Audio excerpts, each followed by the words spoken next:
During the day, I am a nobleman, at night, I am a bloodthirsty demon. At the age of 3, I was found to have no talent for cultivation. I originally intended to live in obscurity, but at the age of 15, I unexpectedly awakened the demon system, and as long as I kept fighting, I could become stronger. At this moment, the first beauty of the apocalypse, Mu Qingxue, actually begged me to marry her. I widened my eyes, full of disbelief. Mu Qingxue, at the age of only 17, had already reached the realm of King Xian. Such talent was truly unique, but I can't think of any reason why you would be interested in me, I said. The girl nodded and said truthfully, I really can't like him. Can't find you to marry? I thought spring had come. I glanced at her and continued, the family has no resources. The only thing that can be taken out is you, and you also need cultivation resources. Under the same conditions, only that Song Tianwang mansion meets this condition. I nodded at the words, this woman is honest. She is interested in the resources of the Luo family. I'm sorry, maybe I can't marry you yet. Mu Xiu's cold and stern face showed a hint of surprise, asking in confusion, why? Miss Mu, since you know who I am, you should also know about my notorious reputation. I am considered a waste at home. Do you think a family would use their resources to marry a woman to a waste like me? Besides, as you said, you don't like me. You are just interested in my family's resources, I said with a playful expression. After all, this woman is beautiful. But these words made me very uncomfortable. I can try to cater to the crown prince as much as possible, and my physique also has a special talent. As long as I cultivate with someone, they can help me establish a solid foundation for cultivation. So, you won't lose out either. Mu Qingxu said. I shook my head. Forget it, Miss Mu. In fact, being a useless prince is not bad. Mu Qingxue did not expect that I would refuse. Everyone says that I am flirtatious. Why doesn't it work on her? How can the prince accept Qingxue? Mu Qingxue's gaze was firm, determined to win me over. I watched her quietly. Miss Mu, I really want to know, why do you have to marry me? If it's just a matter of cultivation resources, it shouldn't be so serious for you. Mo Qingxue bit her lip tightly, unwilling to speak. I don't want to say. Then forget it. Let's just end it here. Don't worry. I won't let a third person know about today's events. I was about to leave when Mu Qingxue stopped me. Wait. I turned back, a hint of impatience in my eyes, and said lightly, what? Miss Mu wants to be forceful? Hearing this, Mu Qingxue blushed and said softly, can you make other requests? I really can't talk about this right now. I chuckled, thinking this girl is really something. Does she think I'm useless and obedient? But since she wants to play, I'll play along. Who am I afraid of? You want to make other requests, right? Okay, first kiss me to show sincerity. I turned around with a mischievous smile, confident that she wouldn't dare to kiss me in public. Not necessary. I haven't come to my senses yet. Licked my lips, the fragrance still lingering. It seems that I underestimated Mu Qingxue, but since I've decided to marry, I won't lose out anyway. Let's go. I calmed down and said softly. Mu Qingxue was led by me, not daring to lift her head, weakly asking, where to? Meet the parents. I responded lightly. Mu Qingxue nodded gently. Oh, and then the two walked hand in hand towards the East Palace. Along the way, many young talents and ladies cast strange glances at them. Someone exclaimed, isn't that the useless Prince Luo Xiu? Is the girl next to him Mu Qingxue? My goodness, a peerless beauty, actually shyly holding hands with the useless prince. Where can this be reasoned? In the Eastern Palace, Lin Yuero is playing chess with the Empress Dowager. I brought Mu Qingxue in front of them and said loudly, Mother, Empress Grandmother, I have found a wife for you. Greetings to the Empress Dowager. Greetings to Lady Lin. Mu Qingxue bowed. Very well. The Empress Dowager chuckled. Lin Yuero pulled me aside. What are you up to, kid? I asked you to find a wife, and you brought her directly to me. Before she could finish, I interrupted. Didn't I find one for you? Mother, why don't you seem happy? Lin Yuero was speechless. You little brat, do you know who she is? Of course, the most beautiful woman in the Tianqi Empire. So what? Is she not worthy of our family background? I asked in confusion. You are a good kid. Lin Yuero stopped herself from scolding me and sighed instead. After a moment, the Empress Dowager spoke. Since the two young ones have affection for each other, this marriage is approved by this old lady. I thanked the Empress Dowager with Mu Qingxue and then took her away. Heading towards the Tsungtian Palace. The Crown Prince is not yet married, and you brought me to the Tsungtian Palace. Isn't it inappropriate? Mu Qingxue said. I sincerely replied. I can't rest assured with a girl like you staying outside overnight. Mu Qingxue blushed upon hearing this, cursing me inwardly. Ignoring her thoughts, I held her hand and walked towards the palace. Inside the palace, I sat facing Mu Qingxue. I stared at her intently and finally spoke. You should also talk about your intentions. What do you want to gain from the Luo family? Mu Qingxue was taken aback by my directness. Realizing I wasn't joking or teasing, she pondered for a long time, almost biting her lip. Are you still not at ease? Or is it that you think what you can get from the Luo family is very precious? I asked. Mo Qingxue looked up at me with a hint of guilt in her eyes. I'm sorry, Your Highness. The dowry I want is a sacred-grade spiritual herb called the Undying Phoenix Grass, and the opportunity for the Mu family to help the Hidden Heaven Palace once. Is that possible? She gritted her teeth and finally managed to say it. It's nothing for the Luo family to take one shot for their family, but that one holy level immortal divine phoenix herb. It's not like the Luo family doesn't have this stuff. There is, but there's only one plant. And it seems that there is only this one plant in the entire Apocalypse Empire. Or my father risked his life to get it from that emperor's tomb. This was a decision that Rashu couldn't make easily and had to look to his parents.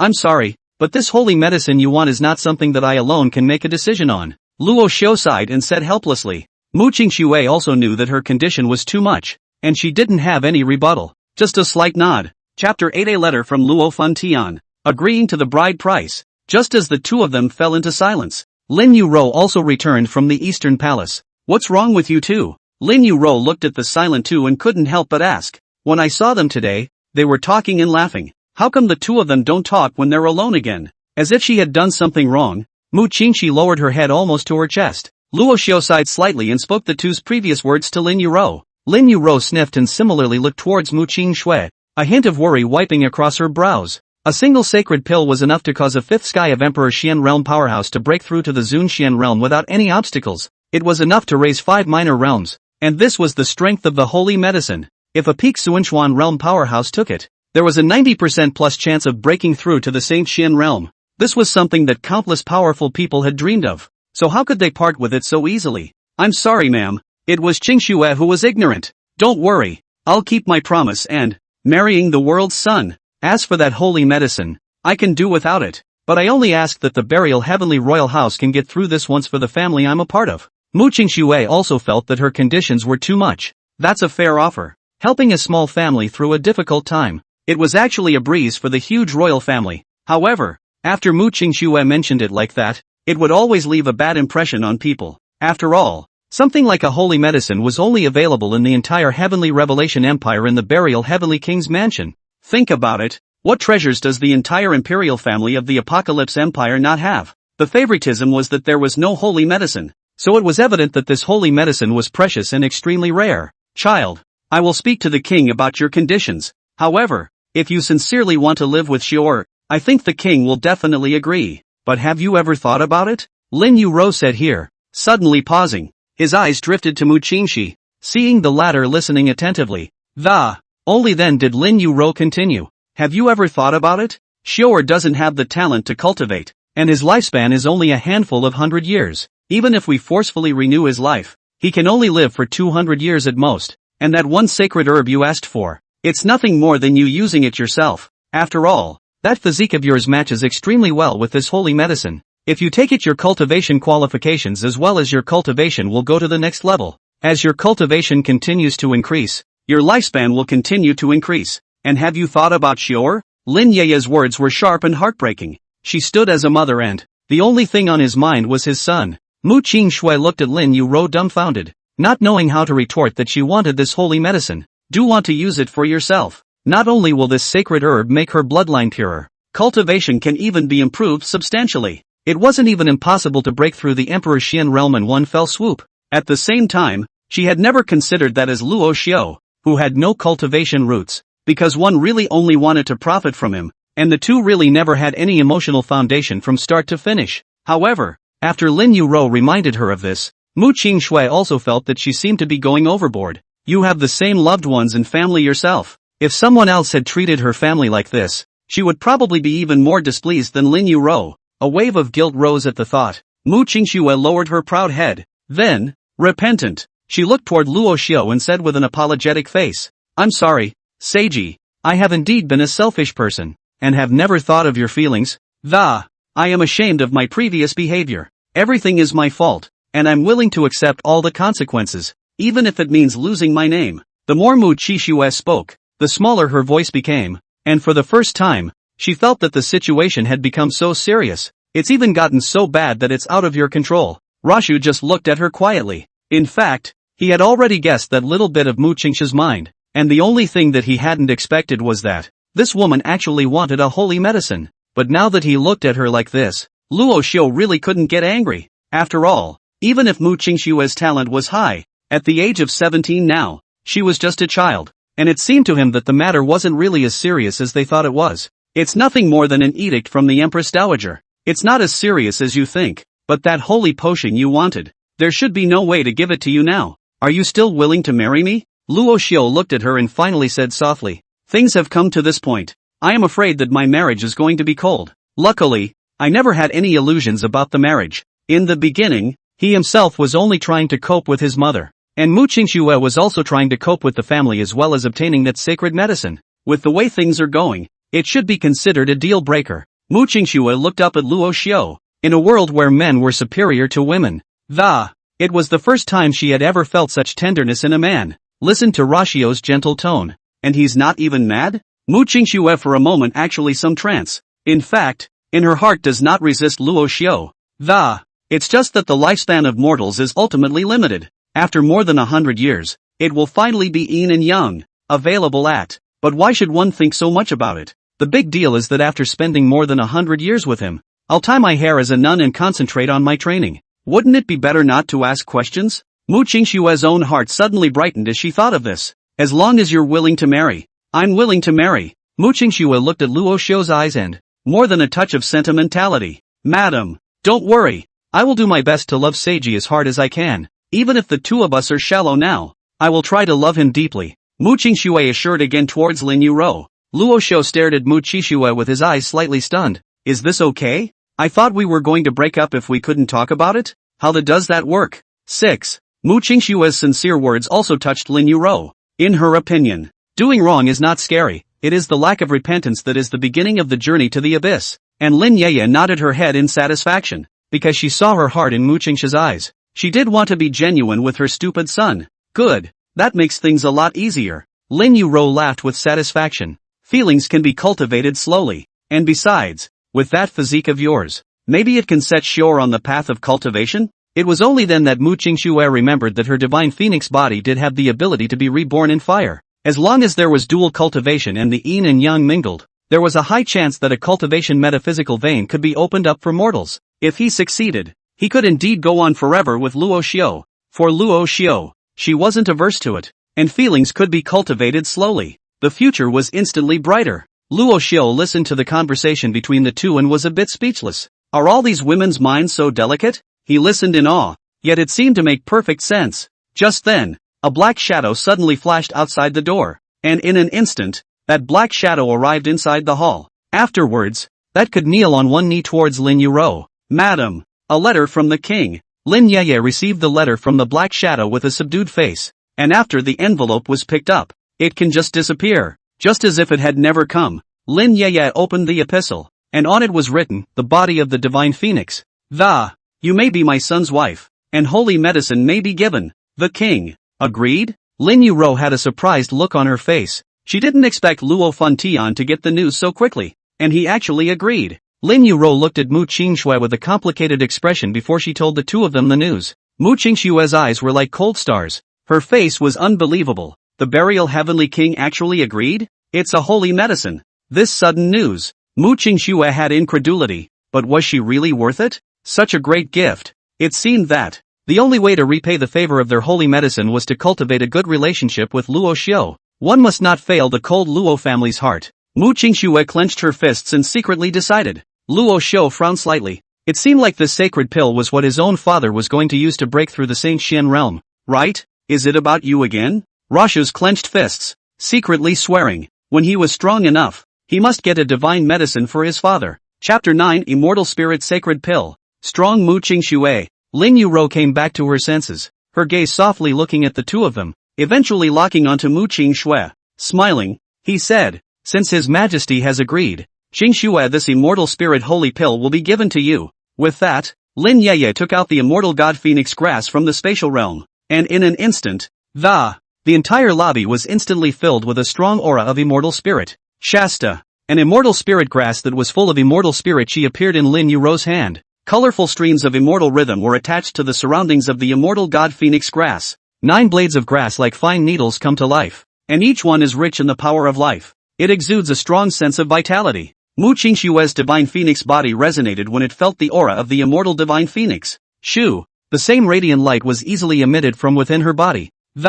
Immediately, it merged with the immortal charm emanating from that immortal god phoenix grass hand. The two interlocked and sealed each other, exuding an endless amount of mysterious power. Mu Qingxue closed her eyes tightly, quietly feeling the aura emanating from the immortal god phoenix grass. The physical and mental pleasure is accompanied by an overwhelming sense of satisfaction and enjoyment. Lin Yeye saw the scene and couldn't help but be shocked. She had learned about the divine phoenix body from ancient texts, and that this type of physique was a bloodline left behind by an ancient divine phoenix. Each successor has the ability to go against the grain, whether it's being reborn in the fire, or the terrifying speed of cultivation. It's all breathtaking enough, but none of it was enough to compare to the scene. Until what she saw today, she didn't realize that the god body depicted in that ancient book was already considered conservative. This kind of physique could be considered heaven-defying. Buzz. Luo Xiu quietly watched all of this as the Shura bloodline in his body unconsciously boiled up. What's the situation? Luo Xiu tried his best to suppress the bloodline in his body without revealing a single trace of it. But between the two physiques vaguely, there was actually a feeling of climbing over each other. Qingxue, such a sacred object must not be left on your person. Stay in the burial heaven royal mansion and absorb it these days. Lin Yuro handed the immortal god phoenix grass to Mu Qingxue and said in a deep voice, such a heaven-defying thing. If you still let Mu Qingxi keep it on your body and absorb it later, I'm just afraid it will lead to unnecessary trouble. Might as well help this future daughter-in-law absorb here. After all, the entire burial heavenly king's mansion was like a dragnet, an absolutely safe existence. Absorb absolutely no one here to disturb. Mu Qingxi opened her eyes and joyfully accepted the holy medicine. Nodding heavily, thank you, ma'am, Lin Yeye said with a smile. Still called ma'am? Mu Qingshue's face contained shyness as she shyly opened her mouth and said, Mother. Lin Yuro immediately smiled joyfully, then touched with her arm. Luo Xiu said, that's right. Why don't you hurry up and take your daughter-in-law to the cultivation room to retreat? It was only then that Luo Xiu reacted from his daze and looked at this mother of his somewhat speechlessly. Is this the real mom? Why did it feel like she liked Mu Qingxi more? Oh, Luo Xiu responded helplessly. Let's go, daughter-in-law. Hearing Luo Xiu call out to himself in this manner, Mu Qingxi's face blushed even more and the whole face was red like a ripe apple. Mu Qingxue answered shyly. He then followed Luo Xiu to the cultivation room of the burial heavenly king's mansion. Daughter-in-law, go for it. Luo Xiu grinned and gave her a boost. Then he closed the door of the cultivation room. Thank you. Muyuki whispered a final thank you as the door closed. Then he sat down on his knees and placed that immortal god phoenix grass in front of him. Invoke their own metaphysical power. Absorb up the immortal spirit power of this sacred medicine. Luo Xiu, on the other hand, was guarding the outside of the house. He hadn't closed the door. It was also unknown how long these cultivators needed to close their doors. Wait, inside the hall of the buried heavenly king's mansion, at this moment, 10 people wrapped in black robes were being gathered. The 10 people, all of whom couldn't tell their age, couldn't tell if they were male or female, had all knelt on one knee towards Lin Yuro. A terrifying aura emanated from the bodies of the 10 of them. Everyone's strength was at least at the Huangxian realm. This was the burial heaven royal mansion, a force cultivated by Luo burial heaven. The name is Heavenly K. Every member inside was at least at the Huangxian realm. It would only be activated when the Apocalypse Empire or the Luo family was under a major threat or needed to guard something important. A situation like today, where 10 members of the Heavenly K were directly invited, had never occurred before. It was evident that Lin Yuro valued Mu Qingxue, or at least absolutely could not allow any problems to occur. Lin Yuro, on the other hand, said to them with a grave expression, I need you to guard the royal residence for a month. All comers, the suspicious are punishable. No dishonor. The 10 nodded respectfully. Go on, the entire royal residence cannot be ignored. Anywhere. Yes. Then, the figures of the 10 people disappeared in place. It appeared in all corners of the burial heavenly king's mansion a few moments later. And it's still a place where the royal guards are unaware of their hidden breath, just for the sake of guarding. Only after doing all this did Lin Yueyao let out a sigh of relief. Silly son, what a fool you are. Such a proud daughter of heaven. To even be able to look at you? I don't know if it's a blessing or a curse. Alas. Lin Yuro looked at the sky and sighed helplessly. I also don't know if the silly girl will attract a heavenly tribulation if she absorbs this sacred pill. If it attracts a heavenly tribulation, it will be troublesome. Another frontier. On the towering walls of the frontier city stood a tall figure. The man was fully clothed in a golden dragon armor, a fiery red cloak blowing slowly in the breeze. The man looked grim, staring ahead, and the front is exactly a black pressurized piece of silhouettes, which can be described as a black cloud pressing down on the city. And he was like a haze of light that filled the heavens. It's like a god, and it's fearless. Beside him stood a young general, similarly clad in golden armor. Equally fearless, he eyed the distance. Father, this Tendu Empire is really going to great lengths. A mere 2 million generals want to take this Tianling Pass. It's really a bit ridiculous. Luo Tian looked at the blackened army below, smiling disdainfully. Luo Fun Tian turned back to, looking at the young Luo Tian. He shook his head. I'm afraid it's not as simple as it seems. There are still 5 million soldiers in their rear barracks. Tell the generals not to slack off. This is just their front army. Yes, Luo Tian was respectfully taught. By the way, is Shadow back yet? How's the letter he was told to pass on? Luo Fun Tian looked at Luo Tian and asked. It has come back, and the letter has been sent to mother. That's good. You're a brother. You're really not letting go. However, it is indeed time for a woman to discipline him. Let's hope that with a daughter-in-law, he'll tone it down. Mentioning Luo Xiu, Luo Burying Sky also had a helpless look on his face. Let's guard the border. Isn't it just for ordinary people like your brother to live and enjoy themselves in peace? What's wrong with Xiu's playfulness? I think it's those with ulterior motives who want to seek death. Luo Tian's gaze instantly softened when he thought of his own brother, while his eyes instantly went ice cold again when he thought of the instigators of the gossip. Father and son toiled on the frontier to keep the kingdom. Still can't trade a mortal brother for the chance to enjoy himself? Alright. This isn't the time to talk about it right now. But, what do you think of that female child with the divine phoenix body? Luo Fun Tian asked thoughtfully. It's a good physique. It's just a pity that it's still a bit short. I don't know if that one same pill can give her a boost. Luo Tian frowned slightly and said in a slightly thoughtful manner. Luo Fun Tian just gently smiled. Did not refute. Also did not have to say anything more. It seems that everything in this world seems so bland to him. Howl.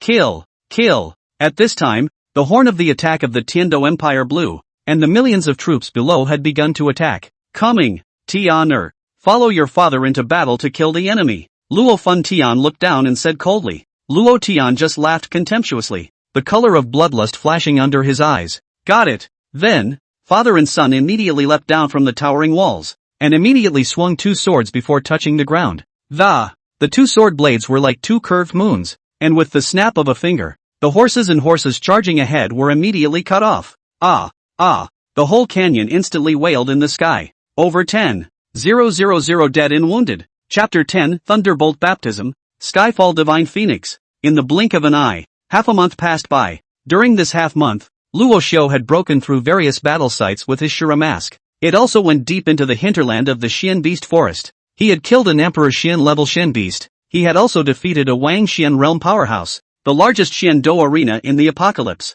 Phew! Defeated! Ugh! To the cheers of the crowd, Luo Xiu stood in the center of the field, while a peak Wang Xian Realm Cultivator lay quietly beneath him. At the moment, it was unconscious and fainted. Who else? Under the mask, Luo Xiu's voice hissed. Ding! Congratulations to the host for defeating a peak Wang Xian Realm Cultivator, and gaining 10,000 luck values from his opponent. It has been automatically transformed into Shura Chi Blood. Ding! Accumulated Shura's Chi Blood 650,000. Ding! Shura Divine Realm King Xian Realm increased by 40%. The system broadcast went off once more. Luo Xiu guffawed. He had gained a total of 500,000 Shura Chi Blood in this half month. The people on the stage looked at each other in disbelief. This was already the 56th King Xian Realm powerhouse that this Shura powerhouse had defeated. I'm afraid that only the Emperor Xian Realm would be able to defeat him. Who dares to go on stage? After a long time, no one in the Xian-Do arena dared to go on stage again. Inside the Xian-Do arena,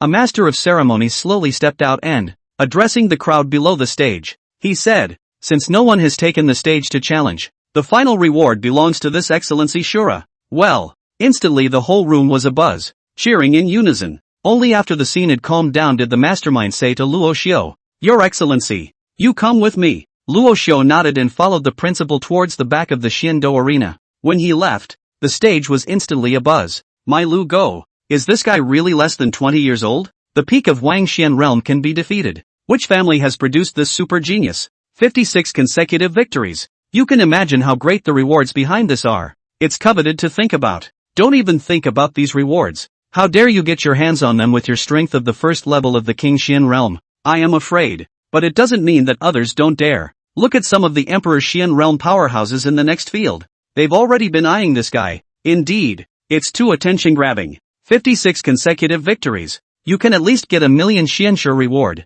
right? I'm only afraid it's more than that. I've heard that there are all kinds of elixir rewards. There was once a certain person who had won 50 consecutive victories and directly obtained an Emperor Xian Dan. After taking that one elixir, he directly advanced from the 7th level of the King Xian realm to the Emperor Xian realm. That also depends on talent. Some people spend their entire lives taking countless Imperial Xian Dan. Still can't break through. Fair enough, but this guy's talent seems to be even more terrifying than that 50 consecutive winners. In the backstage of the Xiando arena, the 3 old men had already been sitting and waiting, and when Luo Xiu came in, the 3 old men stood up instantly. Congratulations, young Xiando Wang. The 3 old men congratulated in unison. Thanks a lot. Luo Xiu faintly returned the salute. The 3 old men waved their hands when they saw this, and the 3 maids behind them immediately walked out. Each held a tray in their hands, with a ring on top of each. Young Xiando Wang, these 3 rings contain your rewards for your consecutive victories. 2 million Xianshi respectively, 2 Emperor Xian Dan, Celestial Grade Elixir. There's also an Earth Grade Divine Ability, the Heavenly Desolate Slash. Only after the 3 old men finished their respective introductions did the 3 maids walk up to Luo Xiu one after the other, respectfully hand over the prize. Luo Xiu swept over with one hand, and these rings didn't enter his Shura God Realm ring. Many thanks to the 3 seniors. There is no need for ceremony, except to thank you for the reward, and this badge you take. He can manifest your identity within any Xiando arena in the Tianqi Empire. The old man in the center took out a badge from his ring, purple and gold in color. It was marked with one word, King, indicating that it was a Xiando Wang badge. This kind of badge also had a certain age limit. It is generally available under the age of 25. Beyond that age, even if you have the strength, you can't get it. That's why only true geniuses can acquire it after a battle. It represents supreme honor as well as a symbol of strength. Luo Xiu slowly took it, and the moment he touched it, a mysterious power that, from the insignia into his arm, this mysterious power instantly filled his entire body, harmonizing it swept away the exhaustion from his entire body. Luo Xiu was a bit surprised. This kind of thing was as magical as a cultivation aid. Something this amazing is a slightly bigger deal, but these weren't worth much to him. After all, he didn't need to cultivate himself. These things are like chicken ribs to him, but it doesn't matter. I can't use it myself, but my daughter-in-law needs it. Let's give it to her to play with when she gets out. I wonder how she's doing in her seclusion now. Luo Xiu retrieved his thoughts and left after exchanging pleasantries with the 3 old men. As he left the Xiando arena, the eyes of the countless powerful people around him instantly locked onto him. There were King Xian powerhouses and some Emperor Xian powerhouses. The lineup was quite luxurious. However, those didn't bother him much. The only thing he cares about is, what are these Tian Xuan powerhouses doing here? Luo gave some speechlessness. Did he look good to be bullied? Or are they rushing to give away their heads? What a money-grubbing master. However, these people didn't need him to deal with them personally, because what does the masked Shura have to do with his unmasked Rashu? He's the son of the burial king. Who dares to touch him when he's out of this door? Luo Xiu walked to a hidden corner and slowly removed his mask, concealing his cultivation. Fong walked out. Just on one side ran into these men who were catching up with them.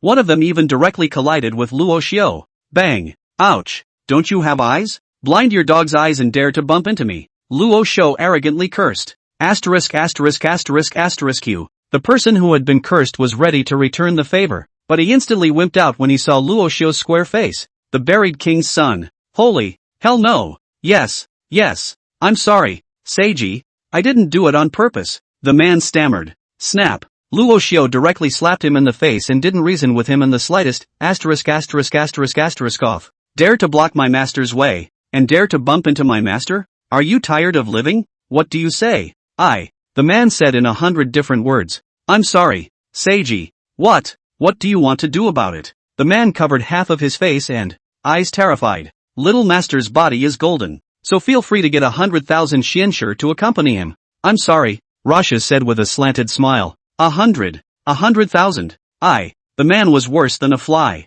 You what you give or not? If you don't give it, you don't want to walk out alive today.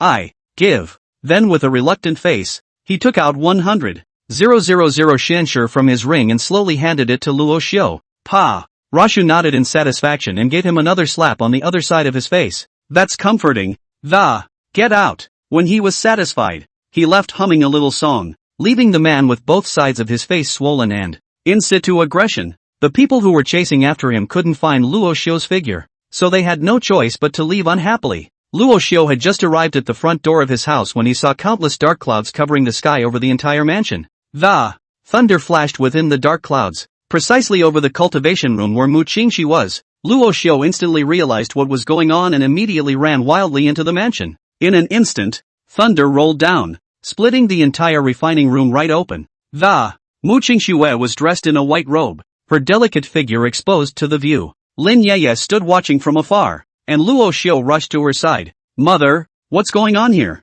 How did this thunder strike my daughter-in-law? Luo Xiu asked in mock shock. Lin Yuro gave him a blank look and said breathlessly, this is a cultivator's thunderbolt. You hurry up and hide farther away. Don't get caught in the wave. I have to help that ninny later. I can't care about you. Ooh-hoo. Luo Xiu walked away with a sense of humor, looking at the sky as it rolled with heavenly thunder, his eyes flickering with light and, at this time, the system reminded, host, hurry up and absorb this thunder power.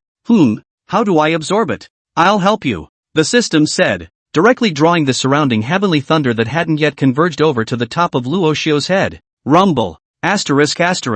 What are you trying to do? Luo Xiu looked at the countless heavenly thunders above his head and, it was a bit of a speechless moment. This is a good thing. Don't worry. All these heavenly thunderbolts I've attracted have been concealed by no one will find out. So enjoy it slowly. After saying that, the system was silent. ***. Rumble. Zip. Zip.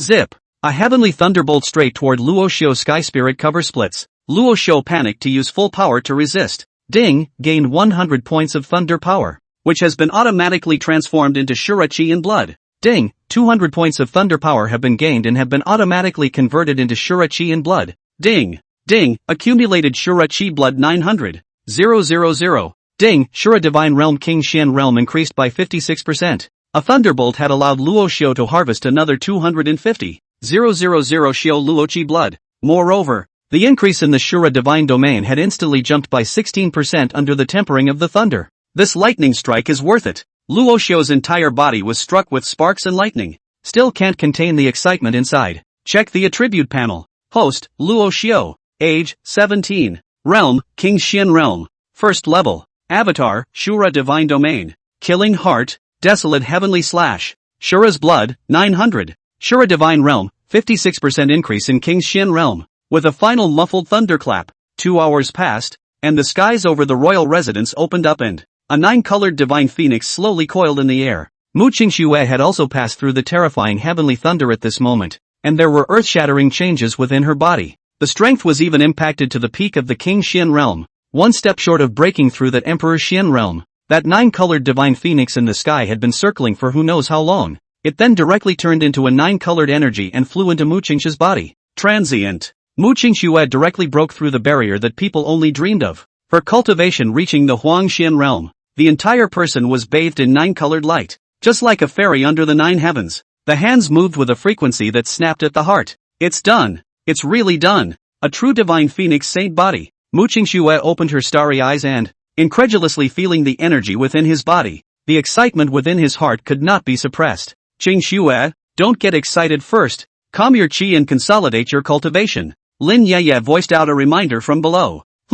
Chapter 11, The Three Great Exalted Ones Descend. Luo Fun Tian's hegemony. Just as Mu Qingxi was consolidating her cultivation, 3 silhouettes that looked like shooting stars flew in from the distant sky. Rapidly, he flew towards the burial heavenly king's mansion. Lin Yuro's beautiful eyes wrinkled slightly as she looked at the 3 streams of light in the distance. In an instant, the 3 silhouettes had already arrived in the sky above the burial heavenly king's mansion. All 3 of them stepped into the air and eyed Mu Qingxi, a man with white beard and hair, his whole body exuding the flavor of an immortal. The other 2 looked slightly younger, but the aura on their bodies was still strong, not weaker than the immortal old man, venerable white tiger, venerable green dragon, and venerable Qilin. Why are they here? Lin Yuro's face wiped a trace of shock when she saw the trio. At the same time, 11 people flew out from all corners of the burial Sky King's mansion. They were those 10 Heavenly K members and an old man. They all came behind Lin Yuro and similarly eyed the 3 figures in front of them. As the crowd appeared, only then did the 3 of them shift their gazes from Mu Qingshua's body to Lin Yuro's and their side. Greetings to the 3 seniors. Lin Yuro nodded slightly and bowed to the 3. The 3 nodded in response, after which one of them, Venerable Qilin, asked, "What is this little girl to you?" Back to Venerable Qilin. "This is my Luo family's unmarried daughter-in-law." "I'm sorry," Lin Yuro said with a complicated face. "Also from the Celestial Revelation Empire?" Venerable Cheng Long asked indifferently. "Yes." "Very well, then do you have a problem with us taking you away?" Venerable White Tiger, a hint of joy wiped across his face, asked. A proud color filled the faces of all 3 of them, like they were supreme beings who looked down on the world with pride. Looking down at Lin Yuro and the others below, the tone of speech was even more unquestionable, as if it was a must-have. In the distance, Luo Xiu's bloodshot eyes wiped through a cold color. His fists clenched tightly. "No way! She is my son's unmarried daughter-in-law. No one can take her away." Lin Yuro knew that the 3 were coming from a bad place and coldly refused. When the 3 of them heard this,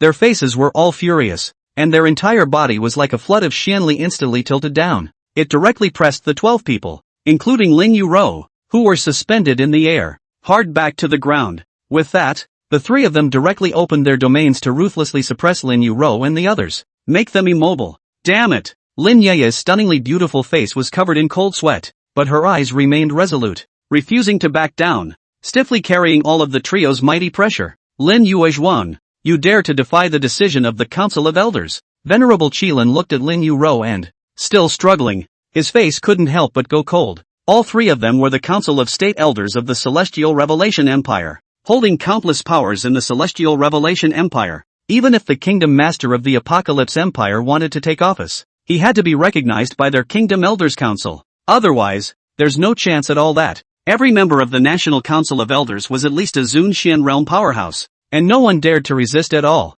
The district's burial Heavenly King's mansion. They didn't put it in their eyes yet. Just a flicker of awe in the trio's menacing eyes. A figure flashed through his mind. But the man is not there now, and by the time he returns, the man will have been taken away from them. He'll have to weigh his options if he wants to take anyone from the National Council again. 2 days ago, the Council of State Elders of the Celestial Revelation Empire had discovered a vision on the side of the burial Heavenly King's mansion. It wasn't until today that the vision was unusually strong, even triggering the heavenly thunder, which drew the 3 of them over. I didn't expect that they would find a supreme talent on this visit, and if they were to cultivate it carefully, in the future, there might not be no chance of becoming an existence that surpassed the Zun Xian realm powerhouses. Who else will they have in the National Presbyterian Church that they can fear then? That's why their State Elders Association has their eyes on Mu Qingxi, wanted to be privately groomed to be a seed member of the National Council of Elders. Just when Lin Yuro was at a loss for words, another strange sound came from the sky. Golden heavenly thunder rolled down,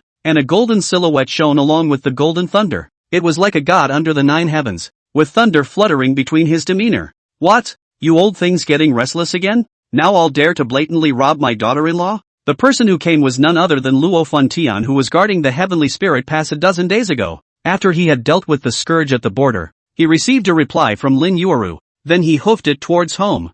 "I didn't expect to come across such a big surprise as soon as I arrived home. These old things actually dared to rob their own daughter-in-law in broad daylight. It seems the lesson from last time was still too light." Rip! A golden thunder that looked like an Optimus Prime ruthlessly smashed into the 3 Heavenly Revelation Empire State Elders. The golden thunder turned into a flash, and the thunder that was full of golden Xianli instantly blasted apart. Boom! The 3 old guys ducked out of the way just in time, and that huge blast of thunder that directly smashed the ground out of a deep pit. Inside the pit, thunder flashes, Zila sound. The 3 people who dodged away, their hearts palpitating as they looked toward Luo burial sky under the 9 heavens, all of them frowning. "Luo Tian, how dare you?" That immortal white tiger venerable, his face sank as he, coldly. The strike just now also made them feel an unprecedented fear, and from that hit just now, they vaguely sensed that Luo Tian's strength had risen quite a bit again, far beyond what they could compare to now. Do really move. They may not be able to take advantage. Damn it!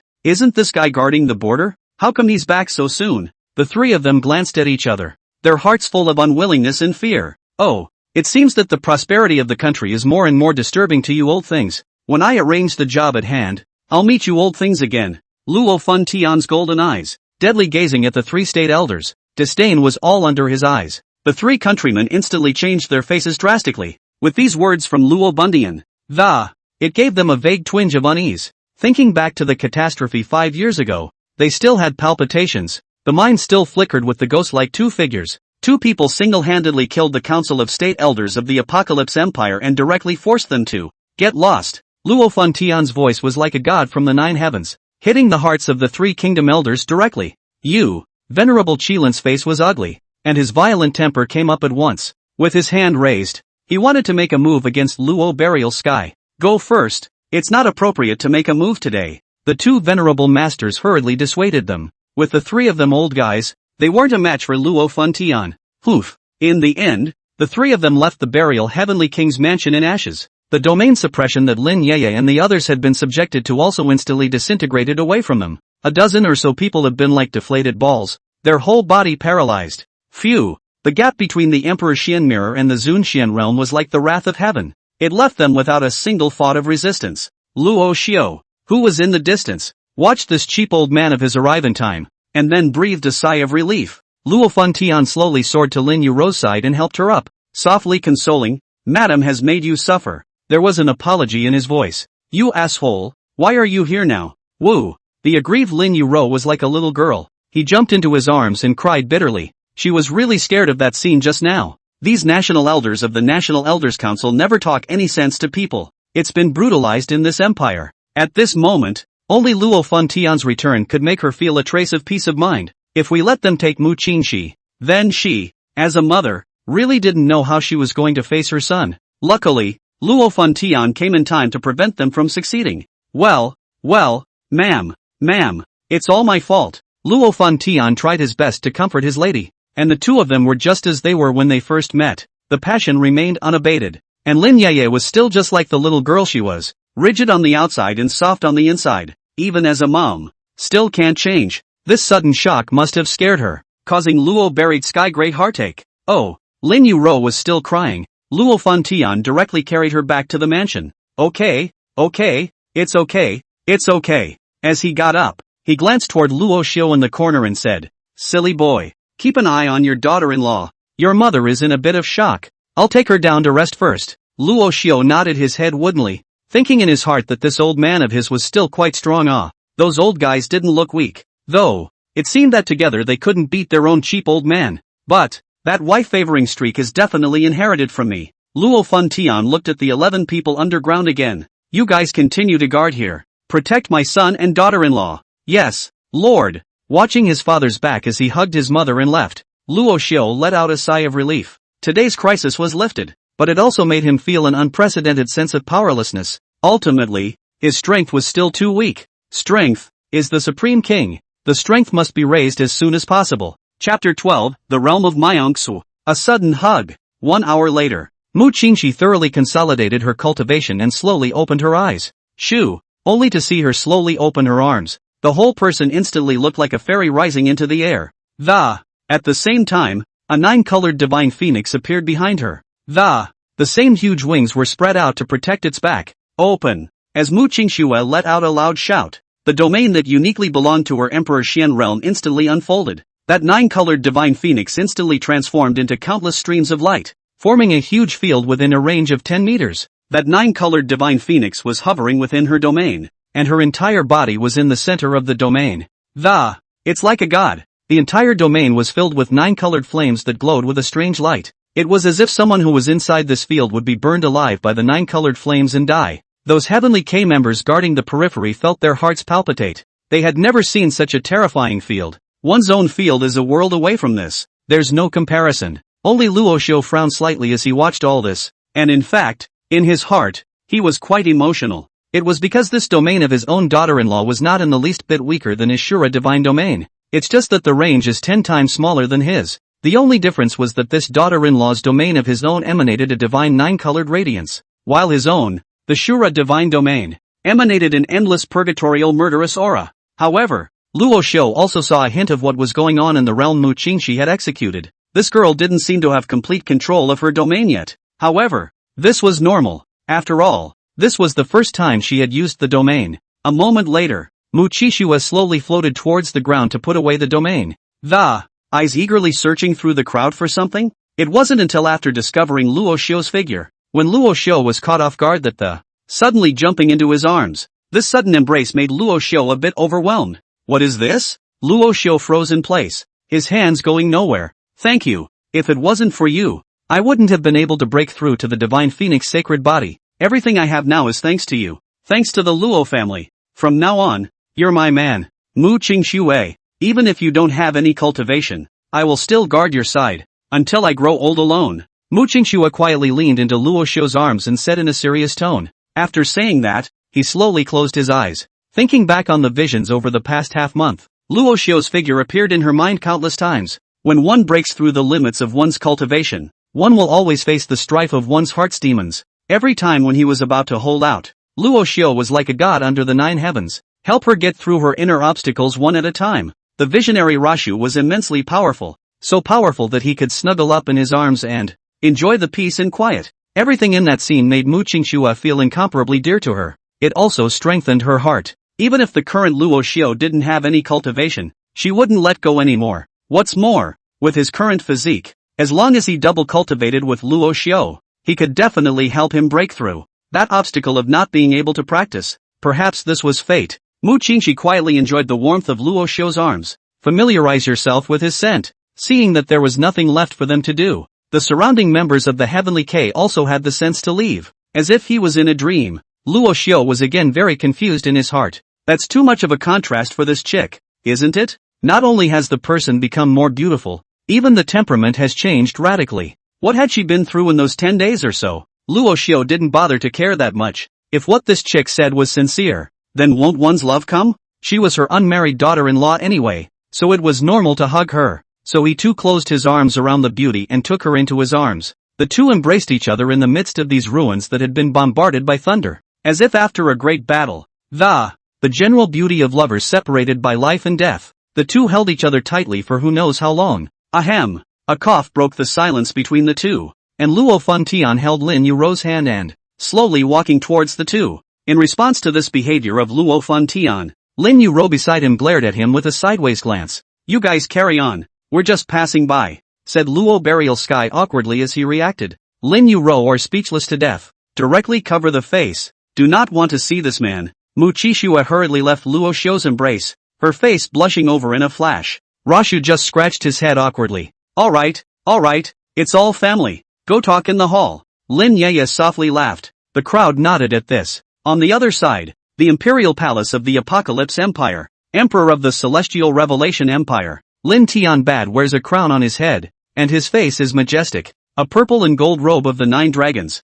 Not angry. All the state elders of the entire council of state elders were sitting around him, and these state elders were equally majestic in their faces. Eyes furious, he looked at Lin Tianbad. The crowd was silent for I don't know how long. Lin Tianbad, look at what you've cultivated. What kind of henchmen are these? A state elder on the main seat of the State Elders Council questioned Lin Tianbad directly. This elder is the most senior elder within the Council of Elders, and is known as His Holiness the Apocalypse. It was a powerful peak Tian Xuan Realm powerhouse. The people within the ancient society looked up to him. The 3 venerables sent out today were also under his orders. And what Luo Fantian did today made him very angry. As this heavenly enlightenment venerable one opened his mouth, the people within the Council of Elders also spoke out like a flood of animals. Skybad. What kind of decency is this? He's a king with a different surname. Luo Fantian. To dare to defy the Council of State Elders in such a manner is tantamount to challenging the majesty of the entire Apocalypse Empire. That's right. You must strike out his title of king of the different name.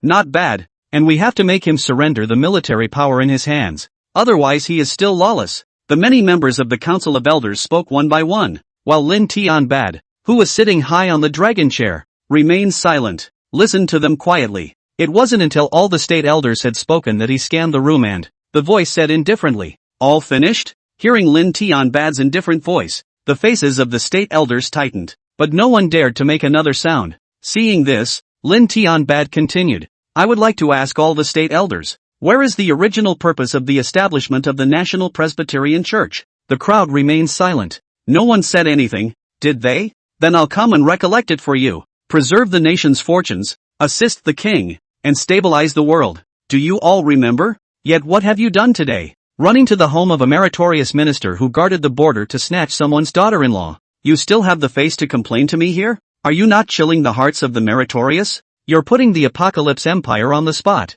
Lin Tianbad said angrily. For the sake of his own selfish desires, he has committed such a beastly act. You still have the face to call yourselves the Kingdom Elders of the Apocalypse Empire? If I had known this, the two of us should have completely disintegrated you in the first place. Upon hearing this, many of the countrymen have looked ashamed of themselves. However, when they heard that Lin Tianbad wanted to dismantle the National Council of Elders, their hearts tightened again. There is no need for this matter to be brought up again. And if you all do anything out of the ordinary I don't mind destroying the Council of Elders. Everyone behave yourselves. After Lin Tianbad finished speaking, he straightly left the dragon chair and left the interior of the State Council, only leaving behind a group of countrymen who looked at each other in disbelief. They wouldn't doubt that Lin Tianbad didn't have the ability to do so. After all, it was the two of them, Lin Tianbad and Luo Tian, who had stirred the National Elders Association into a frenzy, almost ceased to exist. Now that they've pissed off these two killing gods once again, if the next move is made,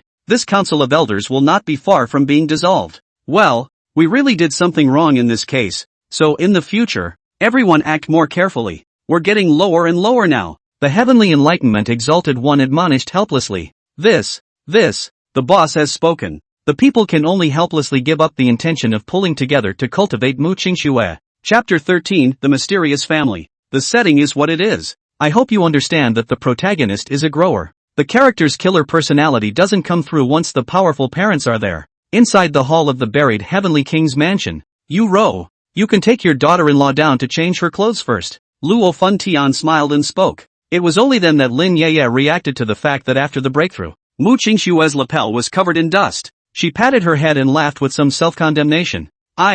You guys, look at this brain of mine. I've forgotten all about this one. Girl, come with mother. Mu Qingxue smiled and nodded her head. The impurities in her entire body after the breakthrough were expelled by her, and her entire body was sticky and it's very uncomfortable. It is indeed time to bathe and wash the dust off your body. After the two left, Luo Bundian stared at Luo Xiu tightly, seemingly trying to see a hint of clues in his eyes. Luo Xiu's heart fluttered when he was stared at by his old man. This cheap old man isn't going to find out about himself, is he? The mind was slightly apprehensive. After looking at him for a while, Luo Tian never poked at him and turned to laugh. What? You don't recognize me when you see me? Are you in trouble again? Where? Pops, you keep staring at me like that. I'm not a pretty girl. Can you not be unafraid? Luo Xiu still put on that flippant demeanor. Okay, just these little tricks of yours. Fooling your mother is still good. Can still fool your old dad me? Xiu, come over here. Luo Tian beckoned for Luo Xiu to come to his side.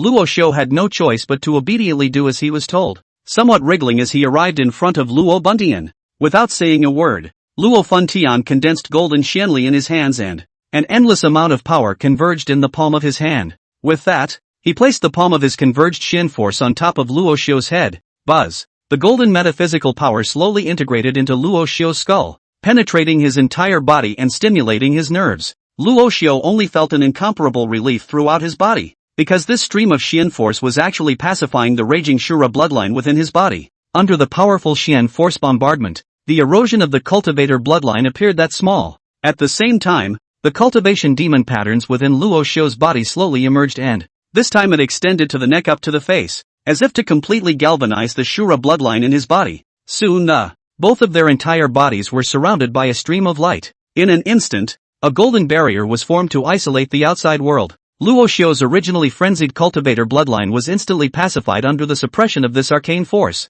Don't dare to be reckless again. The Xian power in Luo Burial Sky's hands still kept on outputting. However, as he continued to increase his strength, a slight frown creased between his eyebrows. Quite a strain. A moment later, the golden Xianli that was as vast as a divine radiance blossomed within Luo Xiu's body, and these Xianli eroded the Shura veins in his body, making up for all the missing veins. Wherever he passed and the Shura bloodline in his body looked like it was purified, showing a purple-gold color pattern. The killing heart that was originally difficult to control was also easily controlled by Luo Xiu at this moment. The Shura bloodline was instantly activated openly. Only a buzz was heard. Buzz. The Shura demon patterns within Luo Xiu's body slowly transformed from black to purple gold. Incomparably mysterious. Luo Xiu was a bit overwhelmed, feeling the changes within his body while, again, he was secretly shocked at this cheap old man, not realizing he was so tough. Even the Shura bloodline granted by the system could be instantly suppressed, and it was even improved for him. How strong is this old man?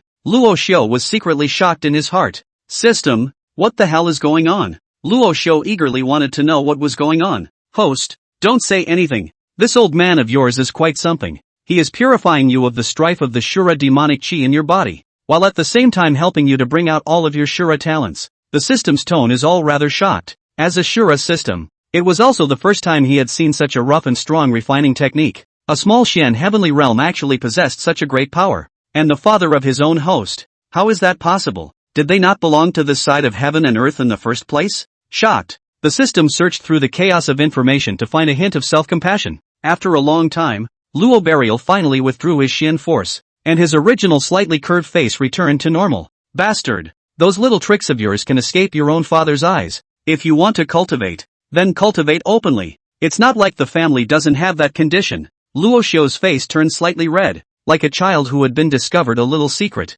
He didn't dare to look directly into Luo Funtian's eyes. Come on, everyone has their own path. You just have to remember that. It's enough that you're my Luo Buntian's son. Before Luo Xiu could make a reply, Luo Buntian asked again carelessly.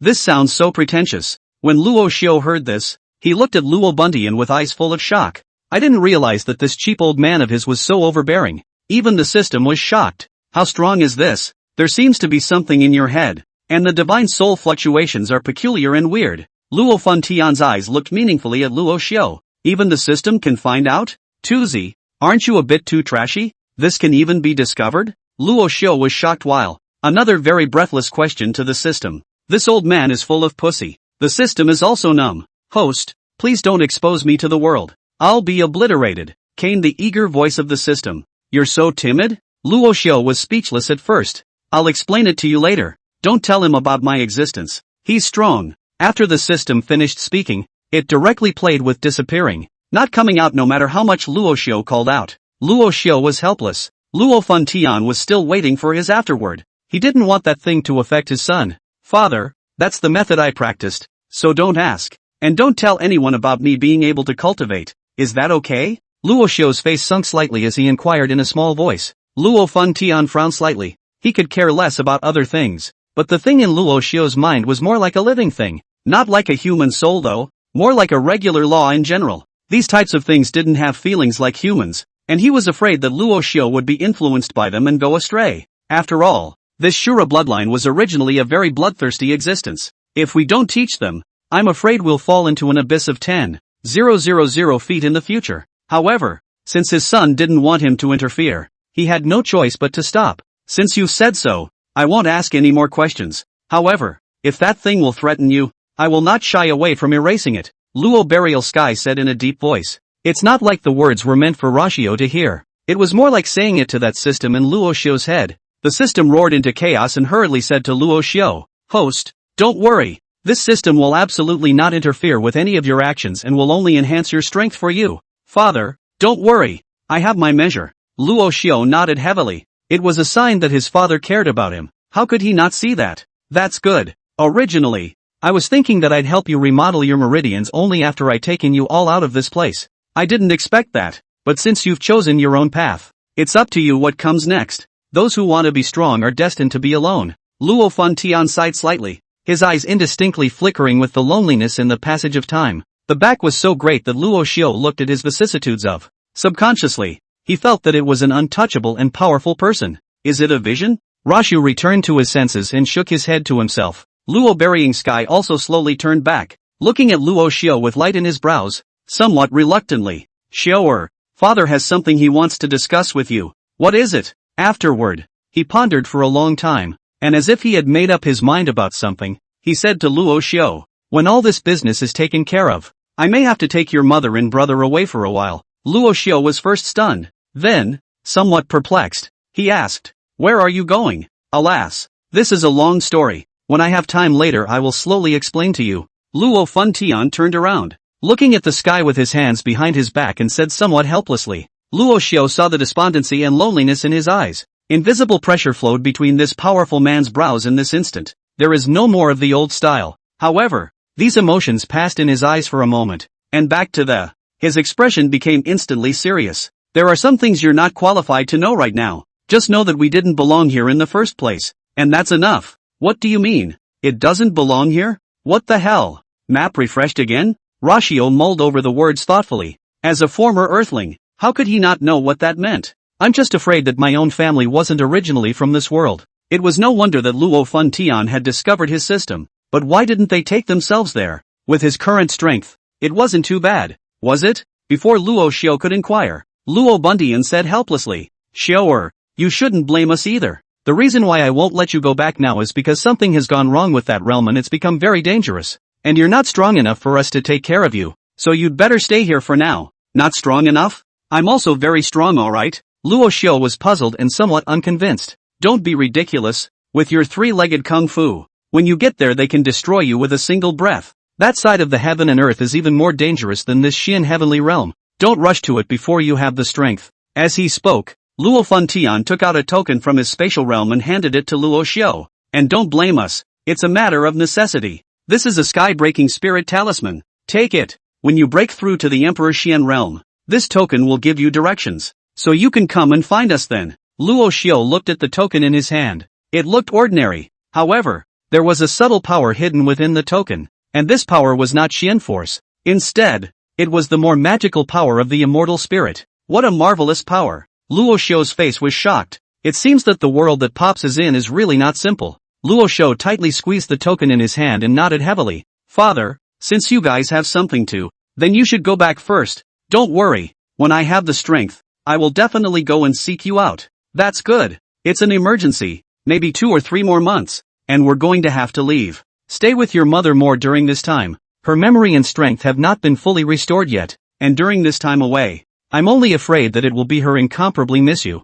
Luo Tian nodded with satisfaction. The child was finally old enough to not need him to worry too much. You calm her down. Good. Luo Xiu nodded with a heavy face. Even though he was a traveler, the news still hit him. The heart is not in the right place. Chapter 14, Going to the Mu Family. Engagement. Plot setup needs to be a bit sketchy, but I hope you don't give up on it. It gets better in the back. 2 months later, the Imperial Palace of the Apocalypse Empire. Brother Tian, do you really want to go back? Lin Tianbad looked at Luo Tian in front of him with a slight frown on his face. Or what? To be an earthly emperor here? Like you. I don't have the same leisure and elegance as you do. Luo Tian carelessly sat down on the dragon chair, crossed his legs, and looked at Lin Tianbad with a disinterested face. You don't say. This dragon chair is quite comfortable to sit in. Oh, if you like it, you can have it for you to sit on. Lin Tianbad said seriously. I don't have the leisure to do that.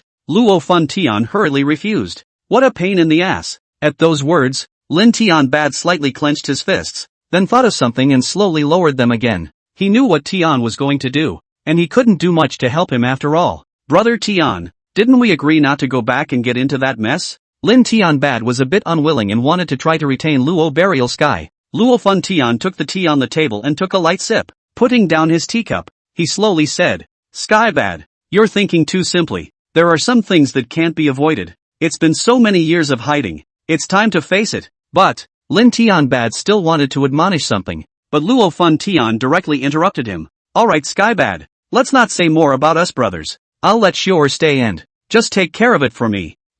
Well, Brother Tin, it's all because of my incompetence. Nothing can help you, said Lin Tianbad with some frustration. What's all this talk? Isn't there a seed left for you to take care of? If anything happens to him, I'll hold you responsible. Luo Tian's words seemed like a reproach, but they were actually comforting him. Brother Sky, Lin Tianbad's heart was quite touched, and at the same time it was a mixed bag of emotions. Saying goodbye to facing difficulties together. After all, I backed out on myself. Well, don't be a mother-in-law. We'll get together again sometime later. The two of us brothers. Let's hope we'll still be able to get our drink on by then. Go away. After saying that, Luo Tian directly got up and walked towards the outside of the hall. And Lin Tianbad looked at his forlorn back. There was some sourness in his heart. Brother Tian, don't blame the brothers. I also have my own mission. 2 days later, Luo Tian also returned to the Luo family from the border. And as soon as he came up, he directly gave Luo Xiu a big hug. This was followed by another slap on the side of his head and a big grin.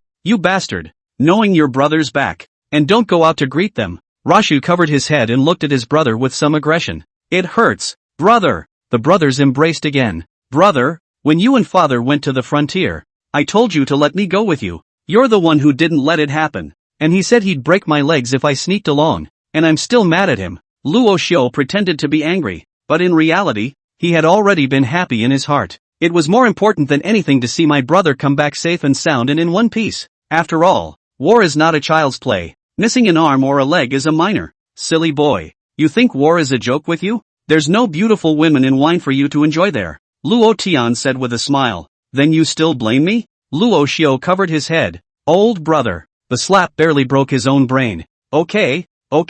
When did you become so melodramatic? I can't be mad at you for sneaking home and getting yourself a daughter-in-law. By the way, where is your little daughter-in-law? Won't you pull it out and let brother take a look? Luo Tian looked left and right. She's out shopping with mother. I heard that you guys will be going home soon. Luo Xiu's eyes fell slightly, and his heart was even more reluctant. He actually wanted to go back with his parents and brother, but now that he's gone to the... Seems like it's going to add to the confusion as well. And there's an unmarried wife over here. Luo Tian also saw the despondency in his brother's eyes, so he smiled again and comforted. Silly boy. It's not like you're not allowed to go back. It's just that it's too dangerous right now, so you'd better stay over here for now. I'll come back for you when my brother opens a way home for you. Now you be a good boy and be your playboy here. Looking at his brother's doting eyes, Luo Xiu lowered his head somewhat ashamedly. After all, he was too weak to help. I wish I had awakened the system earlier. Maybe you can accompany them back now. Looks like it needs to be upgraded sooner rather than later.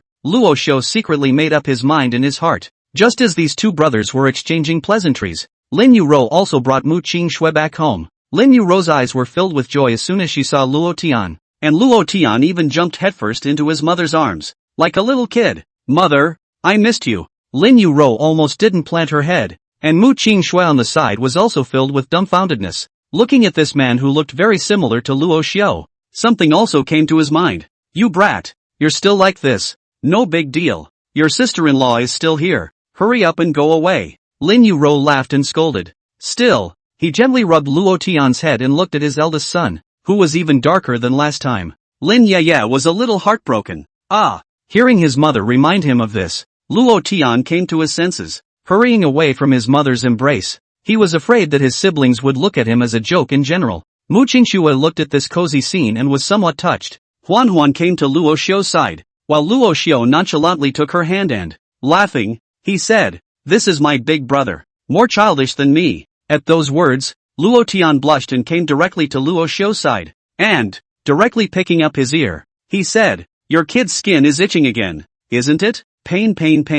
Brother, lighten up." Luo Xiu grimaced in pain. Luo Tian couldn't care less. This brother didn't fight a little more when he was a kid. You can't fight when you're older. This truth was always in his mind. Sibling, don't listen to this kid. I'm just so happy to see my mother after a long time. Luo Tian led Luo Xiu's ears while explaining towards Mu Qingxue. Mu Qingxue looked at the two brothers who were so affectionate and pursed her lips. Daughter-in-law save me. Luo Xiu looked at Mu Qingxue with two helpless eyes. On the side, Lin Yuro helplessly twisted Luo Tian's ear. It's always going to rain on the brothers' parade. Mother, what are you doing? Ouch. Let go. Luo Tian also instantly grimaced. Bullying your brother as soon as you get back. Get loose. Be well. Luo Tian hurriedly let go. Today can be said to hurt the enemy 100. Self-damage 800. He had never fought such an aggravating battle at the front. Alright mother, you should let go too. Or else your ears will really fall off. Luo Tian hurriedly begged for mercy. That's more like it. As Lin Yuro let go, the two brothers covered their respective ears. Qingxue, these two brats, spoiled by me since they were young, don't know how to restrain themselves. Don't you see the blame? Lin Yuro looked at Mu Qingxue and said with eyes full of helplessness. Well, it's okay. It's normal for the guy to get cleaned up. Mu Qingxue looked at Luo Xiu with a smile on her face. Usually, Luo Xiu didn't bully her much. She couldn't be happier to finally see someone who cleaned up after him today. Luo Xiu looked at this look in his daughter-in-law's eyes and called out black belly in his heart. This daughter-in-law is too vindictive. She just kissed her a few times and slept with her for a few days. As for that, however, at the moment he wouldn't dare to say it, so he had to wait until the evening to clean up after her. Let this beautiful woman have a taste of her own power. Tianer has returned as well. In that case, let's set off. Luo Tian slowly walked in from the back. Seeing that Luo Tian had returned, he also nodded and said. Mu Qingxue's face blushed slightly, and her clear eyes glanced slightly at Luo Xiu just as the Luo looked at her too. The two men bowed their heads in unison. It was a very special day for them. Luo Tian looked at the shy appearance of the two. Also could not help but flirt. Shy what ah? Sibling. When your family there proposes marriage, you'll be a member of my Luo family. With that, Luo Tian turned around and wrapped his arm around Luo Xiu's shoulders. With a flirtatious face, he said, "Alas, you kid is still really a lot of colorful luck. Go play in the mud on the side. If you want a daughter-in-law, you find one too." Luo Xiu said breathlessly. Okay, tomorrow brother will find you a sister-in-law,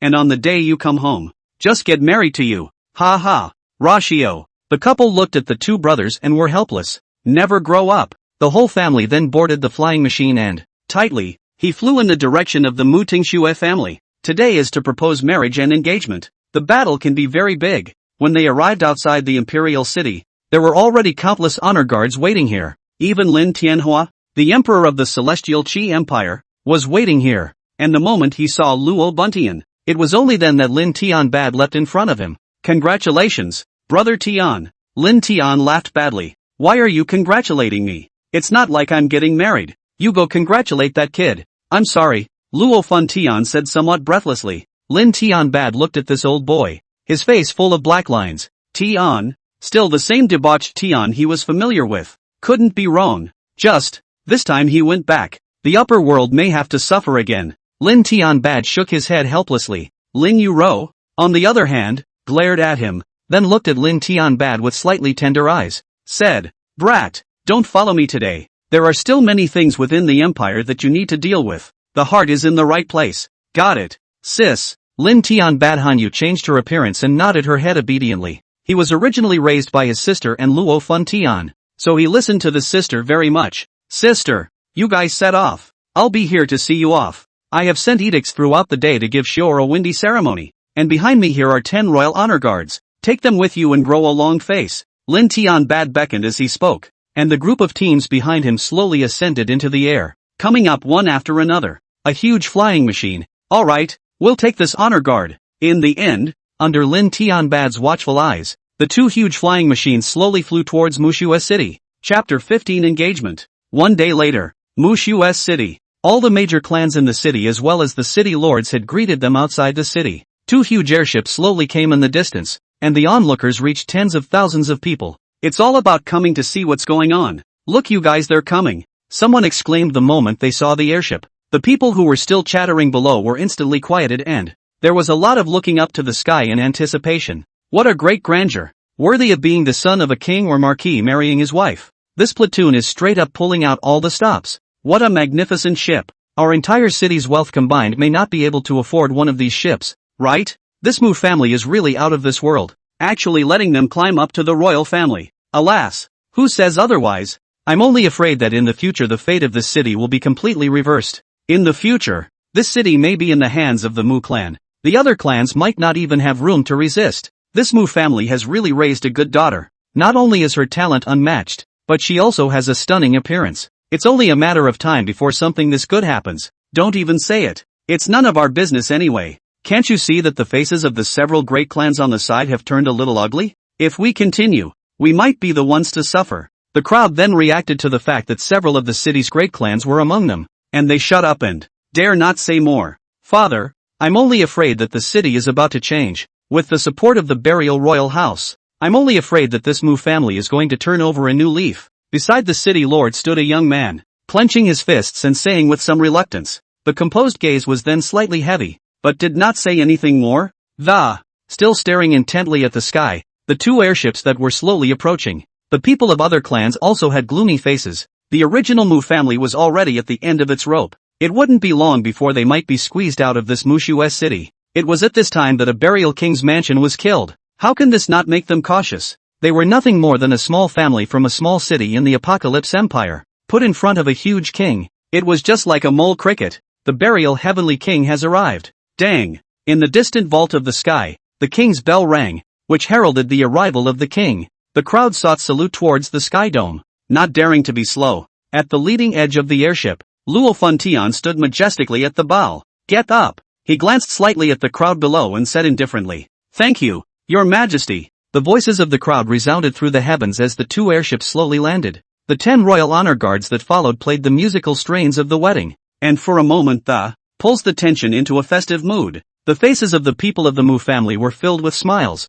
This was undoubtedly the most glorious moment for their entire family. Watching a group of people slowly get off the airship, the city lord also took small, quick steps forward and, saluting Luo Burial Heaven, he said, Mu Shui City Lord Shui Shan, meet the Burial Heavenly King. Luo Tian raised his eyes to look at him and said after 2 glances, You're the city lord of this city? Yes, your majesty. Yukiyama dared not look up, still carrying his bow. Where are the people of the Mu family? In the line ahead. We are ready for the king. Okay, what's all this fuss for? Let's get everyone out of here. Just take us into the Mu family. Luo Tian was very speechless as he looked at the people in front of him, a mountainous sea of people. Yes, as Shui Shan said that, he walked quickly towards the crowd behind him, ordering people to dismiss the onlookers. Mu Qingxue, accompanied by Luo Xiu, also slowly got off the airship. Eagerly, he searched for his people among the crowd. It eventually locked onto the Mu family members directly in front of them.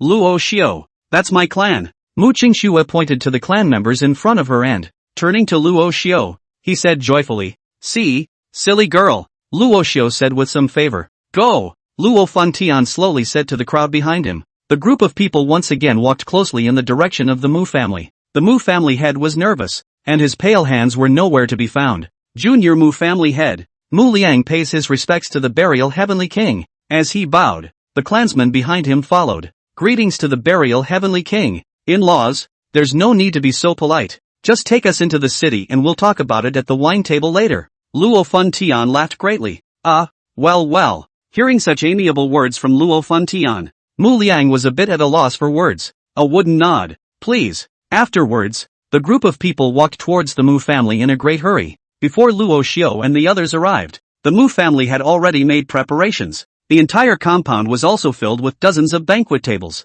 As soon as the congregation arrives, they can be seated. Sitting at the main table was naturally Luo Tian Luo Xiu as well as the person who could be in charge of the Mu family. Even the several major clans in the city, as well as the city lord, were unable to join them at the table, because there's only room for about a dozen people at a table, and they're not the flavor of the day. Naturally, they cannot be seated together. This made the Mu family happy, but the people sitting at the main table were also looking very nervous. Mu Qingxue's adoptive father and mother even dared not look directly at Lin Yuro and the others, and they lowered their heads, fearing that they would say the wrong thing in general. Mu Qingxue was a little heartbroken when she saw this. The status of the parents in the Mu family was already low, and now, having them sit at this high main table, it does make it difficult for them to adjust, but it was the day of their own engagement, and they deserved to be sitting in that seat, to ease the parents' tension. So she sat down in the middle of her adoptive parents, one hand holding the hand of one of her relatives. Soothingly, he said,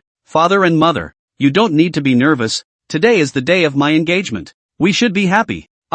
Well, hearing their daughter say this, the two old people's hearts are much more solid. The tension to the point of trembling eased slightly. After all the people had taken their seats, the 10 royal honor guards played music again. The entire courtyard instantly became lively again, but still no one dared to touch the food on the table, because the king has not yet given the word. How dare they move so they can only obediently wait there. Seeing that all the people had taken their seats, Luo Tian then slowly got up and, picking up a glass of wine, he said, Thank you all for your support today. Today is the day of the betrothal of my youngest son, Luo Xiu, and the daughter of the Mu family, Mu Qingxue. It's a very good zodiac, and I'm here to toast everyone. Only then did the crowd sparsely rise to their feet and, flustered, he took the wine cup in front of him and said, We'll drink to His Majesty. I wish the Seiji good luck in his engagement. Eternally united. A glass of wine. A drink. Well, much ado about nothing. Everyone should eat, drink. There is no difference in status today. How lively. How to come. Luo Tian put down his wine cup and laughed. Hearing him say that, the crowd breathed a sigh of relief and talked about it with laughter. Your Highness, my youngest toasts to you, Mu Liang said as he picked up the wine cup and got up. Good. Let's all drink together. Luo Burial Sky responded with a smile. Yes. A large group of in-laws then got up and had a drink with each other. Mu Qingxue didn't seem to be much of a drinker, and her cheeks reddened after only drinking a small half cup. However, the blush on her face made her look even more flirtatious. The couple on the side immediately comforted. Silly girl, drink slowly. Mu Qingxue nodded and smiled. After Luo Xiu glanced at him, he also slowly got up and, Picking up the wine cup, he said, "Thank you, future father-in-law and mother-in-law, to be able to marry such a good baby daughter to me. This is a blessing that I, Luo Xiu, can't even repair in 10 lifetimes. I drink to you all." Well well well, we also toast the young prince. The couple picked up their wine cups warily and drink it all in one go with Rasho. After the crowd drank merrily for a while longer, Luo Funtian then said in a proper voice, "In-laws, the marriage of the 2 children. You see what you want to say and what you want to ask for. Just mention it." The crowd had let go under the slight intoxication of the good wine, and when Mu Liang heard Luo Funtian say this, he also responded in a low voice, "Your Highness, Mu Qingxue being able to marry into the royal family is already something we've climbed high for. As for the dowry and whatnot, you just give a little bit appropriately. Don't take it seriously." He's also considered a man of grandeur. The family, though a bit down and out, but definitely wouldn't take something like this as a tiger's mouth. A child's happiness is most important. Ha ha, Brother Mu is also a straightforward person, but the dowry that should be given naturally can't be less. Besides, the destinies of the 2 families will be connected together in the future. Complementing each other is the long-term solution. You take these things, no honor. Luo Funtian laughed out loud and took out a new ring from his spatial ring and handed it to Mu Liang. "This is my Luo family's bride price. I hope you don't think it's too little." Mu Liang took the ring in a panic, but didn't check what was inside. Instead, he was flattered and said, "Your Highness, you've looked up to us so much. It doesn't really matter if we give. As long as the 2 kids are genuinely happy, we're content. We're not from a big family, just a family from a small town. There is not so much ambition. Only Qingxue's talent in cultivation is something we never expected, but she married into the royal family. We will be relieved. In the future, if she does anything wrong, I hope that your Highness will take care of her." Ha ha, that's natural, but you keep these things. There will be a need to use it in the future. But in the future, you can also come to the royal residence to look for us whenever you have something to do. Yes, then does the king have a day of peace with his heart for this marriage? Mu Liang asked. There's no rush on that. It's still up to the 2 kids. Good thing too. Let the young people develop more affection. After 3 rounds of drinking, the future bride and groom drank a cup of wine. Under the coaxing of the crowd, the marriage is sort of settled. After the wine, Luo Funtian and the others still had to rush back, as it was unrealistic for so many people to stay here. The sunset colored the sky, and darkness slowly groped its way in. Brother Mu, we won't stay long. Let Shura stay and spend more time with you guys. Just talk to him if you have any requests. And I have an unkind request. I hope that Qingxue will go to the royal residence for a long stay. For one thing, I want the 2 children to cultivate their feelings,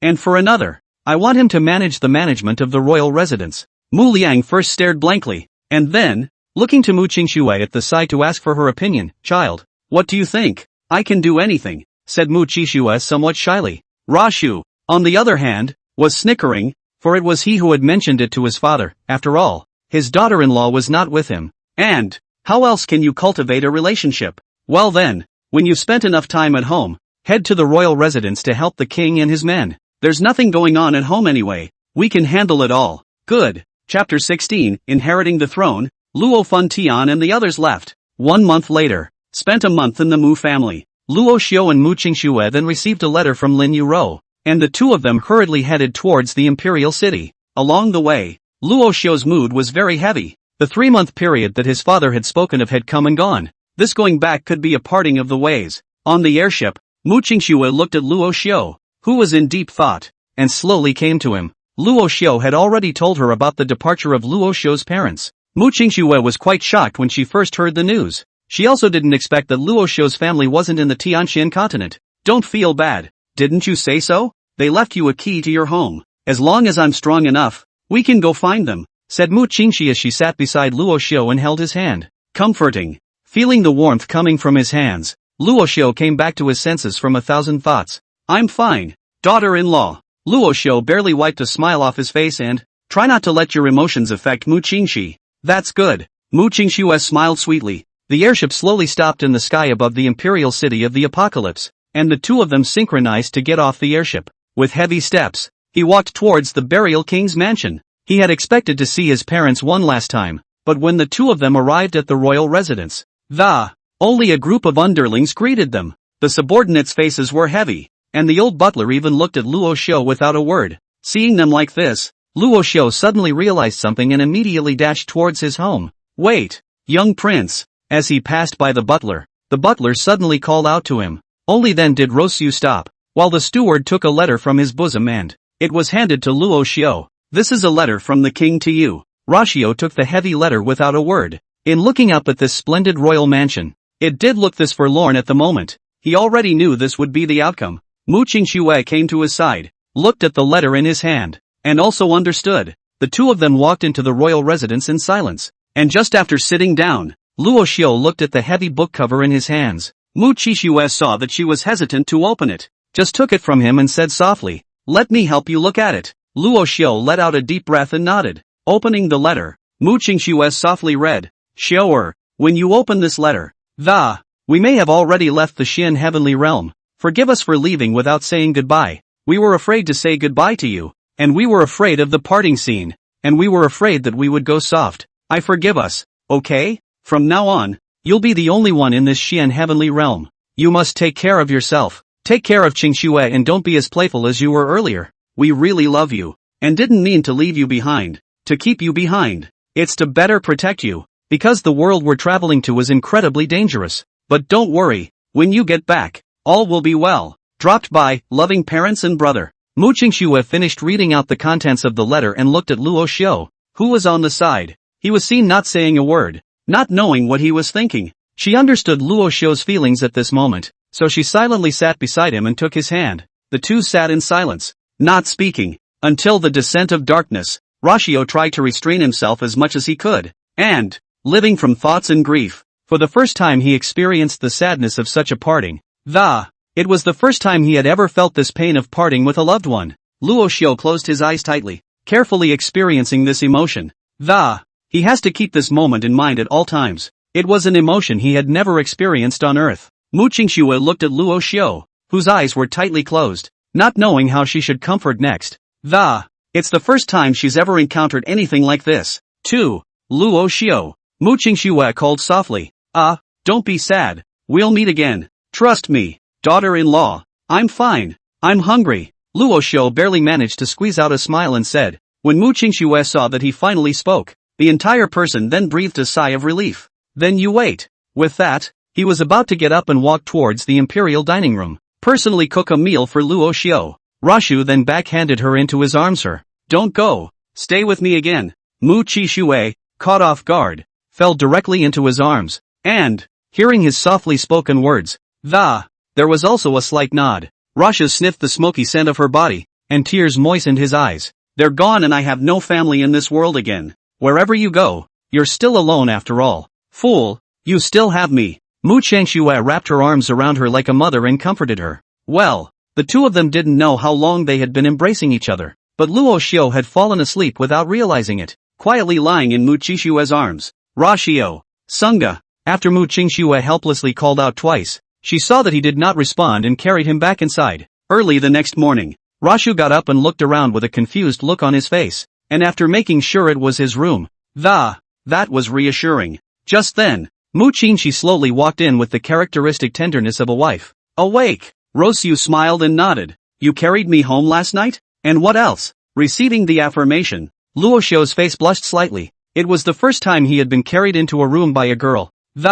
Or his own fiancée. Well, don't be shy. Where's your usual thick skin? Hurry up and get out of bed. I made breakfast for you. Seeing him in this predicament, Mu Qingxue also pursed her lips and said, You cook yourself? Luo Xiu's face was filled with shock. His own daughter-in-law could still cook? And what else? Originally it was the chef in the kitchen who was going to make it, but those mountains of food that. I figured you're tired of all the food, so I'd make you something vegetarian. So take matters into your own hands. Well, then I'll have to try my daughter-in-law's handiwork. Luo Xiu hurriedly got up with a sort of anticipation. Both of them tacitly agreed not to bring up last night's incident. Some things are just good to keep in mind. There's no need to bring it up. Mu Qingxue was relieved to see that Luo Xiu had already regained that beaten expression. Not long after the two came to the imperial kitchen. The chefs are still busy. Though Luo Xiu already had the knowledge of food, but he still has to prepare food for all the people in the house. The entire buried Heavenly King's mansion does not have a class distinction in terms of eating,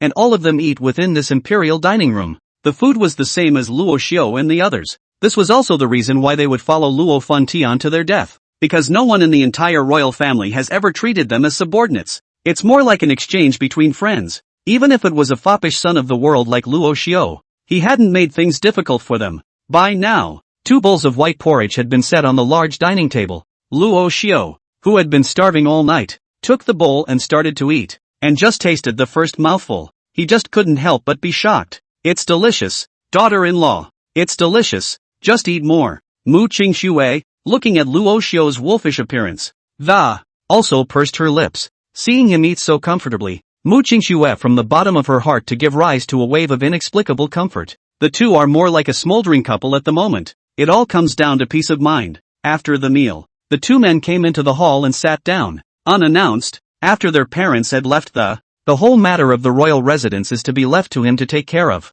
However, Luo Xiu wasn't interested in this aspect, so he wanted to leave all these matters in the hands of his daughter-in-law. Daughter-in-law, I'll leave all matters of the royal residence to you. I'm not interested in this area. Mu Qingxue gave him a blank look. You don't cultivate. Isn't it good to take care of it yourself? I want to start cultivating too. Even if I don't have a cultivation base, then I'll just take the path of physical cultivation. I'm sorry. Luo Xiu laughed sardonically. He still wasn't ready to tell this silly daughter-in-law that he had the power to, now that his parents and brother have left. I don't know how many people are staring at this burial heavenly king's mansion. He had to stay hidden and be the hand in the dark. That way you can better protect yourself and the family. Okay, but physical cultivation is hard work. Can you hold out? I don't know, Mu Qingxue said with some concern. Luo Xiu was originally from a rich family, and hadn't had any hard times since he was a child. Mu Qingxue was afraid that he wouldn't be able to hold out. Then again, she didn't object. It's good to have a goal. At least he's finally on the right track. As far as making it or not making it, she doesn't care. As long as she was there, she could keep him safe for the rest of his life. Don't worry, trust me. Luo Xiu just smiled faintly. Chapter 17, Worship, Jade-faced Shura. Killing officially begins. The night is like ink. The burial king's mansion. Rashu's room. Luo Xiu, have you thought about which martial arts school you want to worship and learn from? Mu Qingxue slowly leaned her head on Luo Xiu's shoulder and softly said. Mu Qingxue was very attached to Luo Xiu, who had said that he was going to refine his body. She was then ready to pave the way for him. In the afternoon, she also made a special trip to purchase some healing pills that she needed to use to practice her body as well as a body-refining spiritual liquid. In order to help Luo Xiu, the two had slowly become dependent on each other. Since I don't know when, it's still just an engagement, but it's more like a couple that's been married for a long time. Luo Xiu was slightly stunned. If it wasn't for his daughter-in-law mentioning this, he would have long forgotten about it. In fact, he had no intention of refining his body. He's just trying to do things in the dark. Only seeing that this girl was treating this matter so seriously, he couldn't afford to put it off. I'll go look for it tomorrow.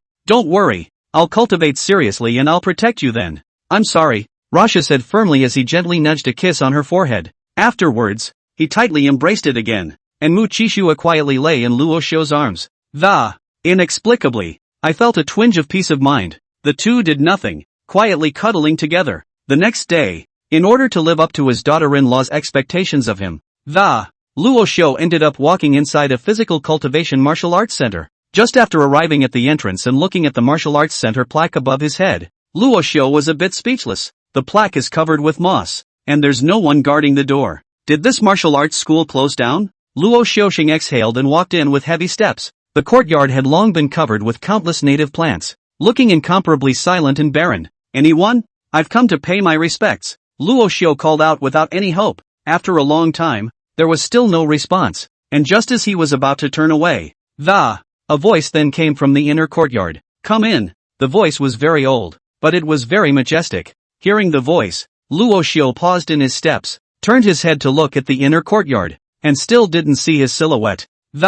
He thought he'd heard wrong, so he turned again and prepared to leave. The pale voice came out again. No more worship? Luo Xiu heard it truly this time, not as if he had misheard it. I want to, but where are you? Luo Xiu responded somewhat breathlessly. What's the point of having a conversation here? Playing so mysterious. Is it a black martial arts school? Come on in then. Luo Xiu hesitated for a moment, and eventually walked in towards the inner hall. The inner and outer chambers did not differ in any way, being still overgrown, and in the depths of the grass a figure lay hidden. Rashu pushed aside the grass that towered like a man in front of him, and a small, rosy-cheeked old man lay in the grass. He was seen in rags, with his chest bare, a scruffy look, somewhat unkempt. However, The gust of aura emanating from his body shocked Luo Xiu. This aura did not resemble the Xian Qi that was unique to self-cultivators, but rather an internal Qi energy that belonged uniquely to physical cultivators. This aura made Luo Xiu feel a hint of scorn, knowing that even if it was an Emperor Xian realm powerhouse that, there hadn't even been this kind of breath suppression in front of himself. And he did detect it here today in a physical practitioner. The old man is strong. Luo Xiu subconsciously said darkly. Kid, want to refine your body? The little old man just laid down in the grass, rolled over slightly and, somewhat impatiently, he asked. Luo Xiu nodded without hesitation. And as a man who had traveled through, he never ignored such unkempt old men, for often such people were the true masters of the world. It's not impossible. 2 roasted chickens and a jug of fine wine every morning and evening. I will then teach you. The little old man held out 2 fingers and waved them in front of Luo Xiu. Yes, this wasn't a difficult task for Luo Xiu, let alone 2 per day.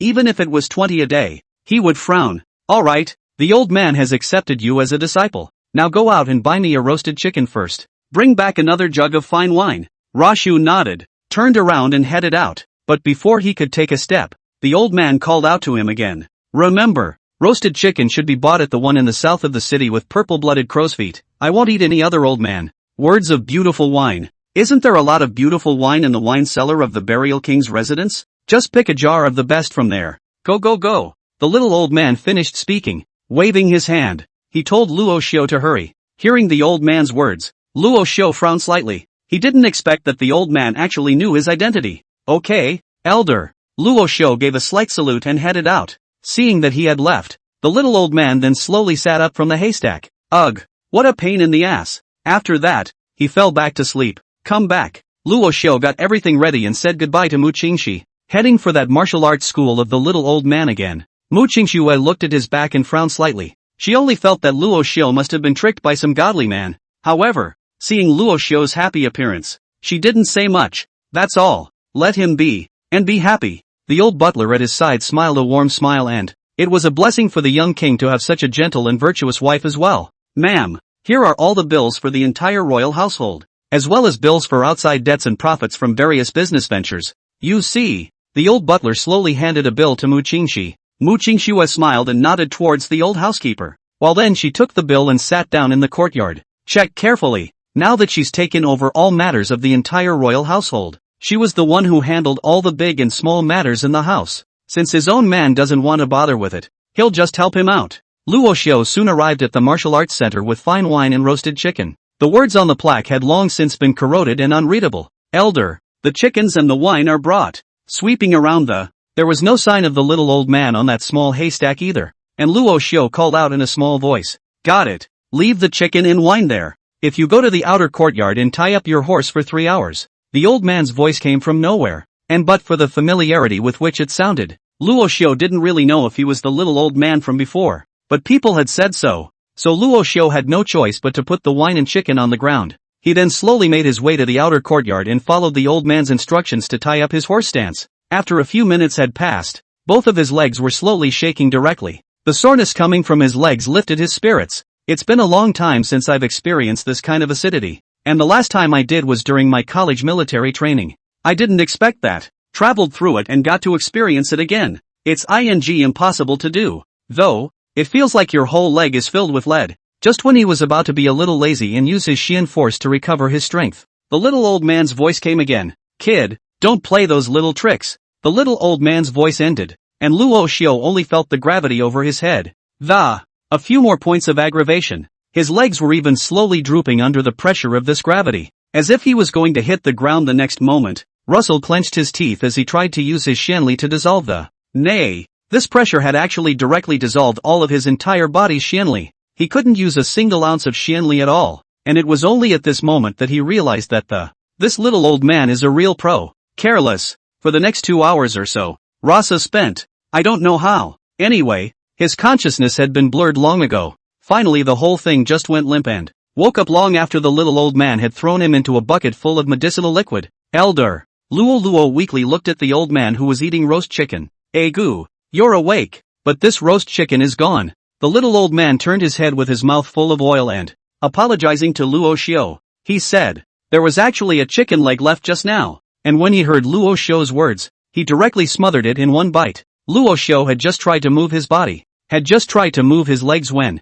I can't believe how I can't make it work. It's like it's broken. Luo Xiu jerked his head up to look at the little old man. Elder, what the hell is going on? Why can't I feel my legs anymore? The little old man didn't take it seriously in the slightest, flinging the gnawed chicken leg in his hand. Isn't that nonsense? Zigzagging under double gravity. You think anyone can do it? You're a lucky guy. Some people zap for an hour and the blood vessels in both legs just explode. Don't worry. You're just having nerve paralysis now. You'll be fine in 2 or 3 days of recovery. Rashu nodded weakly. Chapter 18, Flying with Qi. Is this little old man a martial sage? 3 days later, Luo Xiu's legs had finally recovered. ***, gingerly stepping away, only to feel the endless power in the feet of the speed has become faster than before, and that's without using Xianli. A trace of delight wiped across Luo Xiu's heart. The benefits of this body refining were too obvious. Ding, congratulations to the host for completing the preliminary body hardening. The body strength has reached martial zone strength.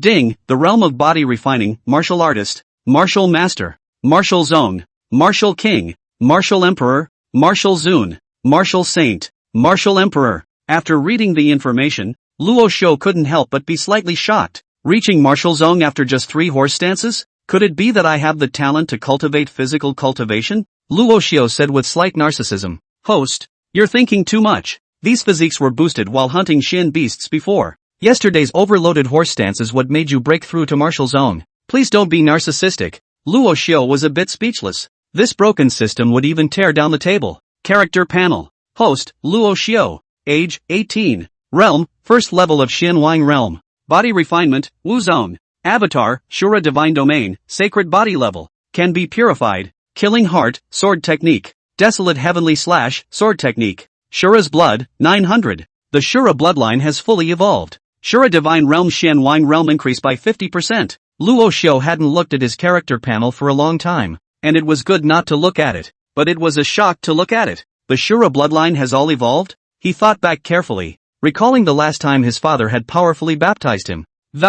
It's supposed to have evolved since that time, but what's the point of having all of this bloodline evolved? Luo Xiu currently didn't know what it meant for all of this bloodline to evolve. Stronger? He didn't feel it, but it was a lot more killing than the earlier one. There was a lot less moving around and getting corrupted by demonic energy. System, use Shura's Qi and blood to raise your cultivation level. Copy that. Boost. In an instant, the Qi and blood in Luo Xiu's body was climbing up and up. The cultivation level was even rubbing up. Wang Xian second. Wang Xian triple. Wang Xian 9. Boom. A majestic energy made to burst out from his body, crushing everything around him instantly.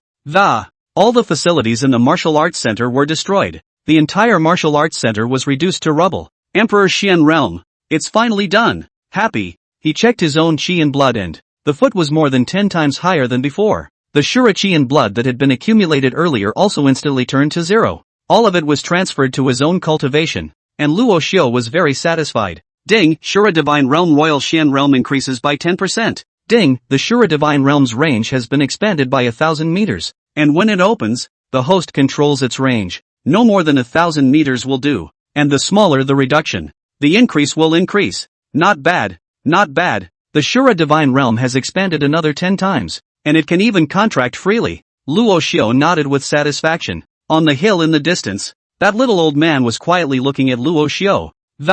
A light smile involuntarily appeared on his face. The children are teachable. It's just, why do I always feel like something is wrong? The old man stroked his beard, very pleased, and then looked toward the ruins of It seemed to feel like something was wrong.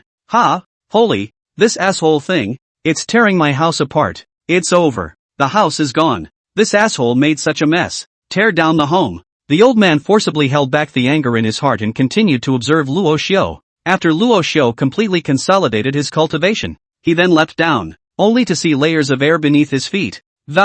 Like a flight of steps to greet his landing. Luo Xiu noticed a fluctuation coming from the air and raised his eyes to look at. Then he saw that the little old man was actually moving in imperial qi.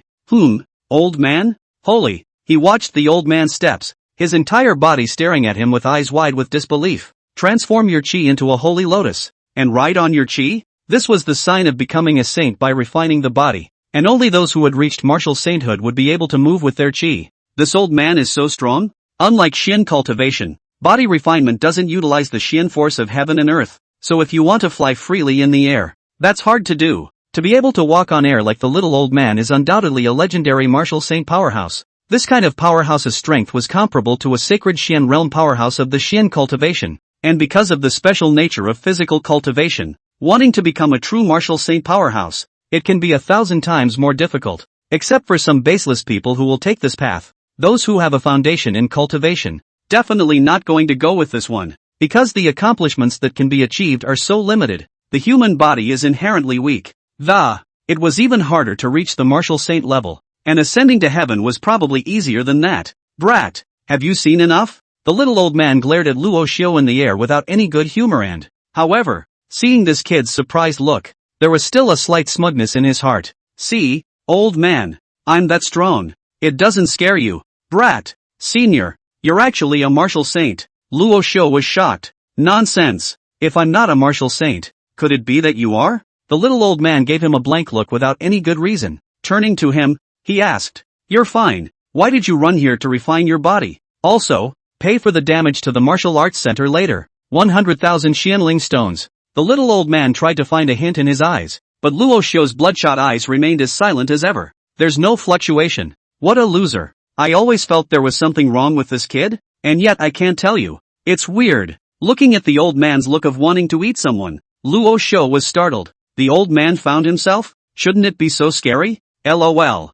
Luo Xiu, on the other hand, was stared at by him a bit and said helplessly, "Fine, I'll pay for it. It's just that, senior. I just hope you can keep my secret for me." It's naturally easy for such a powerful person to discover himself, not to mention that this little old man had been spying for so long that he couldn't hide it if he wanted to. Come on, I'm not interested in any of these bull secrets of yours. Where's the old man's wine and chicken? The little old man waved his hand with care, seemingly not wanting to mention more about these secrets of Luo Xiu. When Luo Xiu heard him say this, the corner of his mouth smiled slightly. He didn't ask. He naturally wouldn't say anything. The wine and chicken were then brought out and prepared. Here you go. Still your boy is on the ball. Hey. The little old man picked up the wine and poured it into his mouth, eating the roasted chicken while drinking the eating with a mouth full of oil, completely disregarding any image. Luo Xiu looked at him quietly. Why are you looking at me? Not eating? The little old man looked at Luo Xiu, who kept staring at himself and,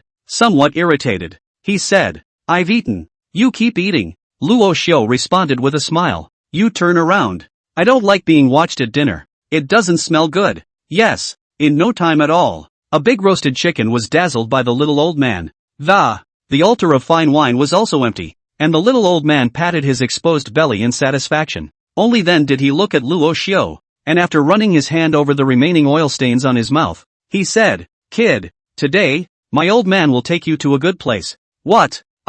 Before Luo Xiu could ask too much about where to go, the little old man directly grabbed him by the collar and then he headed towards the sky to imperialize the air. Flying through the air, Luo Xiuji felt his whole body cool with the speed of the even he couldn't see everything around him, only blurry shapes and shadows. Elder, where are they going? Luo Xiu struggled to restrain the waves of air in his rush to. It was hard to open his mouth and ask, "Oh, since you want to refine your body, then fighting is the best way to improve. As for places, you'll see in a minute." The little old man smiled mysteriously, and then he sped up, and Luo Xiu didn't even have a chance to speak. He just felt "don't cool off," and had a foreboding feeling in his heart. 1 hour later, the two landed on a ruin, and Luo Xiu looked around very strangely. Obviously, this was no longer in the territory of the Apocalypse Empire. "Elder, where is this?" Luo Xiu turned around and asked, but the little old man who was still by his side had actually disappeared. "Senpai." Luo Xiu used his surroundings to scan around and finally confirmed that he was being exiled by this old man.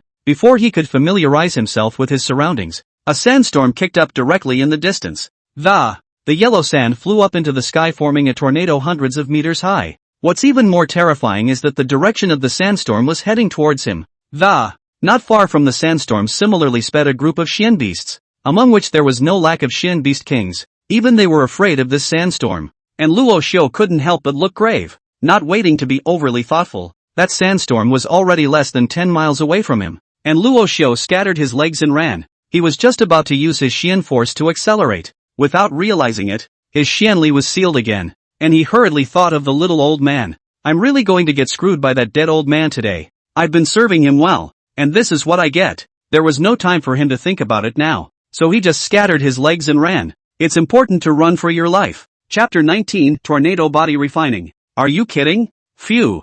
Hoo. Seeing that a tornado was getting closer and closer to him, while his feet were getting weaker and weaker, Luo Xiu only felt that he was finished this time. Dead old man. If you don't show up, I'm really going to be finished this time. Watching those Shen beasts behind him get caught up in them one after another, Luo Xiu could not cry. With countless Shen beasts being caught up in it, the tornado, which was originally like sand and earth, it had slowly taken on a blood color. Apparently those Shen beasts were strangled by the tornado, and their blood dyed the tornado red. The originally dry and boring desert slowly set off a wave of blood. Luo Xiu was still running as hard as he could, and the old man seemed to think that he was running too fast and he came directly in front of him. Why are you running so fast, kid? Don't you want to go in and have some fun? When the old man suddenly appeared in front of him, Luo Xiu was startled and was just about to open his mouth when this old man just grabbed him by the collar and threw him into the tornado. ***, you've got to be kidding me. As Luo Xiu let out a loud curse, his entire body directly disappeared into the tornado.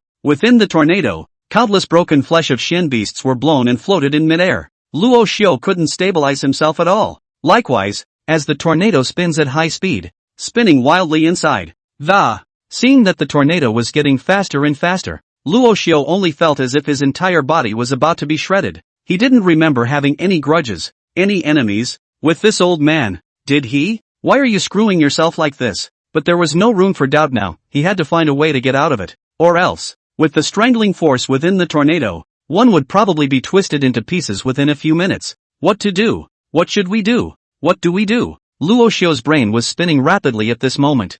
A strong desire to survive grew in his mind. Can't just die, kid. Want to live within this tornado? You'll have to adapt to that strangling force of it. There are certain laws within it, but I won't tell you. The old man's leisurely voice came into Luo Xiu's ears. Broken. His divine sense was in disarray, and now the system couldn't contact. Had to do what the old man said. This dead old man. Why is he such a dog? What's the pattern inside such a chaotic tornado? All Luo Xiu felt was a tingling pain that came from his skin. The originally white and jade-like skin had slowly oozed blood. Damn it, it's so confusing. What's the pattern? Wait. Luo Xiu's mind spun quickly as he remembered that when he was on Earth, had a tour of the base where astronauts practice and experienced it. Would that practice barn be similar to an inside the tornado? Luo Xiu wanted to try it, only to see that he had exerted every ounce of his strength to suspend his body throughout the interior of the tornado.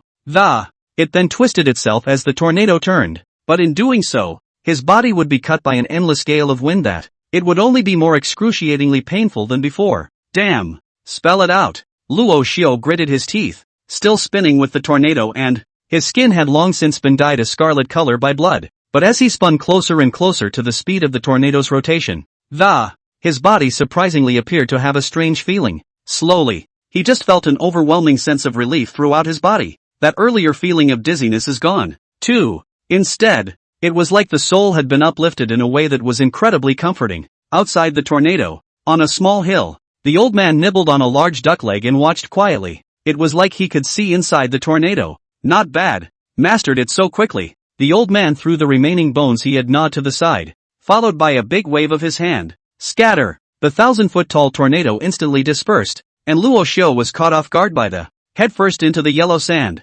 Knew it was the old man's doing. Damn it! Ding! Congratulations to the host for reaching the peak of the martial zone realm and body refinement. Before Luo Xiu could climb out of that yellow sand, the system's voice immediately came out. The Xianli in his body also instantly returned to normal. The old man, on the other hand, slowly stepped into the air and looked down at Luo Xiu, whose entire body was buried in the sand. Boy, is it cozy in there? Still not crawling out? With a single catapult, Luo Xiu's entire body immediately stood in the air alongside the old man. Are you trying to kill me? Luo Xiu questioned with great dissatisfaction. Shouldn't you thank me? The old man looked at him with this angry expression and smiled. I thank you. I thank your whole family. Luo Xiu shook the grains of sand all over his body and gave him a blank look. Was it fun? Want to do it again? The old man, however, said indifferently. Come again? It took half my life in one go. Do you want my whole life? Luo Xiu growled angrily. Boring. If you don't want to play, forget it. Then old man, I'll go first. After the old man finished speaking, he directly flashed in place and skipped off, and Luo Xiu looked at his distant back with a confused expression. By the time he reacted, the old man's figure was long gone.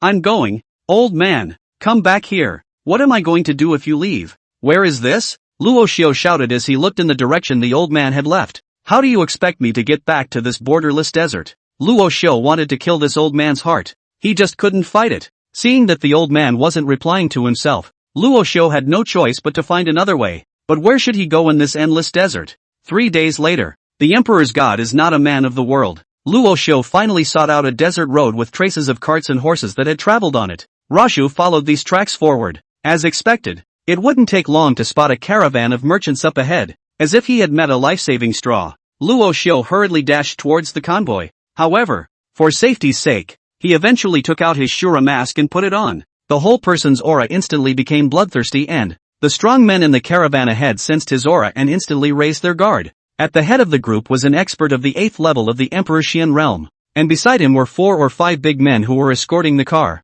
None of the strength is weak. There were 2 large men whose auras had similarly reached the Huang Xian realm. The crowd looked at Luo Xiu, who was sailing towards them not far away, and had heavy faces. They couldn't detect Luo Xiu's cultivation, but it gave them an extremely dangerous feeling. The crowd was on alert, and the weapons in their hands were slowly sheathed. Seeing as how the guy in front of them had a mask on his head, they thought he was here to carjack. As they watched Luo Xiu get closer and closer to them, their nostrils grew heavier and heavier with each other. Stand still. Who are you? The expert at the 8th level of the Emperor Xian realm stopped Luo Xiu and asked. Luo Xiu slowly raised his head, and underneath his mask, he couldn't suppress the excitement within him. Finally, someone. Nevertheless, he raised a hint of alarm in his mind, and altered his voice slightly.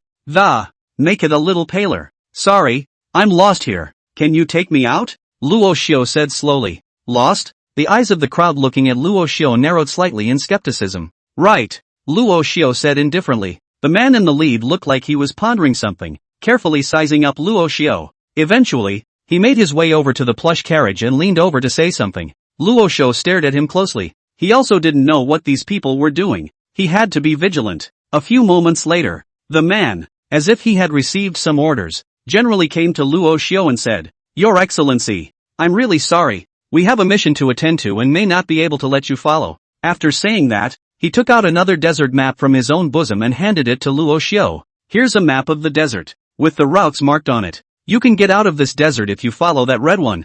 Luo Xiu could understand and took the map in his hand, then handed him a bag of Xian stones. No credit. This map is on me. After that, he turned and left. The crowd watched as his back gradually faded away, and then they breathed a sigh of relief. And what a weirdo! Who says it's not? What's with the masks in this desert? It scares the hell out of me. Well, don't even talk about it. Hurry up and rest for a while. We still have to catch up. Chapter 20, Meeting Again. At the end of the road. With the map, Luo Xiu then knew his bearings. However, knowing his bearings, he was speechless to the core. A few days ago, he was in the Apocalypse Empire, but now he's run to this barren desert. The two are thousands of miles apart. Who can stand that? The old man deserves to die. At the same time, he couldn't help but be shocked at the old man's strength, worthy of being a Marshall Saint powerhouse. In just over an hour, he had arrived in the middle of this distant barren desert from the Apocalypse Empire. Looks like it won't take 2 days to get out of this desert. Luo Xiu sighed helplessly and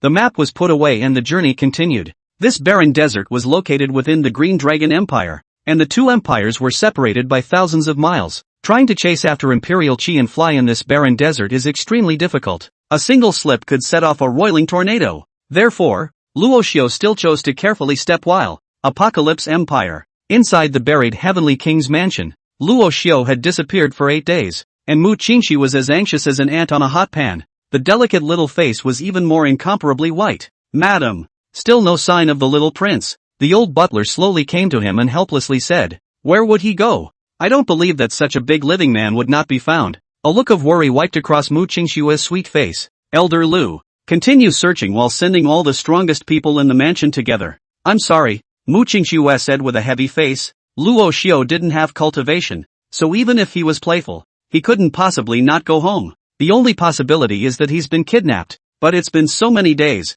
Even if they've been kidnapped, there should be news, right? The old butler nodded heavily and instantly summoned all the experts in the royal residence. Mu Qingxi took out a token from her ring and instantly crushed it. A few moments later, 15 figures wrapped in black robes instantly appeared in front of him. Tian K. Yes, little mother-in-chief. The Tian K leader at the head sweated his head slightly, and the crowd behind him also bowed their heads slightly towards Mu Qingxue. You all go and look for him, too, and if anything does happen to him, don't hold back on whoever did it. Directly exterminate it. Mu Qingxue ordered in an icy tone. Live and let live. Yes. The 15 figures moved immediately. After ordering everything, Mu Qingxue spread the news again. And if they were really tied up, the kidnappers must have been just trying to get something and must have contacted her. Where the hell have you been, you asshole? Do you know I was worried about you? Mu Qingxue looked at the ring in her hand and muttered. This was given to her by Rasho, desert of the desolate sky. After just half a day of walking,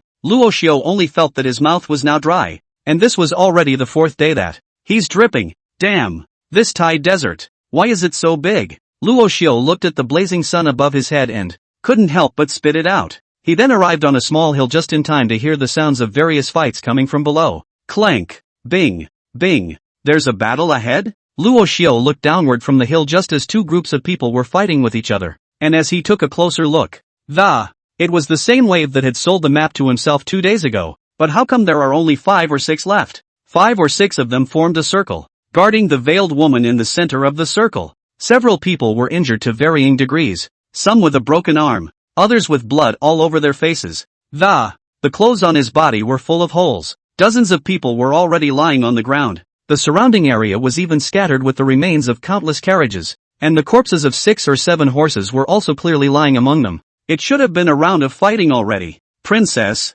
in a moment, we'll stall them and you hurry, that Huangshan Realm 8th Sky Powerhouse said to the veiled woman behind him. How's that going to work? I won't leave you guys behind. And the woman was stubborn. There is a great sense of living and dying together. Princess, now is not the time to be brave. These brigands are strong and we're no match for them. Don't let us die. There's no point. Yes, princess. As long as you're safe, we'll die in peace. Yes, princess. Behind them, the people were persuaded. The woman under the veil is in tears. You guys. For the first time, she felt this powerless, as she was the princess of the Green Dragon Empire. When have I ever been so wronged? And the dozen or so tough guys on the opposite side were looking at them with a mocking expression. I said, are you guys done explaining yourselves? If you're done, you can go to hell. Ha ha. Boss, I think the chick they're protecting is pretty good. Let's get her and have some fun then. Yeah, boss. Brothers, it's been a long time since I've touched a woman in this desert.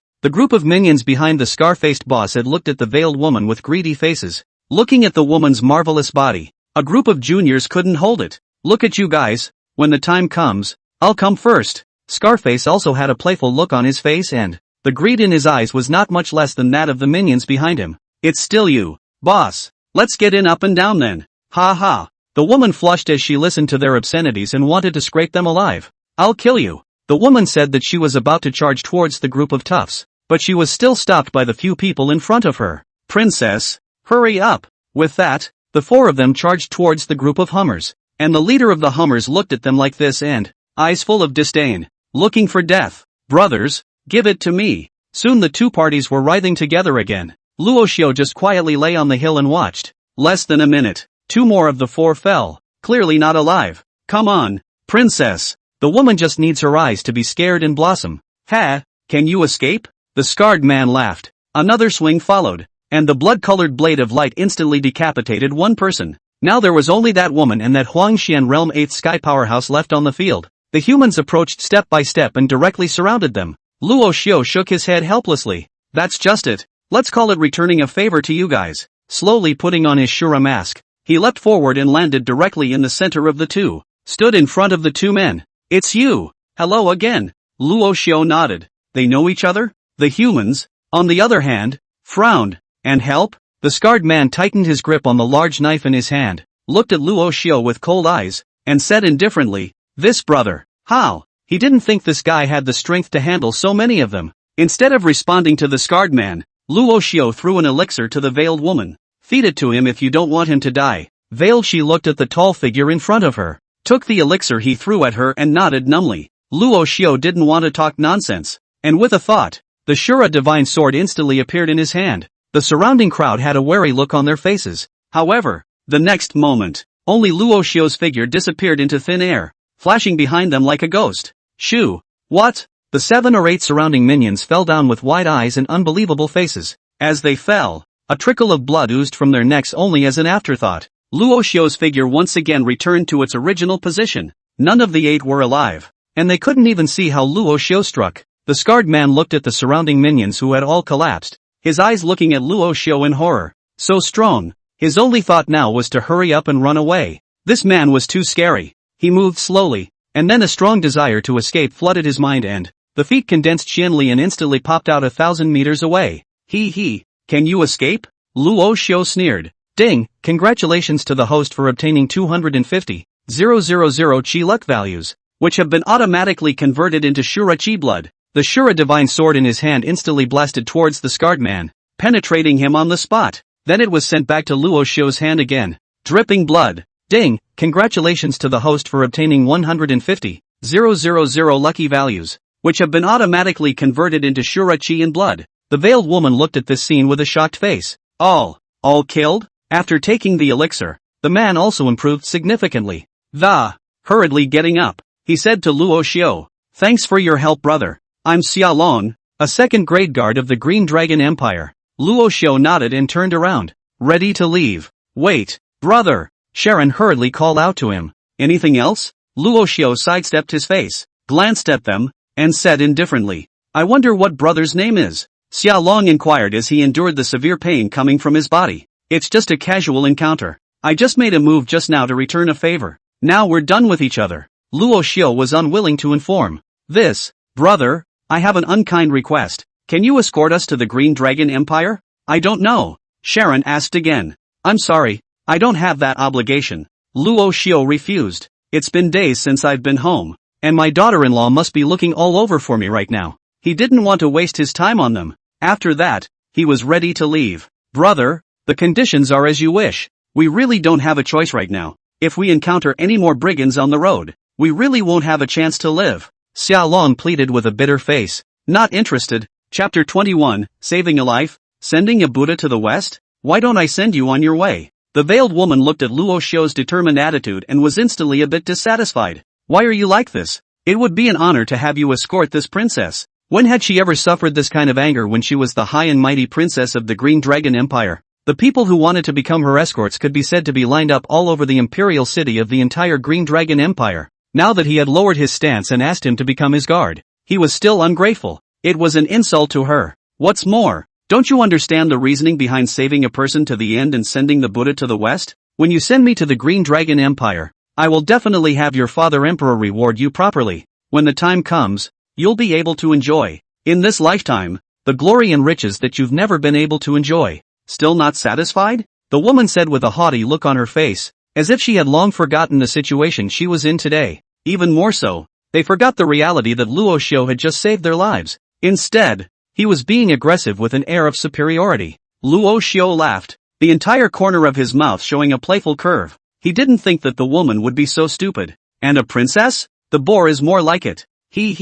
Saving people to the end, sending Buddha to the West. Then do you want me to send you on your way? Luo Xiu turned his head and said icily. He's not a living Buddha. He still has Shura blood in his body. This woman is afraid that she doesn't want to die? Shasta. His whole body's icy aura instantly swept towards the woman, killing intent. The whole person was like a hellish Shura. The originally blazing hot desert cooled down rapidly at this moment. The woman was even more paralyzed by this aura of his, the corners of her mouth trembling terribly. For a moment, she only felt that Luo Xiu would kill her the next moment. This endless killing intent made her heart freeze to a low point. Am I dying here? Xiaolong looked at the angry Luo Xiu, felt bad and immediately supported his heavily injured body and stood up. Standing in front of the woman, he hurriedly interceded. Your Excellency, I'm really sorry. The princess did not mean to offend. And please raise your hand. He had reason to believe that Luo Xiu would really move to kill them both, because that wave of killing intent was real just now. This man is horrible. Humph.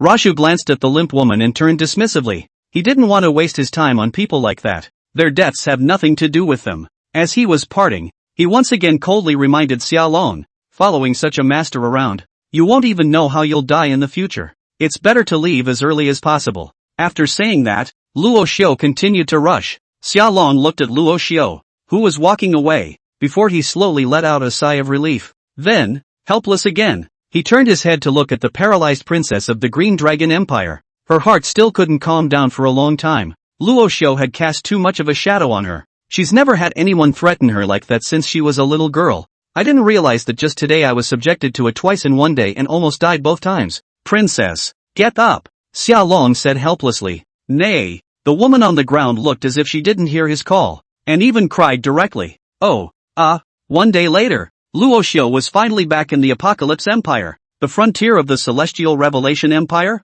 Shepherd's Horse City. The generals of the frontier stood on the tens of feet high city and touched the distance. In the distance, a blurry figure slowly emerged along with the yellow sand in the sky. General, there's someone. The soldier on the high platform looking out shouted downward. This cry directly shouted the crowd into silence. The situation at the border is incredibly tense, and any windfall of all of them would keep the generals on their toes, let alone seeing a person. At this moment, with immense solemnity, they took up their newly unloaded weapons. It was hard to get a break, but I didn't expect to see anyone else. Brothers, copy. The general gave an order. The archers on the wall had hitched up their hands and strung their sharp arrows. Clairvoyant, how many enemies are there? When the generals were ready, the general asked upward. The clairvoyant double-checked, and it still turned out to be the figure of only one person. However, he did not dare to hesitate and immediately told the general. General, only one person has been found so far. What? The general's face was stunned. One man dares to attack the city?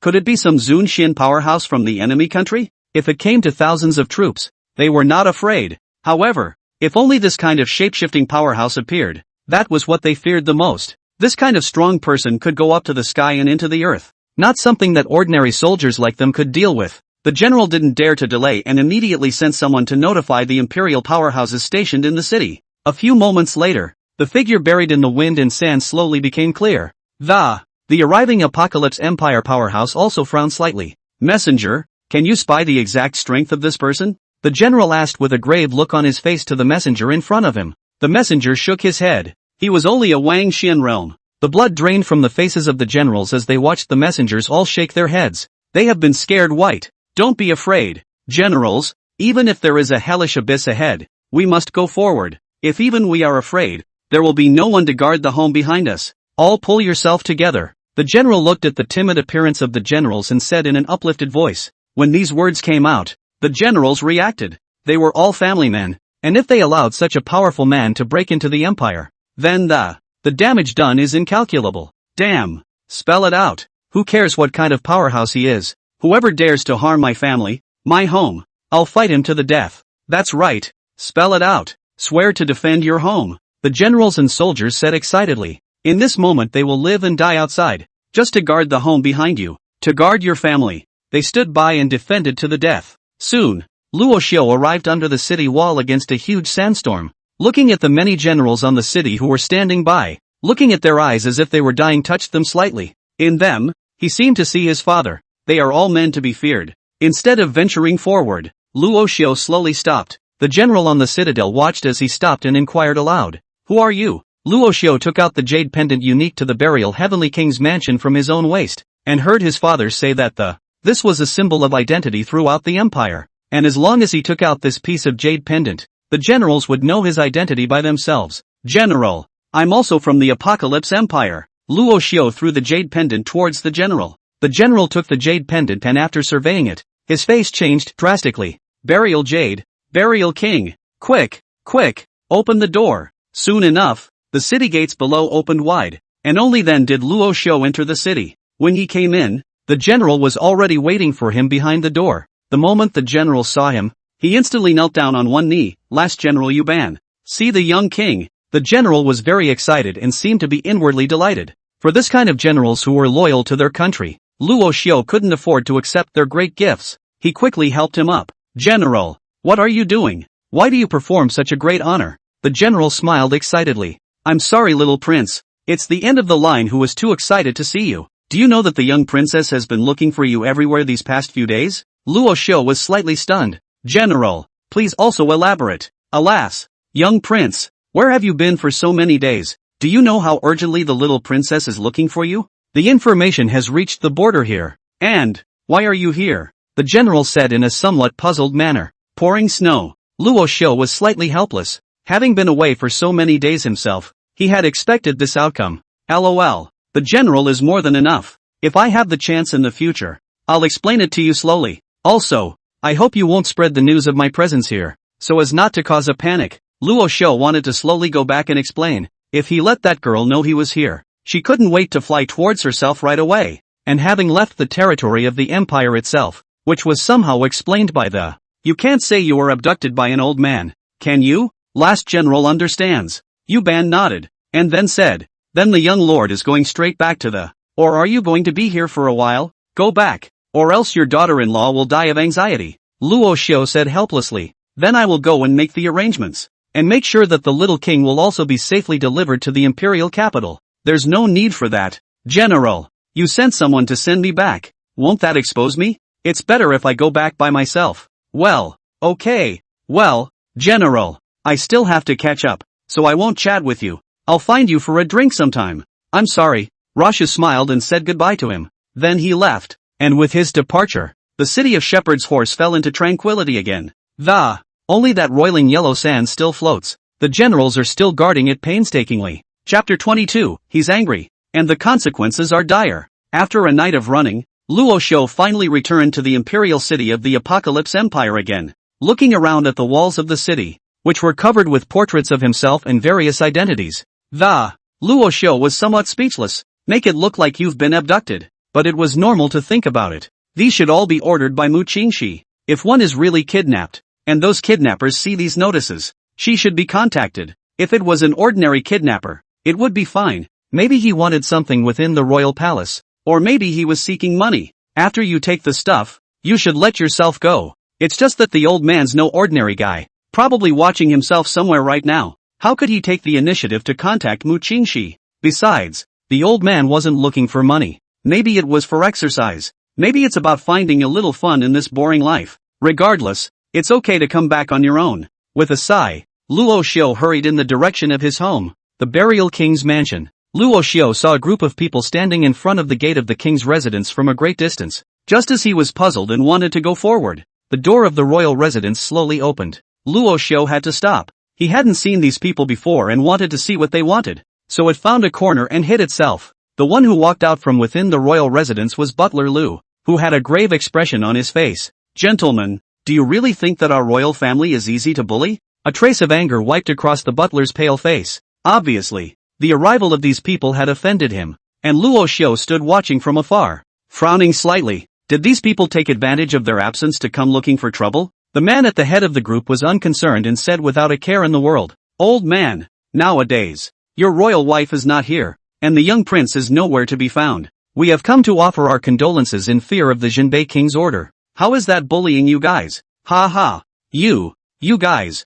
The butler's heart was angry. The news of Luo Funtian and the others leaving had already spread throughout the imperial city. People wondered though, where the hell had this king gone? But this was an order from the emperor himself, and the news was naturally credible. The crowd didn't suspect much. It's just that this news can be good news for those who hold the king's power in their hands. Once Luo Burial Sky left, the entire Burial Sky King's mansion was like a huge treasury. Anyone who wants to stick their foot in the door and get a piece of the beauty pie. After all, the news that Luo Xiu was a waste of space had long been rumored for over a decade. Now that such a loser is in charge of such a huge treasury, how can it not be eye-catching? Not to mention the fact that his little punk ass is nowhere to be found. The control of the entire royal residence had even fallen to a woman from a small family, which made them even more unscrupulous. Although Mu Qingxue's own talent was unrivaled, in the eyes of these powerful people, still out of place. After all, a genius who hadn't grown up yet could not be considered a true genius. Mu Qingxue was also under tremendous pressure these days,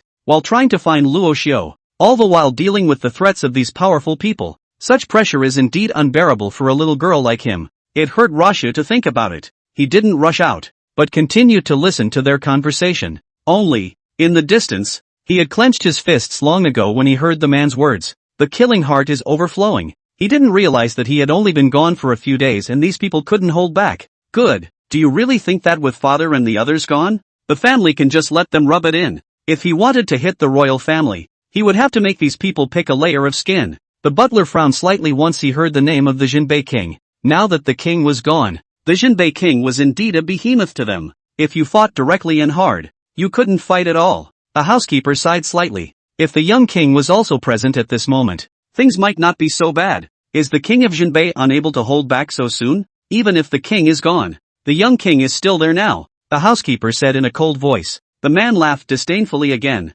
A mere waste of a young prince. They are not yet in the eyes of the Zhangbei royal house, even if he has the emperor's blessing. So what? They had the same Jinbei king behind them. If anything goes wrong, the king will take care of it. If the king intervenes, the emperor will blame him twice, and the matter will be settled. But these treasures can literally fall into their arms. The thought of this made them even more reckless. Old thing, with that punk? Don't say he's missing now. Even if he's here, we, the Jinbei royal family, don't care about him. I advise you to be sensible. In the future, the royal family will be managed by our Jinbei king. It might even be a good place for you to go. That face instantly grimaced, without the slightest scruple. You, the butler was so angry that he was shaking. Instead, the men laughed. They were evidently under the orders of someone, or else he, a little underling, it hasn't dared to threaten a royal family like this. Even though Luo Tian was absent, there was still a notable power within the royal residence. At the thought of this,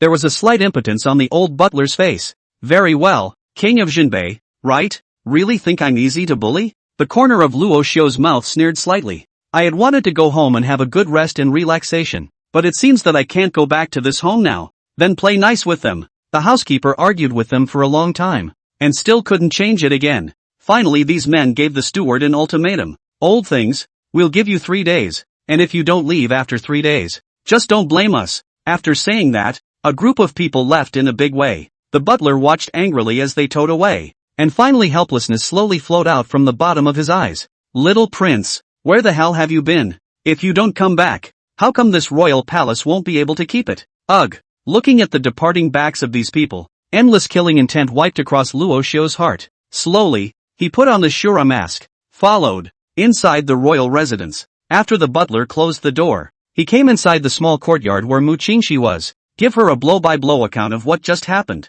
Ma'am, they left, the butler said helplessly. Elder Lu, I know, don't worry, no one can bully this royal family. I will definitely hold it for him. Mu Qingxi's face was icy cold, and the same endless killing intent surged through her heart. The reason why she didn't step forward just now was to avoid suspicion. Otherwise, people will think that there is not yet a man in charge within this royal residence. By the way, have you heard from him yet? Mu Qingxi's tone softened again at the mention of Luo Xiu. The heart was even lifting with great anticipation, hoping that the butler would give him a good answer. The butler looked at her expectant eyes and shook his head a little uncomfortably. Mu Qingxi closed her eyes slightly, her mood very low. Knew this was going to be the outcome, but it's still very disappointing. Keep looking, the butler answered and then left the small courtyard. Mu Qingxi slowly got up and came inside the small gazebo, where there were scenes where she and Luo Xiu had sat in each other's arms, with full memories. Where the hell have you been, you asshole? I can live without all this stuff. I just want you to come back to me well. Mu Qingxi's jade hand gently touched the pavilion platform. The eyes are very sad. The mood is incomparable loss. Every day for the past few days has been as hard for her as if she had spent several spring and fall. On Luo Xiu's side, he closely followed these people to the Jinbei king's mansion. At the moment, the king of Jinbei was not in the mansion, but the son of the king of Jinbei, Lin Mo, was in charge. As soon as these people came back, they immediately reported to him in a complimentary manner, and Lin Mo was even more delighted to hear it, appreciated again and again. Luo Xiu, just you still want to fight me? Without your old man's existence, you're nothing. When 3 days later the burial heavenly king's mansion will cease to exist. Ha ha. Lin Mo looked up to the sky and laughed. It seemed as if he had already taken the entire burial heavenly king's mansion into his own pocket long ago, incomparably proud of himself. Are you laughing too early? Just at that moment, a cry came from the eaves within the royal residence. Lin Mo's smile instantly froze, and when he looked up to the roof, he saw Luo Xiu wearing a mask that, a bloodthirsty look at himself. Ghosts, he was taken aback, and then the thought that it was in his own home that his face slowly calmed down and he asked disdainfully, who are you? How dare you barge into the Jinbei king's residence? Looking for death? How dare you play God? The guards around him also gathered around, looking at Luo Xiu on the beam with a wary face. It doesn't matter who I am. What matters is that you all have to die today, Luo Xiu said coldly. He then slowly stood up from the eaves of the room, and a blood-colored sword blade instantly appeared in his hand. The sword was entangled in blood mist, standing there like a killing god. Everyone was chilled. Lin Mo instantly panicked and immediately fled behind the guards. Take him down for me, The guards were also very obedient, condensing their xian blades and adding them to their weapons. In an instant, streams of light rose throughout the entire royal residence. The lowest cultivation level of these guards was at the Tian Xuan realm, already possessing the strength to mobilize the surrounding xianli.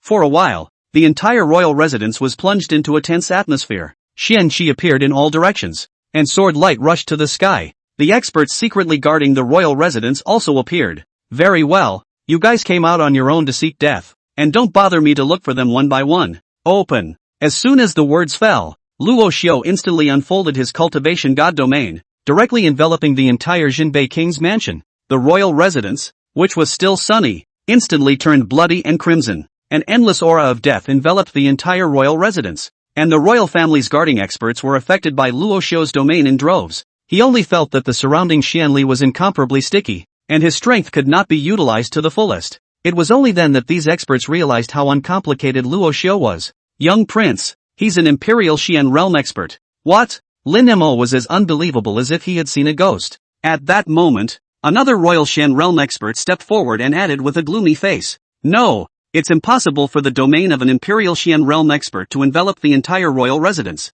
He is not in the Huang Xian realm. This one sentence instantly pushed the mood of the crowd to a low point. Not the emperor Xian realm. Doesn't that mean he's? The man's words trailed off as he, only to see a blood-colored longsword coalesce within the domain and plunge into his brow. He died violently on the spot. This is a domain killing technique. Look out! Get out of the way! Inside the domain, the color of blood gradually became gloomy and despondent, and the strength of the crowd was slowly compressed. A few moments later, they were less than half of their own strength. Yes, Luo Xiu had shrunk his domain once again, and today, he was sparing no one. He's pissed. The consequences are dire. Chapter 23, Bloody Massacre. Mysterious strongman of the Jinbei King's mansion strikes. In an instant, those Jinbei royal house powerhouses with lower cultivation levels were directly killed instantly. After the first round of bombardment, the entire royal mansion was filled with endless bloodshed, and the qi and blood within Luo Xiu's cultivation god domain grew more and more intense. The sobbing blood of those who had been blasted to death had been transformed into cultivator qi and blood within the cultivator god domain. This caused Luo Xiu's strength to grow stronger and stronger. Ding, congratulations to the host for obtaining 500,000 Shura Chi blood. Ding, congratulations to host Shura Divine Realm's Royal Xian Realm increase has reached 40%. And those who had blocked the first round of bombardment had also been traumatized to varying degrees. And this was just a blast from the domain of this powerful man, who himself had not yet actually struck. They're already in such a mess. The crowd was very scornful in their hearts. Damn it! Who exactly is your excellency? Slaughtering the experts of the Jinbei royal family so wantonly. Aren't you afraid of being retaliated against by the Jinbei king? The more powerful Huang Xian realm expert said with a grave expression as he looked at Luo Xiu. After the last round of bombardment, he had managed to fend off, albeit by a fluke. However, his body was now also as strong as a crossbow, and he was afraid that it would be difficult to resist the next round of this person's attack. That's why he brought out the king of Jinbei and tried to deter him. But Luo Xiu just smiled coldly at the corner of his mouth and, not the slightest regard for the Jinbei king in his mouth. Retaliation? From the moment you struck out against the burial royal house, this Jinbei king's mansion will eventually turn into a purgatory. Luo Xiu said coldly. Someone from the burial palace? The hearts of all the people trembled. They didn't expect that such an expert actually existed within the burial heavenly king's mansion. Now that the king of Jinbei was gone, who else could stop this kind of expert? As for Lin Mo, who had ducked to the side, at this moment, he had long since lost his previous radiance. The face looked as if it were dead. Luo Xiu glanced at him coldly, and with a grab of his fingers, he instantly sucked Lin Mo into his palm. 5 fingers squeezed his neck tightly. Oh, Lin Mo struggled hard, but no matter how he struggled, none of them could break free from Luo Xiu's grip. All of the experts present looked on with an angry face. They had no strength. You seemed happy earlier. Luo Xiu's voice was like coming from the 9 hells. Word for word, it paused in Rimmer's mind. Lin Mo just felt like his mind was going to explode. Nay, his throat was tightly pinched by Luo Xiu, and he couldn't utter a single word at all. Let go of the little prince, a loyal servant. Seeing this scene, instantly, he raised his sword and killed towards Luo Xiu, with the action of the first person. A few people followed behind it one after another. Similarly, he killed toward Luo Xiu. They were all the only remaining Wang Xian realm experts. Only this kind of strength was in Luo Xiu's eyes, but is as weak as a child. Several people all burned their own essence blood. Their speed was not slow. It was about to kill in front of Luo Xiu's eyes in an instant. Luo Xiu watched all this with a cold smile and, not putting them in their eyes in the slightest, it seems that these dogs you raised are quite filial. It's just a pity. Too weak. At this moment, Lin Mo had already been pinched by Luo Xiu to the point that his eyes rolled over, and his legs off the ground were constantly tuckless, unbridled. Looking at the several people who were charging, Luo Xiu snorted coldly. Then with a flick of his other hand, a blood-colored palm instantly condensed within the Shura Divine Realm, directly suppressing them. The few people who had originally burned their essence blood were instantly like molested balloons. Heavily, he dropped to his knees. The essence blood of their entire body was also stripped away by Luo Xiu in that instant. Now they were as good as a wreck. There is no longer any cultivation. Although they had lost their cultivation, their eyes were still red and angry as they looked at Luo Xiu. Luo Xiu enjoyed the thrill of revenge. And then as several people watched, prepare to crush Lin Mo. You say you're so short of breath. How come there are still people fighting for you? In your next life, keep your eyes peeled and don't be stupid. After saying that, Luo Xiu instantly condensed countless amounts of Xian power in his hands and, just as he was about to strike to kill Lin Mo, the entire sky above the royal residence instantly distorted. A vast pressure instantly struck, causing Luo Xiu's cultivation god domain to ripple. Seek death. Accompanying the endless pressure was an icy voice. Luo Xiu frowned slightly. This kind of pressure wasn't something that could be possessed by the Emperor Xian realm. Tian Xuan Realm powerhouse. A wave of pressure flooded Luo Xiu's heart. With his current strength against the Emperor Xian realm it was fine. However, facing a Xian realm powerhouse, it was still a bit lackluster. Meanwhile, the powerful man slowly descended from above. His entire body attached to a white robe. Looked and appeared very young, but 20 or 30 years old. Seeing the visitor, those who still survived instantly glistened with both eyes. Greetings, old prince. As if they had seen a savior, the crowd knelt down and saluted. The man nodded and ignored the crowd. Instead, he looked coldly at Luo Xiu, and with a flick of his finger, it then snatched back the Lin Mo from Luo Xiu's hands. Lin Mo, who was out of Luo Xiu's control, exhaled heavily as if he had survived a robbery. After recovering for a few moments, he knelt down in front of the old prince with an aggrieved face and cried, "Grandpa, kill him, must be killed." Seeing him like this, the old king slowly bent down and touched him on the head and, with a pensive face, he said, "Don't worry, grandson. Old me will definitely thwart him today." The old prince's voice was laced with a hint of anger, and endless pressure was implied in it. It caused the people present to shiver. "Kid, no matter who you are, if you dare to come to the Jinbei king's mansion to cause trouble, then there's only one ending for you. Die." The old king didn't bull **** in the slightest. A sword suddenly appeared in his hand and slashed several times towards Luo Xiujuan. The strong and incomparable Xian Li was like a vast light that, it chopped at Luo Xiu at an extremely fast speed. Luo Xiu didn't dare to slack off at all as he watched a strong attack. The tactics of such a strong person could not be ignored by him either. It has to be all hands on deck. Desolate sky slash. Luo Xiu similarly displayed his divine ability, a sword tough accompanied by blood chi that, meeting the old king's attack, a sword chop intersected and scorched together, instantly colliding with an endless amount of power. Everything around them was also affected by the wave of energy from this aftermath. Boom. Bang. The various facilities in the royal residence were actually destroyed, and the walls on all sides collapsed. Those strong people tried their best to make a strong effort to escape from the range of the attack. In a trance, the two of them exchanged dozens of rounds again. Many of them were seriously injured, unable to dodge in time, and were directly killed on the spot. Old Wang also looked at Luo Xiu's means, and there was a hint of shock in his eyes. Given Luo Xiu's current bone age, he's only in his 20s at most. How is it possible to have such strength? Could it be the supreme pride of some hidden super clan? The old king was startled by this speculation within himself. However, he soon refuted this statement within himself. When Luo Tian hadn't left, he had messed with quite a few clans, so there shouldn't be anyone who would help him. Could this young man be Luo Tian? Luo Tian was known as a genius that would be hard to come by in 10,000 years in the Tianqi Empire, and before Mu Qingxue had appeared, he was the true first genius of the Apocalypse Empire. Moreover, he had been following Luo Tian on his conquests for many years, and his strength had even increased by leaps and bounds. With this kind of strength, the old king was not surprised that It's just that didn't that Luo Tian also follow the Luo Tian couple to leave? Who is that man in front of me?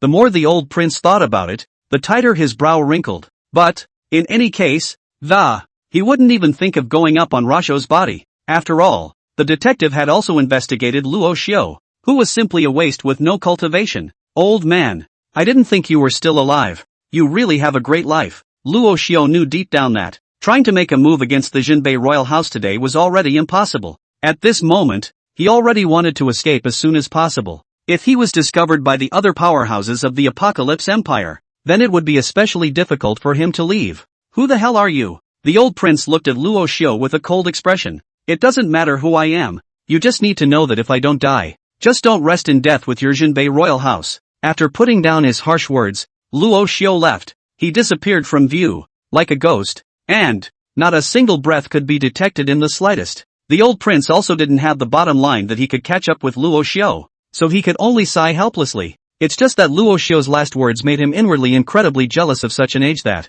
kind of strength, if he is allowed to grow any further, then, for the Jinbei royal house, undoubtedly a huge blow. Chapter 24, Going to the Door. After leaving the Jinbei king's mansion, Luo Xiu didn't return directly to the burial king's mansion, but instead went out of the city and came into the forest of Xian beasts. That battle just now had also caused him to suffer a slight injury. This was the first time he had fought a Tian Xuan Realm powerhouse. It was also the first time he felt inexplicable pressure. The strength is still a bit weak. Luo Xiu sighed helplessly. The only thing he's happy about, fighting a superpower like this. It gave his Shura Divine Domain increase a huge boost. Today's Shura Divine Domain could increase by up to 60% at the Emperor Xian realm. Now, one could cross the ranks and challenge an expert who was 6 small realms higher than oneself. Together with his own undercard, he could achieve invincibility under the Tian Xuan realm. Moreover, after killing those Jinbei royal family powerhouses, he had also obtained quite a lot of Shura Qi blood. At this moment,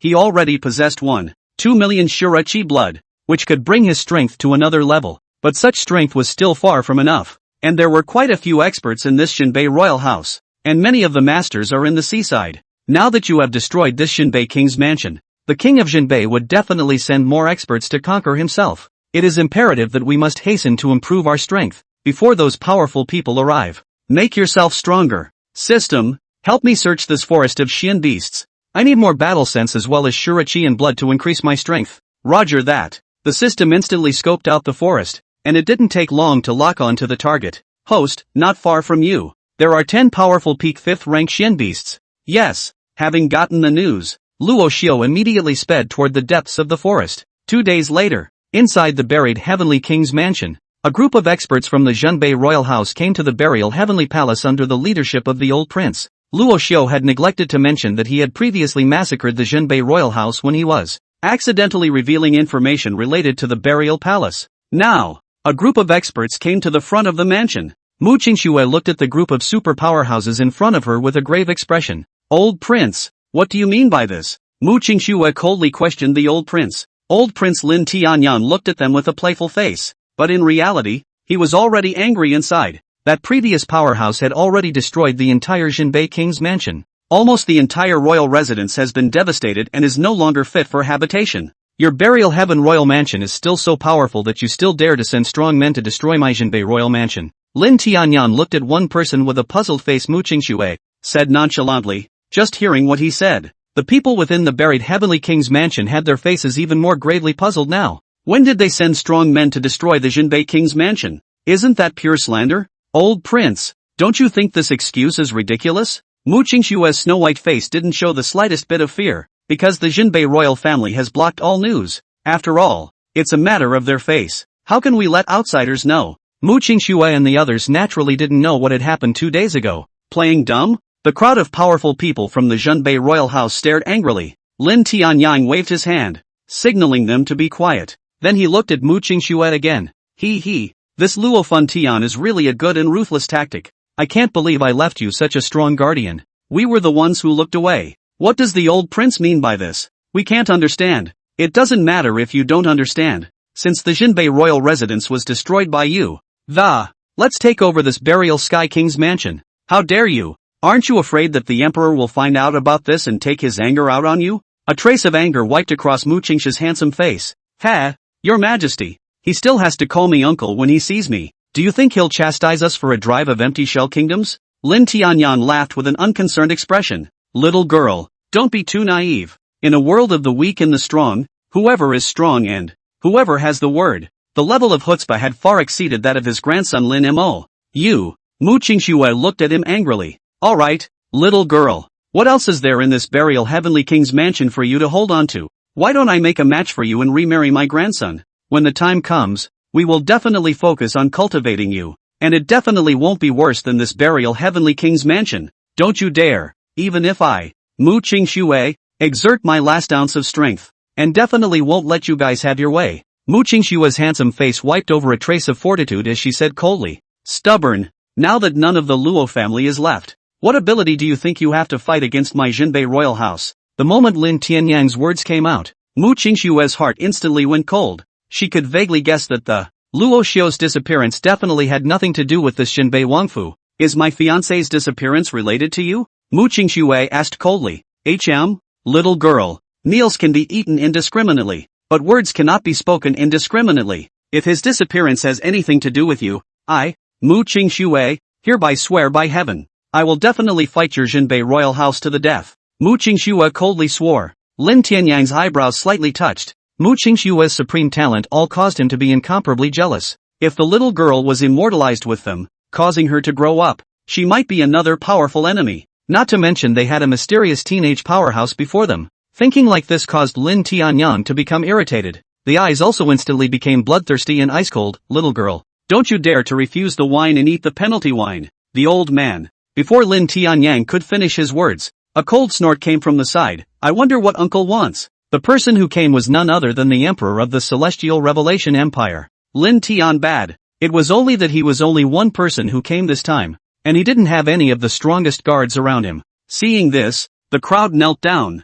See your majesty. Lin Tianyang also bowed slightly. Even if he was a generation older than Lin Tianbad, he was still a vassal. Greetings, your majesty. Alright, I'm sure you didn't come here today for business, but for personal matters, Lin Tianbad said. Then I wonder why your majesty has come here? Lin Tianyang's face was dark at the moment. Lin Tianbad's arrival could be considered a heavy blow to them. Trying to take down a burial heavenly king's mansion today. I'm afraid it's just not possible. Oh, I heard that uncle's royal residence was destroyed 2 days ago. Have I not come to settle this for you? Look at uncle's face, seems to be very unhappy. Lin Tianbad said with a light smile. Then thank you, your majesty. Lin Tianyang slightly saluted. Just why did uncle and the others appear within this burial heavenly king's mansion? Lin Tianbad asked with a pretense of doubt. The faces of the people were slightly ugly, not knowing how to answer this question. Your majesty, the man who destroyed the Jinbei king's mansion earlier said that he was from the burial heaven king's mansion.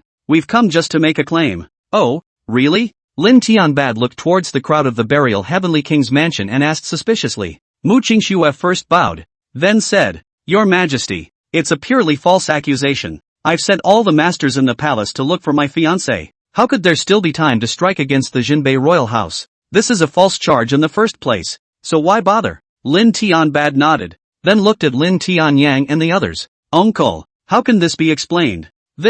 Sire, this could be a strong person left behind by the burial heavenly king. He must be secretly guarding the burial sky king's mansion. Lin Tianyang said with certainty.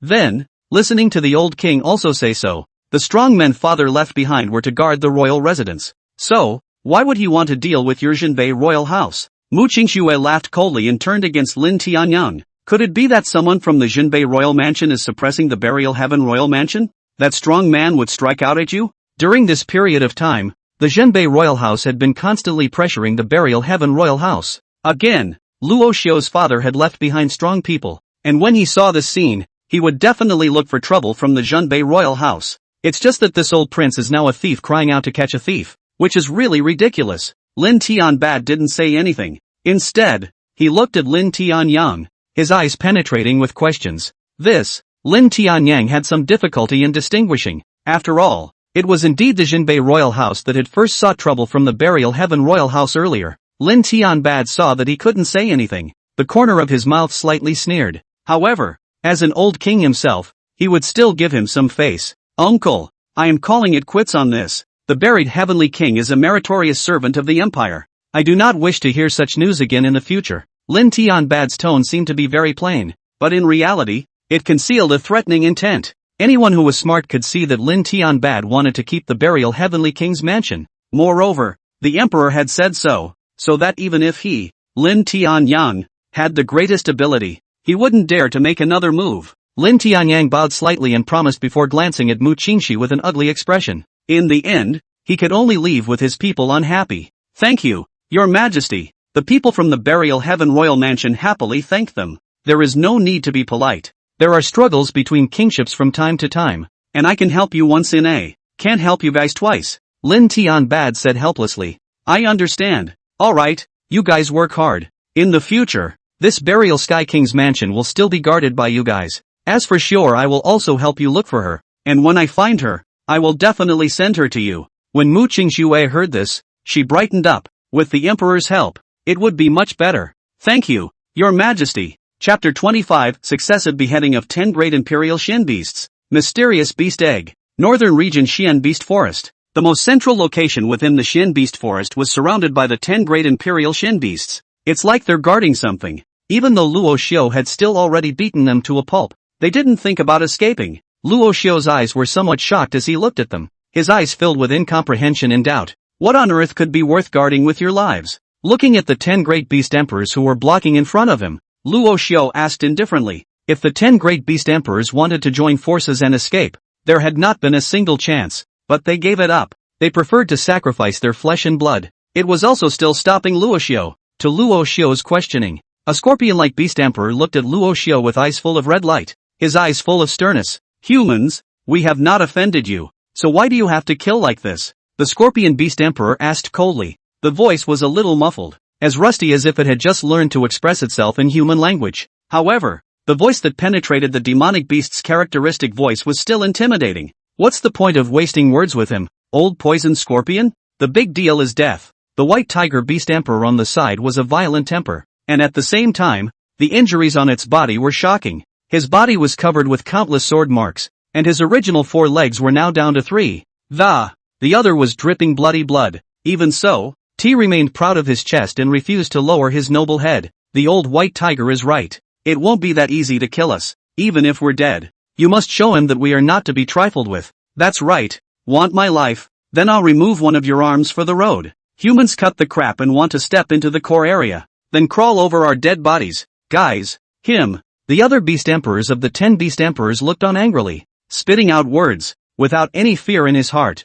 He killed Luo Xiu once again. It seems to have already put its own life and death at risk. Having been at war for so long, they naturally knew Luo Xiu's methods as well as his strong strength. Even so, they continue to move forward. And this fearlessness, Luo Xiu couldn't help but admire it. However, he was not one to be merciful. And the Shura Divine Sword in his hand surfaced once again. The entire sword was attached to an endless mist of blood. Like a magic sword, it was held tightly in Luo Xiu's hand.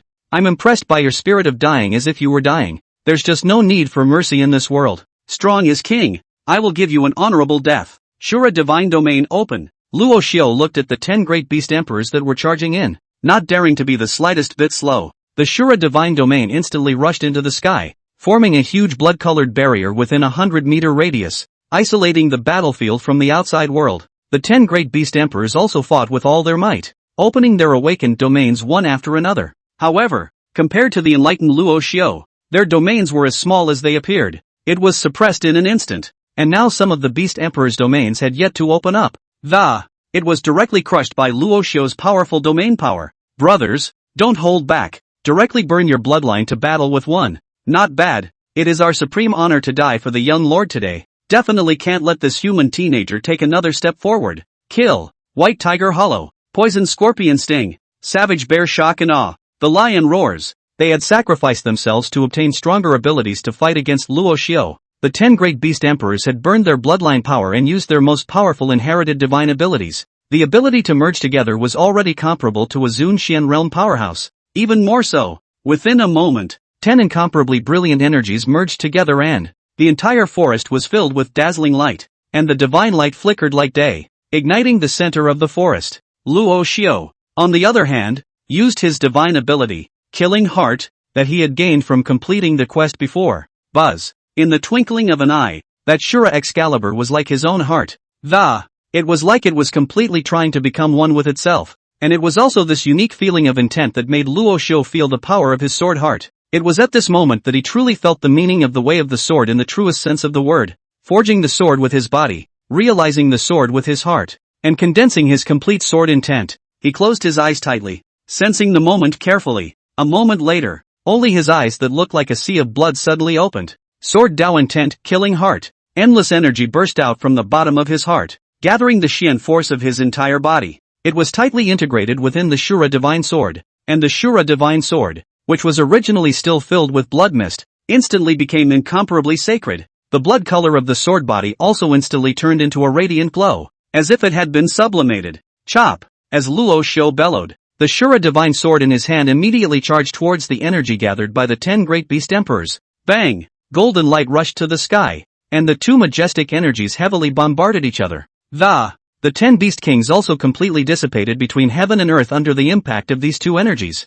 Their whole body's energy scattered in the light of the sky, as if they had accomplished their mission, slowly dispersing. Boom! Boom boom! Luo Xiu was even sent flying thousands of meters by these two powerful energies. In the meantime, he even surfed a dozen peaks, and finally embedded himself fiercely within a large mountain. Luckily, he was protected by the Shura Divine Armor, and the onslaught of positive energy didn't hurt its roots. Only the injuries on his body were still very serious. Now even if an ordinary demonic beast appeared in front of him, against him he attacked him with no power of return. Ahem. After a long time, Luo Xiu slowly moved himself. After it was all drawn out, he fell heavily from embedded within the high mountain. Worthy of being a beast emperor's stock, this ability to burn one's own bloodline is really strong. Ahem. I'm afraid it's already exceeded the attacks that an ordinary Tian Xuan Realm powerhouse can have. Rasha slowly got up and sighed. Then they covered their chests and took a step to the place where they had just been. It was only after confirming that all of the 10 great beast emperors had perished that he breathed a sigh of relief. At the same time, in his heart, he was secretly glad that the commotion just now had driven away all the Shin beasts around him. Otherwise, in his current state, he would only be incapable of dealing with it. The collision of the two powerful energies also wiped out everything around them in smoke and vapor. All of this area has been turned into an empty disaster zone. All the living beings were destroyed as much as possible. When Luo Xiu raised his eyes, he saw a burst of light flickering in the center of that. Under curiosity, Luo Xiu slowly approached, with the dazzling light slowly dispersing. A dimly glowing, but floated before his eyes. The interior of this egg implied endless energy, causing Luo Xiu's heart to palpitate. Ding! Congratulations to the host for slaying 10 imperial Shen beasts and obtaining 2 million essence blood. It has been automatically transformed into Shura Qi and blood. Ding! The accumulated Shura's Qi blood has reached 2 million. Ding! Congratulations to the host for gaining enlightenment and achieving the sword heart. Forging true sword intent. Ding! Congratulations to host Shura Divine Realm's Royal Xian Realm increase has reached 70%. For system rewards were transmitted into Luo Xiu's mind, but there was no fluctuation in his heart. Still staring intently at this one egg in front of him. System, what kind of egg is this? Luo Xiu asked suspiciously. This egg gave him an extremely dangerous feeling, and he didn't dare to explore it on his own. Rashly, had to ask the system, host, with your current strength, you can't get the system to turn on the appraisal ability yet. Can't answer your question.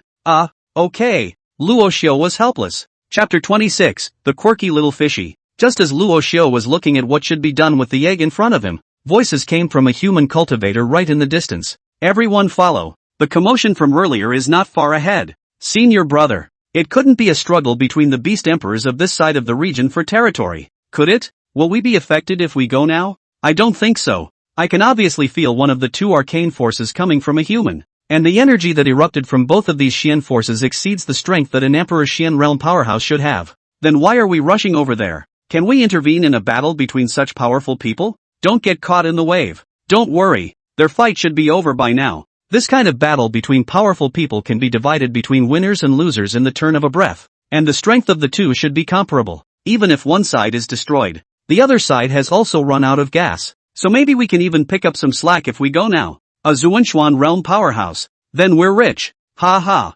Hurry up and keep up. 5 or 6 figures sped towards Luo Xiu's direction in a hurry. Luo Xiu naturally sensed them as well, but with the only Xian power he had left now, there is simply no way to deal with it. Thus, Luo Xiu directly put this egg on the ground into his Shura God Realm Ring. It must be that the thing that the 10 great beast emperors wanted to guard should be this egg. After doing this, Luo Xiu quickly left. When those 5 or 6 cultivators arrived, they only saw that this side of the area was a mess. There's nothing left. Senior brother. It looks like they're really over. A man dressed in a black robe and the youth whose age was around 20 to 30 years old, analyzed towards the white-robed youth on the side. Watching everything around him being drowned out, the white-robed youth frowned slightly. An endless shock was even wiped across his heart. After thinking for a moment, he said to the 5 people around him, "Let's split up and look for the." With such a gruesome battle, I don't believe that Powerhouse still has the strength left to deal with us. Yes. Several people were excited. If they could find that strong person who was seriously injured, they would be rich. They're all at the Imperial Xian realm. They were not afraid of facing a strong Zun Xian realm powerhouse at the end of his rope. So all 5 or 6 of them split up, looking in different directions, and the heavily injured Luo Xiu was dragging his heavy body to escape this area as quickly as possible. Except he wasn't fast. The only Xian energy left in his body simply couldn't support him to transform his wings and fly again. 1 hour later, Rashio couldn't support his body's overload after all, and his head was spinning with dizziness. The next moment it was time to faint. Just a moment before he fainted, he slowly removed his Shura mask. Once again, he transformed into an ordinary human appearance, so that he could also reduce others' suspicions about himself. So he just passed out. But for a few moments, the white-robed youth who came after him frowned slightly as he looked at Luo Xiu, who was lying on the ground, looking at his young face, as well as his body with no cultivation. The white-robed youth didn't suspect much. But he didn't reach out for help either. Still, it shifted its direction and moved away from Luo Xiu. 1 day later, Luo Xiu woke up in a daze and realized that he was now long gone within the Xin Beast Forest, seemingly already lying on a bed. Luo Xiu opened his eyes and, quietly, he looked at the beams of the roof. Just then, the door opened. A light footstep came slowly toward him, and he could hear it clearly. He wanted to move his body, but he couldn't mobilize a finger. No matter what, the whole body looked like a senseless invalid. Luo Xiu was very anxious inside at the moment, and the only thing he could move was his eyes. Just when he was helpless, a voice that sounded like a parrot's squawk came. "Big brother, you're awake." It was a young girl's voice, very clear and melodious. He could clearly hear a hint of elation in the young girl's voice. Was she taking pleasure in her behavior? Soon the maiden was hurrying to the side of his little face was also reflected in Rashu's mind. The little girl was adorable, about 10 or so years old, with blown-out skin. The small face was like a small white bun that one would want to pinch. The young girl clutched Rashu's head as hard as she could, trying to prop it up against the edge of the bed. However, the little girl was not strong enough to pull up Luo Xiu. "Wait a minute, big brother, huh? I'll be able to pull you up in a minute." "I'm sorry," the little girl said, somewhat apologetically. This was followed by an effort to help Luo Xiu, who couldn't move and couldn't speak. It was just that this little girl's tugging made his originally heavily injured body feel a hint of pain. He wanted to thank the little girl. He really would. I don't know how long it took, but Luo Xiu just couldn't stand the pain, and in his bloodshot eyes, slowly squeezing teardrops. "Big brother, why are you crying? Are you being touched by the little fish helping you?" "I'm sorry," the little girl said innocently. A trace of delight was wiped across the white face, and the movements of his hands intensified. Luo Xiu's tears were like a floodgate, forming a stream of tears. The little girl was even more worked up. Luckily, that's when the voice came from the doorway once more. Kazi, an old, aged man, walked slowly into the house and, seeing the little girl pulling hard on Luo Xiu's head, she instantly became anxious. In the heat of the moment, he dropped the brook trout he had just caught in his hand directly on the ground and, quickly, he stepped forward to stop the small fry. "Hey, you silly girl, what's this for?" The old man pulled over Little Fishy's hand and, pulling him aside, he said somewhat reprimandingly. Little Fishy pouted with some dissatisfaction and said stubbornly. When Little Fishy saw Big Brother waking up, she wanted to lean him over the edge of the bed and feed him fish soup. It's just that Big Brother is too heavy for Little Fish to pull. The old man held his forehead, then looked at Luo Xiu with an apologetic expression. Apologetically, he said, "Little brother, you're awake. I'm really sorry, old man. I just went out to catch a fish and I didn't realize this girl would torture you like this." Luo Xiu was touched beyond control, and his heart was even more secretly grateful to the old man. "The old man is okay. You're back, or I'll die at the hands of this little girl. Woohoo!" Moving tears instantly slipped down, and the old man looked full of embarrassment. "Little brother, why don't you say something?" the old man said eagerly. Seeing this, the little fish on the side was finally enlightened for once. "Grandpa, the injuries on Big Brother are still fresh, and he can't talk right now." "Oh," the old man understood in an instant. Luo Xiu couldn't wait to give her a nod of approval, thinking that this girl had finally helped him for once. Then, "Little brother, I'll help you up first. You're in a weakened state. I'll feed you some fish soup to drink. This will be better," the old man said, gently helping Luo Xiu lean on the edge of the bed. Then, Little fishy volunteered. Grandpa, you go cook. Little fishy can feed her brother soup. You little girl, what do you know? The old man said with a helpless face, seeing that Grandpa doesn't agree. Grandpa, you'd better go and cook. Little fishy is hungry. Little fishy pouted. This was followed by another vigorous shake of his grandfather's arm, and the latter nodded helplessly. Only on his way out he admonished, be careful, brother's body is still not well. It can't withstand your girls tossing and turning. Got it, Grandpa's so nosy. After the old man left, little fish picked up the fish soup on the table and came to Luo Xiu. A trace of scorn wiped across Luo Xiu's eyes. He was truly afraid of this girl. Brother, it's time for soup, little fishy said as she picked up a spoonful of fish soup with a smile on her face. Then he used his other hand to gently cup open Rasho's mouth and slowly brought the fish soup in. As the fish soup entered his throat, Luo Xiu felt that it was quite fragrant, and his vigilant eyes, which softened, also secretly relieved. Chapter 27 The Inhuman Aura. The old man is not simple. 3 days later, Luo Xiu's body slowly regained consciousness, and he could now move around normally. It was the arcane power in his body that remained unusable. Outside the cabin, the old man was holding an open axe, splitting a stake into usable timber. The little fishy waited on the sidelines, waiting for the old man to finish splitting a stake. Then she stepped forward to pick it up. Stacked the lumber neatly. It certainly seemed to her to be a good recreational program that. A look of joy was all over the budding little face as she looked at the pile of split matches she had piled up. When Luo Xiu gently pushed open the wooden door, he saw the amiable scene in front of him, and the corner of his mouth rose slightly. A warmth was revealed that had not been seen for a long time. When little fishy saw Luo Xiu walking out of the door, he immediately dropped the 3 pieces of firewood in his arms and ran to him with a gusto out of the ground. Big brother, you can walk? After the little fishy turned around him for a while, spoke with delight. Rashu rubbed her head and nodded with a smile, only his face was still pale, and his color was to be tested. Great! The little fish jumped for joy. The old master watched as little fishy joyfully tugged on Luo Xiu's arm and hurried over to him, patted her on the head and scolded her softly. You little girl, brother's body just recovered from the no violent shaking yet. Hurry up and let go. Oh, little fishy beamed and answered, then let go of Luo Xiu. The old man smiled, saw Luo Xiu and inquired with concern. Little brother, how do you feel now? Luo Xiu moved his limbs. Master, I'm already fine. That's good. That's good. After the old master carefully sized up Luo Xiu, a stream of light flashed through those deep eyes.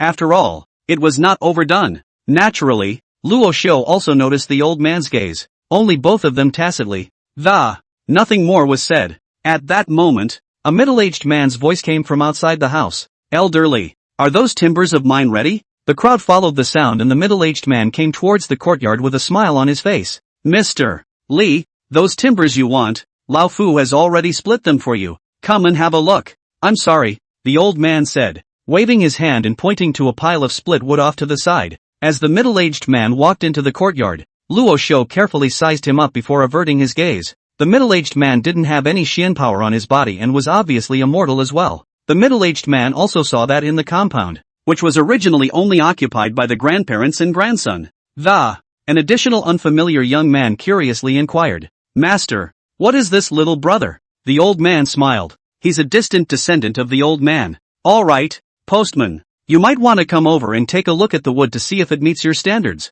Luo Xiu smiled towards the middle-aged man. Since the old man had fronted for himself, naturally, he wouldn't say much. Well, the middle-aged man didn't suspect much, and followed the old man to a pile of timber. Careful scrutiny and intentional chatter. This scene seemed very boring to little fish, so she looked at Luo Xiu, who was to the side. The clear eyes showed a hint of cunning. Big brother, let's go fishing in the creek. Before Luo Xiu could react, little fishy pulled his arm straight up and, darting towards the outside of the courtyard, Luo Xiu had no choice but to quicken his pace and follow the little guy forward. Limu Village, a small village far from the town, with a very simple folklore. The villagers uphold the fine tradition of working at sunrise and resting at sunset. A small stream runs through the rice paddies on either side, and the water is crystal clear. Various stream animals swim happily. The water wasn't very deep, so little fish pulled Luo Xiu and headed straight for the stream. Woohoo! The little guy is very hyper when it comes to water, bouncing around like a real little fish. Whoa whoa whoa! The water splashed in one wave, then the next wetting the lapels of the two men, and the little fish did have a good time. Luo Xiu also seemed to be dreaming back to his childhood moments on Earth, driven by the little fishy's atmosphere. The feet were also bouncing uncontrollably. A gush of water popped up under his feet. Big brother, is it fun? The little fish turned around, holding a clear spring of water in his hand, and it then splashed towards Luo Xiu. Luo Xiu couldn't react in time, and the cool water instantly hit him on the cheek, and Luo Xiu slightly choked. After reacting, he looked at little fish with a bad smile on his face. The little guy engages in sneak attacks, doesn't he? Slightly. Fishy made a face. Tiny hands then cupped a larger puddle of water and struck again. This time, Luo Xiu was prepared and dodged. The two then fought furiously. A few moments later, a small group of people were sitting next to a rice paddy, dripping wet. A hearty grin filled all their faces. Big brother is also very powerful. Oh, the village children's splash cannot be me. I'm sorry, little fishy quipped as if he had met his match. Rashu rubbed her little head. You're also brother's only rival. Ha ha. It's summer, and the rice paddies have grown slightly taller. Every now and then you can hear a frog call as well. Luo Xiu's heart was incomparably calm at the moment, not having to think about the outside world's disturbances. He's never been one for fighting. Maybe it's because of crossing over to this world that he had to become a being he hated. The existence of the Shura system had even pawned him to the pinnacle of killing. Looking at the white clouds in the sky, Luo Xiu's thoughts rose and fell. Little fish looked at the dazed Luo Xiu and waved her small white hand in front of his eyes. What are you thinking about, big brother? Luo Xiu returned to his senses. It's nothing, just thinking about the past. Before? Fishy asked curiously, rubbing the bridge of his nose. Well, that's enough fun. Let's catch 2 fish and go back to cook. Luo Xiu didn't want to say much about the outside world. He wanted little fish to keep this innocence within her. Didn't want her to know too much about the cruelty of the outside world. Ooh-hoo. The little fishy responded with intent. Then barefoot to the center of the rice paddies. Lightly retrieving 2 fishing rods made of green bamboo from them, he came to Luo Xiu. Nah, big brother. You use the big one for this rod and the small one for the little fish. Rashu took the fishing rod and nodded with a smile. The 2 men then set to work on the fishing, and the bait was very plain. Grabbing a small animal off to the side, he hung it on the hook. Looking at little fish's skillful maneuvers, Luo Xiu was somewhat ashamed of himself. By the time he found the bait himself, the minnows were on a small fish. The little girl held the fish in front of Luo Xiu, and casually grabbed a small grasshopper and, hanging on the hook dangling up, Luo Xiu followed her example. The rod was just thrown over. The fish hadn't come up yet. Then came the voice of the system. Host. Luo Xiu's spirit lifted, and he could already sense the system's words that means it won't be long before he's as good as new. I am. Luo Xiu answered. Host. In the future, please don't take liberties. Overloading your body with energy will damage it. I know. Rashu's pale face smiled. Host, there is a very strong Xian beast power around you. What? Hearing this, Luo Xiu froze slightly, and after reacting, he looked around vigilantly and, as a result, no Xian beasts were found. System, are you sensing something wrong? Luo Xiu asked suspiciously. There can be no mistake. This little girl beside you should be a powerful Xian beast transformed into human form. The system was however certain. Luo Xiu frowned slightly and looked toward the small fish that was unhappily fishing at the side of the, always refused to believe it. This carefree little girl would be a Xian beast? Host, please don't be skeptical. This little girl is either the offspring of a powerful Xian beast. Either that or a powerful Xian beast has transformed into human form. The bloodline in her body is very mellow, and as she was able to transform at a young age, her grade must not be low. Luo Xiu took a deep breath, and he didn't even notice the movement coming from the fishing rod. Brother, you're on the fish. Little fish exclaimed. It was then that Luo Xiu reacted, tugging hastily at the pole. A 2 or 3 pound walleye then surfaced, and the little fish couldn't wait to help Rashu pull the rod. And Rashu's mind was not on that. The eyes were always on the young girl's tender face, and her mind was puzzled. Then recalling the old man's eyes that contained deep meaning, he always felt that these 2 masters were not simple. The little fish, still innocent and harmless, held that one big fish tightly in his arms. The 2 men also ceased to descend their poles and headed toward the cabin with different emotions. As he neared the door, Luo Xiu let out a deep breath before slowly entering. Chapter 28 Confessing Identity. The mighty old man. Grandpa, we're back. As soon as he entered the door, little fishy called out cheerfully. The big fish in his arms was still struggling, but was held tightly in his arms by the little fish. Can't break free. The old man slowly pushed open the door of his room, and then he saw the little fishy, who was dripping wet, with a big fish in his arms. You little girl, you ran into the river again, didn't you? The old man's eyes were full of heartache and, but the mouth was chiding. Luo Xiu stepped through the door with a heavy heart, and the old man looked at him, also dripping wet. Another glare with his eyes at the small fry. The two were then hurriedly called into the house, and after the little fish had tucked the fish into his grandfather's arms, running back to his hut on his own, the old man shook his head helplessly and looked at Luo Xiu and asked, "Little brother, is this little girl dragging you around again?" Xiu smiled. "It's okay, Gramps, kids love to play. Look, you're all wet too. I've got some old clothes here. Do you want to make do?" No harm done. Luo Xiu directly utilized his Shin power under the old man's eyes and dried the clothes on his body. The old man frowned slightly on his pale face, but did not say anything more. Slowly put that fish in the tank. "Little brother,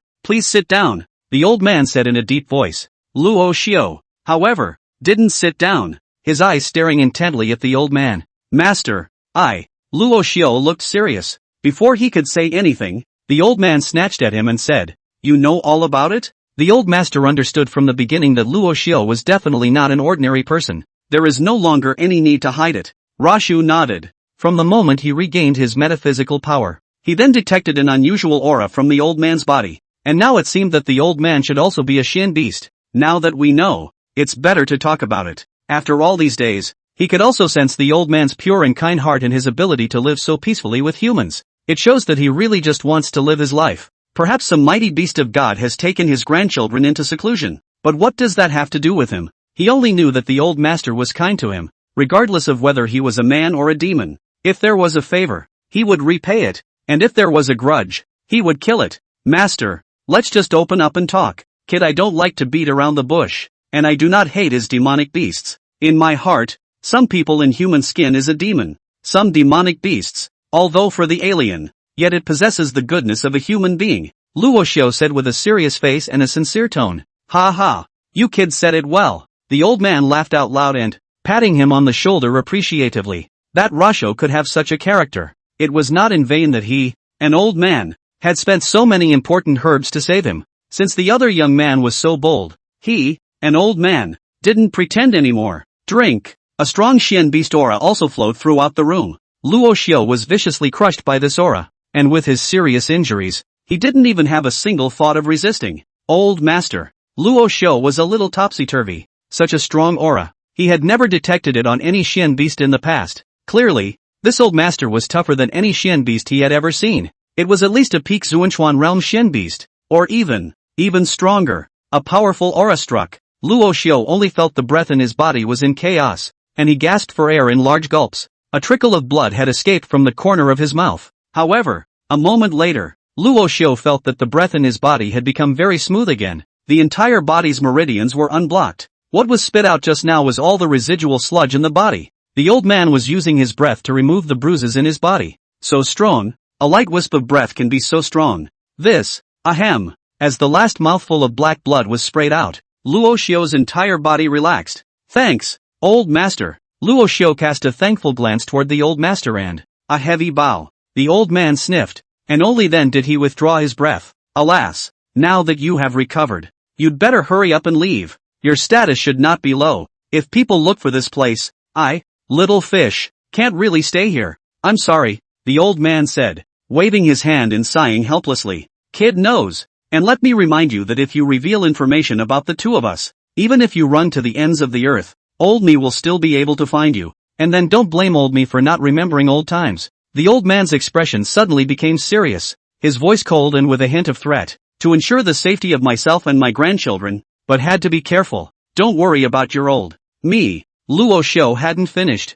Fishy then changed his clothes and walked out of the hut. An old man and a young man were instantly quiet, and the two made eye contact. Little Fish felt the eerie atmosphere of the two. There was doubt in his eyes. "Grandpa, what's wrong with you guys?" Little Fish looked at the two and asked in confusion. Seeing the little fishes come out, the old man once more changed back before the kind face smiled toward her. "It's okay, Grandpa was just talking to his brother about his injuries. He's pretty much healed." "I'm sorry," the old man laughed. "Oh." The little fishy's innocent heart didn't have the slightest doubt. Then even more happily, he looked at Luo Xiu and said with a delighted expression, "That's great, big brother. You'll be able to play with the little fishies from now on." The old master frowned slightly as he looked at little fishy, who was so clingy to Luo Xiu, and his face froze for a moment, giving Luo Xiu a wink. Luo Xiu instantly understood in seconds. Turning back to the fluttering-faced minnow, the helplessness of his eyes said, "I'm sorry, little fishy. Brother has a lot of things to take care of, so he may have to leave first."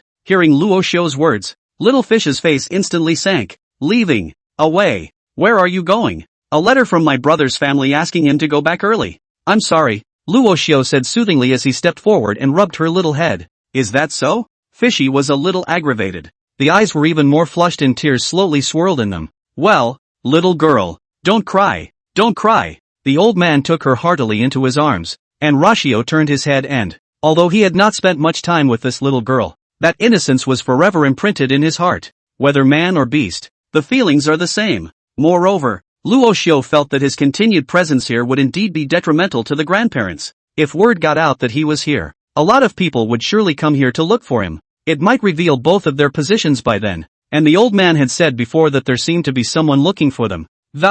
He didn't want to get them in trouble either. The old man seems to be driving himself away on the surface, but in fact, he has no choice. He also didn't sense any signals from Luo Xiu that threatened the grandparents. Just the sudden appearance of a powerful cultivator in such a simple little village. Inevitably, it causes panic, so Luo Xiu had to leave in a hurry. "Brother, can we not go?" Little Fishy inquired in a small voice. The eyes were full of dismay. "Little Fishy, when brother has taken care of everything outside, he'll come back to play with you again, okay? When the time comes, my brother will buy you delicious food." Rashu continued to comfort. Little Fishy didn't say a word, turning his head and burying it in his grandfather's arms, and the old man made a look that, "Rashio is still gone." The two of them worked hand in hand together to catch that big fish and didn't get to eat it. Looking back towards the small courtyard where he had stayed for a few days, Luo Xiu's heart was finally a little reluctant. 1 hour later, in the wooden house, the old man put the finished braised fish in front of the little fish. In the past this was a favorite dish of the little fishes.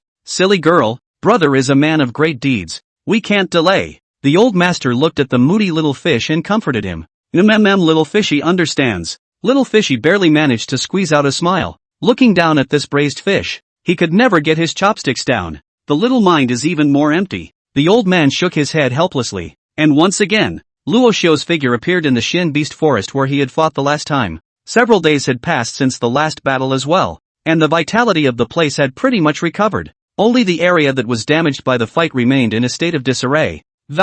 Many human tracks appeared on it. It should have been detected, and a strong one came over to probe it. Luo Xiu, however, didn't stay too long and quickly found a hidden cave. A Shen beast of the King Xian realm lived inside. It was still showing its teeth when Luo Xiu arrived. However, the next moment it's lost its head. Luo Xiu smoothly occupied this one cave. Slowly, he took out the mysterious egg he had obtained earlier from the Shura ring. A strong energy instantly shone throughout the cavern.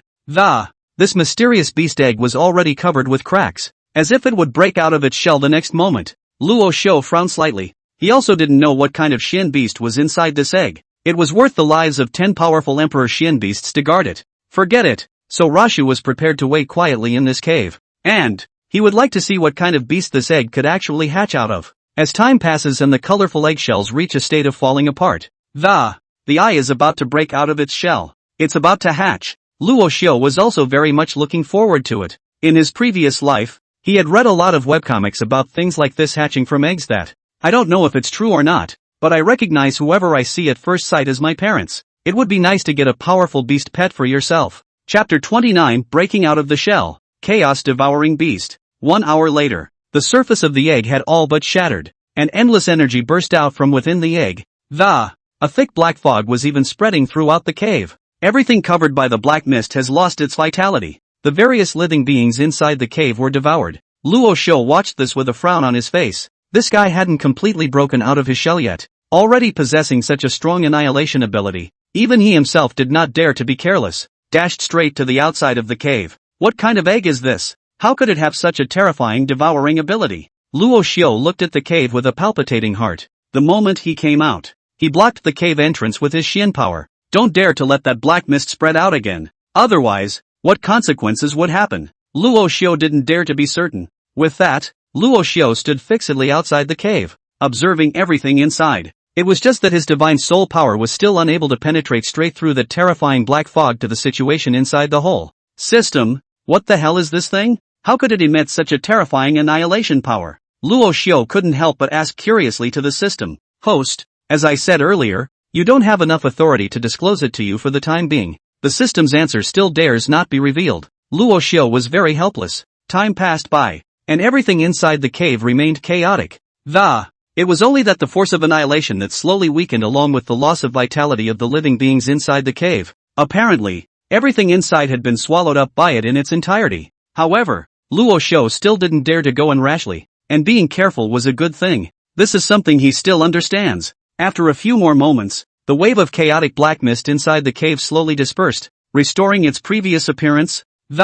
Only then did Luo Xiu get a good look inside, only to see a scene that blew his mind. Just a cute, unidentified creature nibbling on its eggshell, with a big, round head that. It even has big bright Khazarian eyes that are the color of black and gold. The little guy also seemed to notice Luo Xiu's gaze, and after glancing toward him, it directly abandoned the remaining eggshells and lunged at Luo Xiu with a flying lunge. The prohibition set up by Luo Xiu didn't have the slightest effect on it in general. Without any pressure, it penetrated the boundary surrounded by that layer of Xianli. Holy, this guy isn't going to swallow me, is he? Luo Xiu was a bit surprised, but the little guy was too fast, and caught off guard by, jumped right into his arms. Luo Xiu was too scared to move, and his hands were nowhere to be found.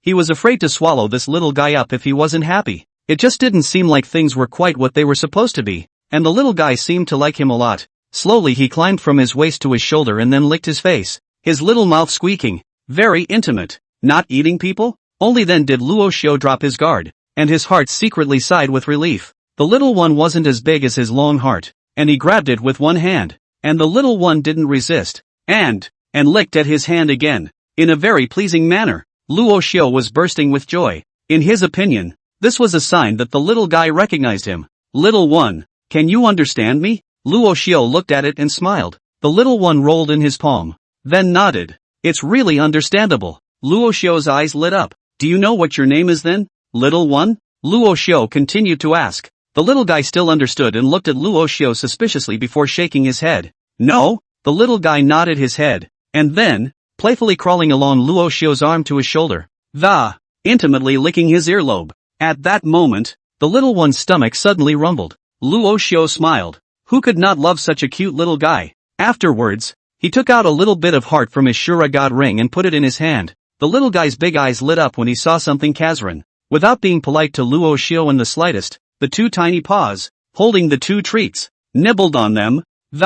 When it was all finished, it still didn't look like it was finished. Luo Xiu was helpless and once again took something out of his ring to give it something to eat. After feeding him back and forth like this several times, the little guy still looked at him with bated breath. Luo Xiu was slightly shocked in his heart. What the little guy had just eaten added up to a few times bigger than even his size, and he still hadn't eaten enough? So good at eating. Could it be that this little guy's talent is the ability to devour? Luo Xiu did not hesitate. In order to guess what was in his mind, he directly took out the corpse of an Emperor Xian beast, and seeing such a behemoth, the little guy instantly came into the spirit, standing straight up in Rasho's palm, and then patting his little belly.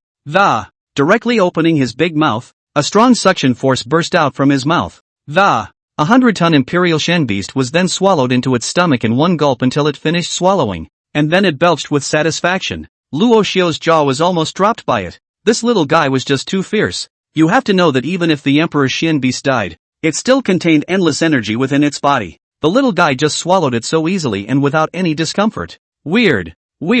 Returning to his senses, Luo Xiu looked at the little guy with a strange expression. Little one, why are you such a good eater? Since you don't have a name yet, then I'll tell you to eat it from now on. Seeing that you can eat so much, I'm afraid you won't be easy to raise in the future. The little guy understood Luo Xiu's words and nuzzled his mouth to show his dissatisfaction. Don't get mad, Not too big, not too grumpy. Rashu rubbed the little guy's head with his fingers, jerking it up very comfortably. The little guy was also happy to roll around in his palm, as if he had relied on Luo Xiu. Squeak! Eat muttered even more in his mouth. Rashu was amused by it, although he didn't know what level the little guy was. It definitely wouldn't be some low-grade Xian beast species. How else could it be worth the 10 Emperor Xian beasts desperate guarding? You'll follow me from now on, but be obedient, okay? Luo Xiu looked at the little guy and said seriously. The little one licked at the side of his face, obviously agreeing. Remember our agreement today, and in the future, if you break it,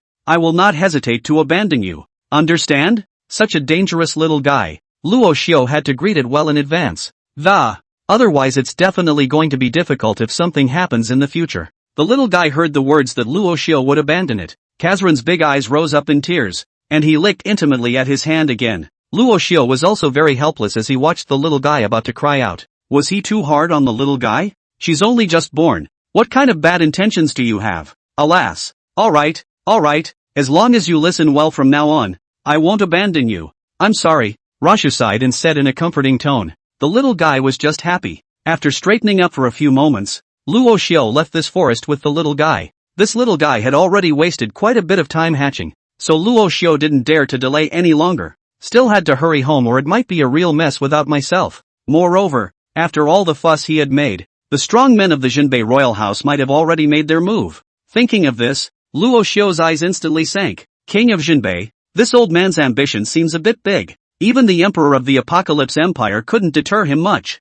Moreover, his eyes had already struck the burial Heavenly King's mansion. It's obviously not going to be that easy. King of Jinbei? I hope the last warning will make you restrain yourself. Otherwise, I don't mind adding a few million more chi blood. Chapter 30 Jinbei King's means. Luo Xiu's killing heart. Going home. The house of the King of Jinbei. Jinbei King Lin Tianyu's deep eyes swept over the group of men kneeling on one knee under the hall. The joy and sadness of it could not be seen on the icy face, and the men under the hall had already been shivering, their heads dead to the floor, not daring to raise their heads. After a long time, stand up, the Jinbei King slowly spoke, while the kneeling crowd's bodies trembled. The man named Ahu raised his head warily and slowly rose under the Jinbei King's gloomy face. Wang, Your Majesty. Ahu didn't dare to breathe a single breath. The King of Jinbei gave him an impatient look and asked straight away, Tell me what's going on? Yes. Ahu didn't dare to hide anything, and told the King of Jinbei everything that had happened in the previous days. Hearing Ahu's description, the Jinbei King's face shifted from deep to murderous. The throne was even crushed halfway up his leg, and the kneeling crowd was in a cold sweat. Tiger's legs were shaking even more. Very well, Luo Fun Tian. I didn't expect you to leave something behind before you left, so it seems that I have underestimated you. The King of Jinbei gritted his teeth. When Luo Fun Tian was around, he didn't dare to do any overstepping. He was well aware of Luo Fun Tian's strength as well as his intellect. Even 10 of himself would be no match for him. And now that he, Luo Fun Tian, was absent, it was a good opportunity for him to take down this Tianqi Empire in one fell swoop. The Burial Heaven Royal Mansion was naturally the first target he set his sights on. As powerful as Luo Burial Heavenly Mansion surely had a lot of good things in it. If he could take it down, this Heavenly Enlightenment Empire would be just around the corner. No, originally, this Heavenly Enlightenment Empire was one's own, and it was all because of the sudden meddling of that Lin Tian Bad and Luo Fun Tian. The moment he thought of this, the entire face of the Jinbei King went bad. I think if Luo Fun Tian hadn't brought back the late emperor's illegitimate son, Lin Tian Bad, he, Lin Tianyu, was the emperor of the entire Celestial Revelation Empire. The late emperor originally had no son, but who would have thought that just as he was about to die a violent death? When Luo Fun Tian suddenly brought back Lin Tian Bad, this nephew of his would naturally be squeezed off the throne. I thought that the entire Council of Elders was in favor of his ascension to the throne. It was all because of that Luo Fun Tian, and those old bastards from the National Council. They're all a bunch of useless losers. Surprisingly, he would be scared out of his wits by the two of them, Luo Fun Tian and Lin Tian Bad. I can't believe I'm breaking the mold and letting this bastard take the throne. When he takes the throne, there's no need for this Council of Elders to exist. Very well, when you, Luo Fun Tian, were around, I didn't dare to touch Lin Tian Bad. Now that you're not around, I'd like to see who else can stop me. The Jinbei King's face suddenly grimaced as a stern color passed over his eyes. Listening to the Jinbei King's muttered words, the crowd didn't dare to interrupt. Get the hell out of here and get out of my way. The Jinbei King scanned the group of useless trash below and said in a cold voice, if he didn't have any use for keeping them, he would have killed this group of useless trash long ago. The crowd didn't dare to linger, so they went back and slipped and went on their way. At that moment, a handsome young man who had been standing beside the Jinbei King came forward. Speaking slowly, he said, Father, what's the point of keeping these useless things? This person's name was Lin Xian, the eldest son of the King of Jinbei, and a core disciple of the inner court of the Xianling Academy. A genius who had already reached the peak of the Huangxian realm at only 23 years old. At one point, he was hailed as the super genius most likely to surpass Luo Tian. The father and son had been suppressed by Luo Fun Tian's father and son, and Lin Xian was holding his breath in his heart. Only then did King Jinbei's face ease up after hearing Lin Xian's comforting words. Lin Xian was his proud son, and now he was a core disciple of the Xianling Academy. With this layer of relationship in place, he also had one more point in taking down the Apocalypse Empire. After all, Lin Xian's master was one of the 5 great reverends of the Xianling Academy. Xianling Academy, which is one of the 3 major academies in the eastern region of the Xiantian continent, with geniuses like forests inside. Every genius that came out of it would be proud of the entire eastern region, and even famous throughout the Xiantian continent. If Lin Xian could become a core disciple, his future achievements would naturally be immeasurable. This was one of the underpinnings that allowed him to resist Lin Tian bad. Xianer, keeping these losers can still do a lot of work in a critical moment. I'm sorry, said the king of Jinbei in a softer tone. Since father has a plan in mind, I'll just wait and see what happens. I've already taken care of my master's side. He'll be on our side when the time comes. Lin Xian looked at his father and faintly said. When the king of Jinbei heard this, he was overflowing with joy. That would be great. With the assistance of this mighty honored one, the entire Apocalypse Empire will be our father and sons in the near future. Ha ha. Looking at his father's happy appearance, Lin Xian just looked faintly into the distance. There wasn't much of a ripple in the mind. Luo Tian, since you're not here, I'll help you take good care of this brother of yours. Lin Xian's eyes wiped over a stern color, and a sinister look spread across his entire handsome face. The Burial King's mansion. The original lively mansion was very cold at the moment. The guards that had been guarding the gate were gone. The wide doors were also tightly closed. Luo Xiu stood quietly in front of the door, clenching his fists for a long time. Father, they are gone. Then, and this honor is added to their own. No one can move. Mental note. A killing intent spread out from his entire body, gently knocking on the door of a home you haven't seen in a long time. A few moments later, the old butler slowly pushed open the door and, when he saw Luo Xiu's face, which he hadn't seen for a long time, his pale face was instantly moist. Little prince, you finally returned, Butler Lu said with a trembling voice. Luo Xiu revealed a kind smile and stepped forward to support Elder Lu's arms. Elder Lu, take it easy, take care of yourself. Fine, little prince, come in first and then we'll talk. Lu Lao was still agitated. Rashio nodded and followed the good steward through the door, looking at all that was familiar to him and, it's always that intimate. Just a short month, as if dozens of springs and autumns that way, it is very nostalgic. Young prince, come with me. The young princess is in the inner courtyard. She has longed for you for a long time. She's been under so much pressure in the time you've been gone, Butler Lu said tearfully. Along the way, the butler informed him truthfully of everything that had happened earlier, and while Luo Xiu listened while clenching his fists, the killing intent in his heart spread once again. He didn't expect that this king of Jinbei was so heartless. With a heavy heart, Rashu walked into the old man's small courtyard and, when he raised his eyes, he saw the beautiful person he had longed for. Mu Qingxue was looking at the message in her hand with a grave expression, and over these times, the assets of the Burial Heaven Royal Mansion had been under suppression by the Jinbei Royal Mansion, and had always been in a state of loss.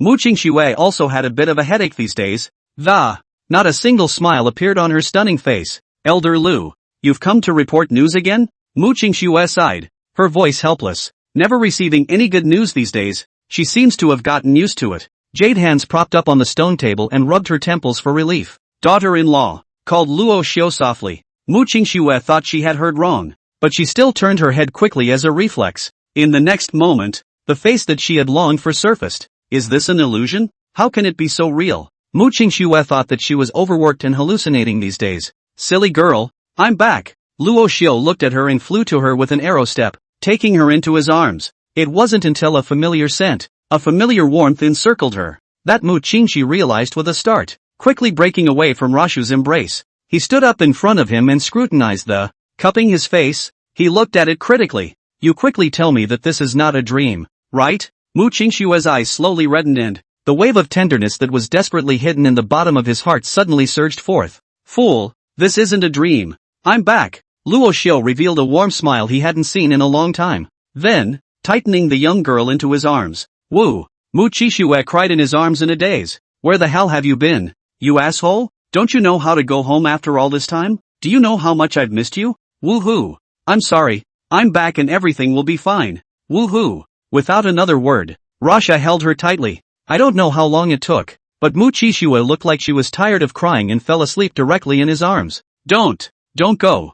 Rashu didn't wake her up directly, but carefully carried her inside. Silly girl, I'm not leaving. These days, she's taken so much for herself. It's time to get some rest and sleep. Chapter 31 Assassinating a Stronger Member of the Jinbei Royal House. Luo Xiu sat quietly on the edge of the bed, but his bloodshot eyes were gloomy and terrifying. It was worse than killing him to see the girl he loved so emaciated. Silly girl, don't worry, all that you have suffered these days, I'll help you get it all back tenfold. Luo Xiu's eyes softened, and the corners of his mouth rose slightly as he wiped over an amiable smile that, rubbing Mu Qixue's head, he said. Mu Qixue acted as if she had heard Luo Xiu's words. In her sleep, she tightly grasped Luo Xiu's hand. Luo Xiu felt the warmth coming from his hand and clenched it tightly with his backhand. After a few moments of warmth, Jinbei King? What a Jinbei King! When father was around, he was a shrinking violet in the Seychelles. If you want to play, I'll play with you. Wash your neck. Rashio slowly licked a kiss on her forehead before slowly exiting the room. And at this time, inside another small courtyard, the 15 members of Tian K had already gathered among them. Luo Xiu slowly stepped in front of them. There was no more of the usual dude, but a serious look on his face as he surveyed them. The old butler also slowly came before him and bowed slightly. Little prince. Luo Xiu nodded. Elder Lu, is everyone here? It's all here. It's just that our small force can't compete with that Jinbei King yet, old butler Lu said with some concern. Earlier, when Luo Xiu had asked him to gather these Heavenly K members, he was still very confused. What does the young prince want? These strong men were all trained by the king, secretly, to guard the royal palace for him. Now it's just laid out in plain sight in the royal residence. Not afraid of those prying eyes seeing it? However, just now, Luo Xiu sent him a message. Little king. He's actually going to take the initiative. That's the Jinbei royal residence. If the king was around, it wouldn't be a problem. But now, the king is gone, and so is the other young king. Is this little prince crazy? He thought that Luo Xiu had met someone high on this trip out and his cultivation had skyrocketed. But after he had peered into it with the power of his soul, didn't find any difference between Luo Xiu and before. Xiao Wan wouldn't be pissed off to the top. Would he? The king of Jinbei is not that easy to move. With their current strength, they simply cannot fight. No way. He had to stop the young prince. He couldn't let him act impulsively. If something were to happen to the young prince, he wouldn't have the face to explain to the king. The little king. Just as old steward Lu was about to speak out to dissuade him, Luo Xiu was the first to speak up and said, Elder Lu, I know what you're trying to say. Since I dare to do this, I must have certainty. Don't worry, I'm not really stupid. Luo Xiu spoke forcefully and there was even an aura unique to the higher-ups that permeated around him. What a familiar aura. Worthy of the king's seed. With verve, Lu Lao had a vague illusion within a time that this little prince was definitely not as simple as he thought. All that previous dude behavior was probably just to cover himself. Is that really true? But why am I still unable to sense the little prince's cultivation? Forget it, the big deal is that if I put my life on the line, I must keep the little prince safe. Old steward Lu was puzzled in his heart, but he did not speak out in rebuttal. Then everything is at the disposal of the young prince. Old man, I've lived a long life. This life has been worthless for a long time. And it's been a long time since I've been able to move my muscles. Listen to the little lord in everything. Luo Xiu looked at this old butler who had been in charge within the royal residence for more than 10 years. He hadn't really seen him strike himself. However, he had heard his father say that Elder Lu would never be as simple as he appeared to be. Although his father hadn't gone into detail, Lu had always given him an intuition that this little old man must be a Zuni-level powerhouse. And last time, when his own daughter-in-law awakened this sacred body, there was a Zunxian realm powerhouse wrapped in a black robe visiting the entire sky above the royal residence. And it didn't seem too friendly to those apocalypse exalted. So Luo Xiu associated it with Elder Lu beside him. Then I'd like to thank Elder Lu. Originally, the kid was supposed to give you an old age pension. I didn't expect to have to bother you. Luo Xiu smiled somewhat apologetically. Lu Lao, however, waved his hand. That's out of line, little prince. If it wasn't for your majesty's help in the beginning, keeping me in the royal residence, I would have been buried in the hands of my enemies. In fact, this old life of mine has long belonged to his majesty. And now, in his majesty's absence, then my life is in the hands of the young king, the old man said cheerfully, his withered and aged face glowing with a different spirit. I'm relieved to have these words from the old man. Based on the information you've gathered over the past many days, this Jinbei king might not be as simple as it seems. Mentioning the Jinbei king, Luo Xiu wiped a trace of gravity across his face. Yeah, I don't know how much more power he's secretly hiding. Elder Lu also lamented. Even if he has heavenly abilities, I am not afraid. It does burn a bit of a hole in the brain as to what to do with him though. Luo Xiu also didn't expect that this Jinbei king was actually the future successor of the late emperor's royal approval earlier on. But just as he was about to ascend the throne, a real son suddenly appeared. The genus is really dog-eared. Being replaced by another person on the throne, even a person's heart will never be happy with that. Therefore, the king of Jinbei asked for an order to go to the north to guard the barbarians. But in fact, he secretly developed his own power and strength. It's been building up over the years. It's a huge organization. The power held in his hands was even stronger than the emperor of the Apocalypse Empire. The reason why he didn't dare to make a move before was because his own father was still guarding the Apocalypse Empire. Let the king of Jinbei have some scruples. Now that his father is gone, he's so eager to jump in. It's really Sito's idea. It looks like things are a bit of a pain in the ass to deal with, but since this Jinbei king wants to usurp the throne, then it is thought that the Heavenly Enlightenment Empire's state lord should be unaware of it,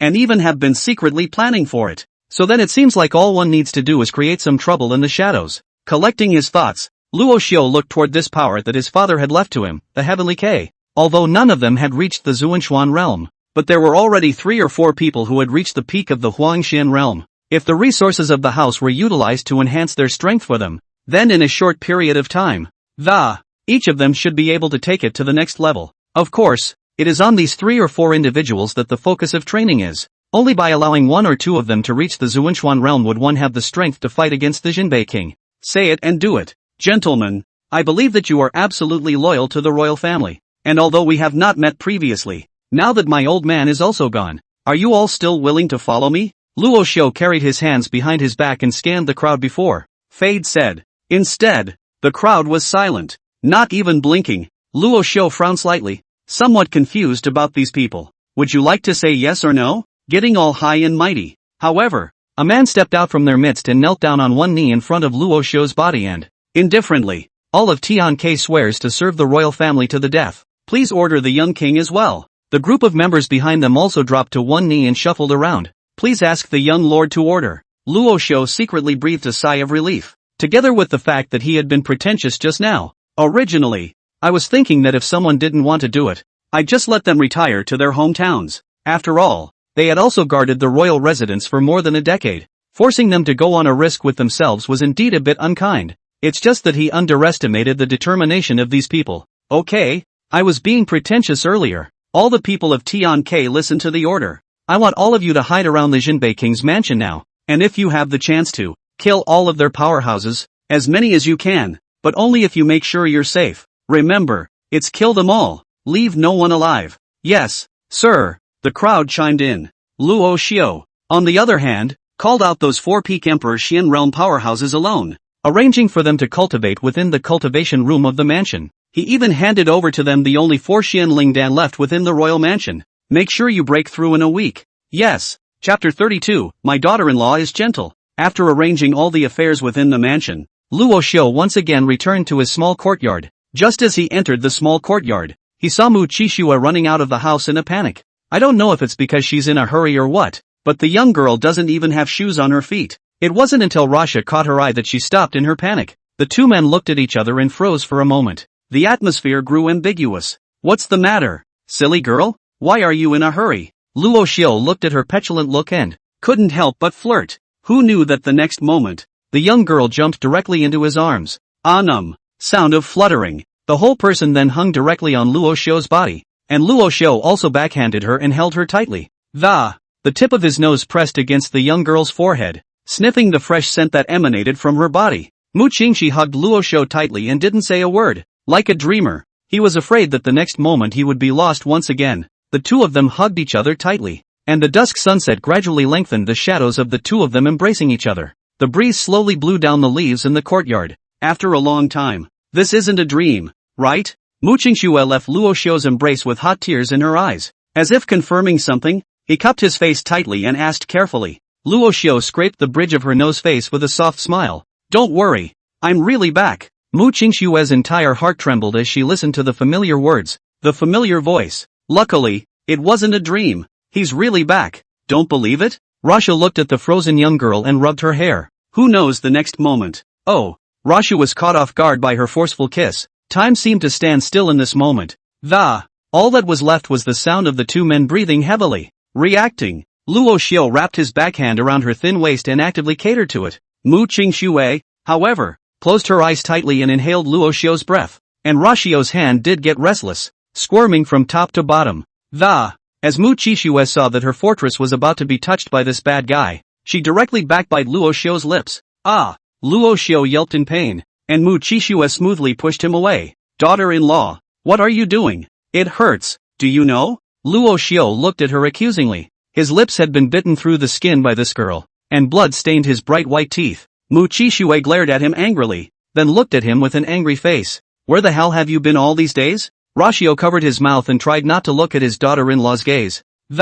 He hadn't figured out how to explain it to her. How could Mu Qixue not see these little thoughts of his? Directly following Lin Yuro's example, she grabbed Luo Xiu's ears. Don't give me a slip of the tongue here. Tell me truthfully. Mu Qixue said with displeased eyes. The asshole is still as heartless as before. He's been away all this time, and he's been teared up, and this guy's been good. As soon as I came back, I thought about these dirty things. When she thought of Luo Xiu's little action just now, she blushed. For his part, Rashio cupped her hand in resignation, dislodging as much of the strength from her arm as he could. Make your ears feel better. As a result, Mu Qingxi backhanded it and twisted it even more heavily. Hey, daughter-in-law, ear is going to break. Ear is going to break. Lighter. Luo Xiu grimaced in pain. This daughter-in-law hits harder than her own mother. Mu Qixue didn't buy his argument, twisted his ear and walked towards their room. As he walked away, he said, I'll give you the chance to explain. If your answer doesn't satisfy me, I'll twist these 2 ears of yours until they go deaf.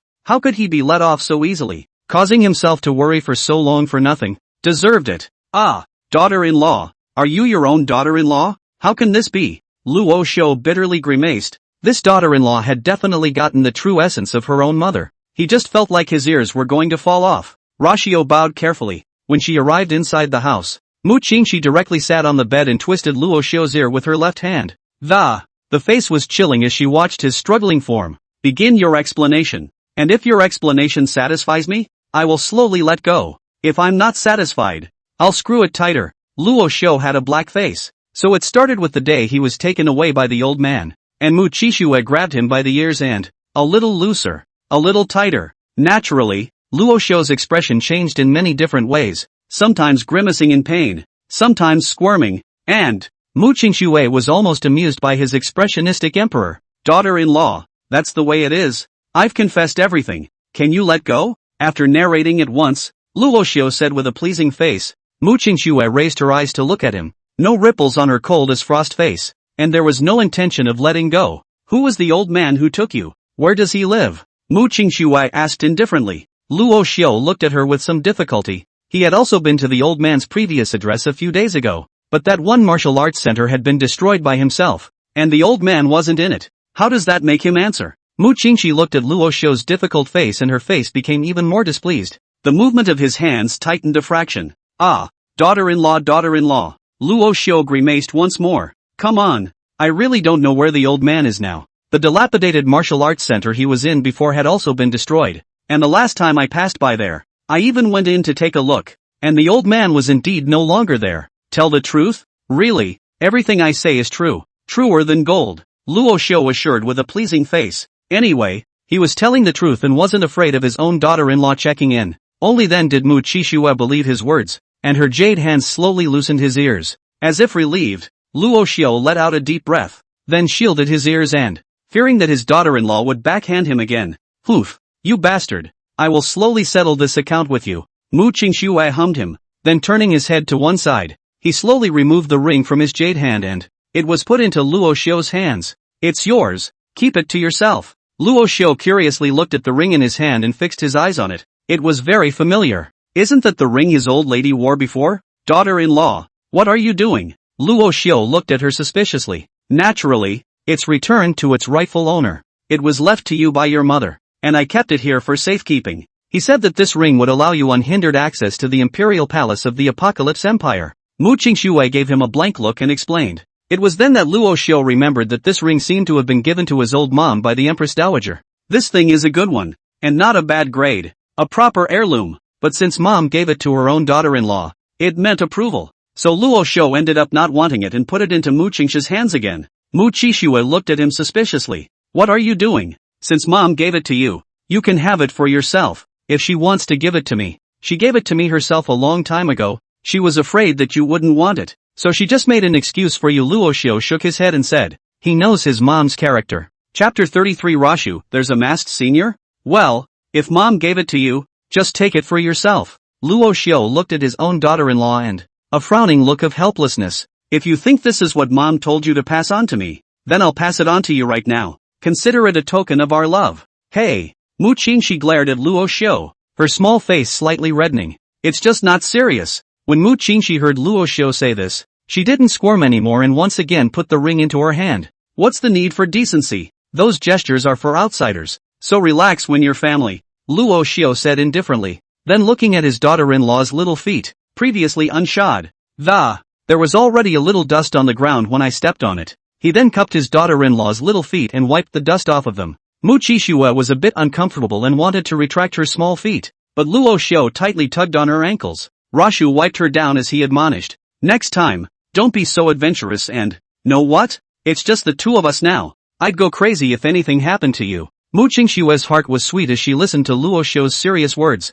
The first time I met this asshole, he was a debauched, worldly son of a. The current Luo Xiu was close to where his heart belonged. He was slowly changing for himself. These are minor matters, and since you're back now, you should have heard about it. The royal family's current situation, right? Mu Qingxi's beautiful eyes were slightly wrinkled. The struggle between the two royal families continued to give him a headache. Rasha looked at her with a flat face and smiled, then gently patted his little foot and, gesturing for her to relax. Mu Qingxi, however, was a bit anxious. You bastard. Are you listening to me or not? We're in a bad situation. I heard that a few days ago, the king of Jinbei and his majesty clashed. Now that the whole court knows the ambition of the king of Jinbei, if he wants to plan to usurp the throne, the first to strike will definitely be our royal family. Rashio listened as he put her shoes on, nodding his head in response every now and then. After dressing her, Rashu then stood up and, kissing her on the forehead, don't be nervous, that dog's wolfish ambition has long been made clear.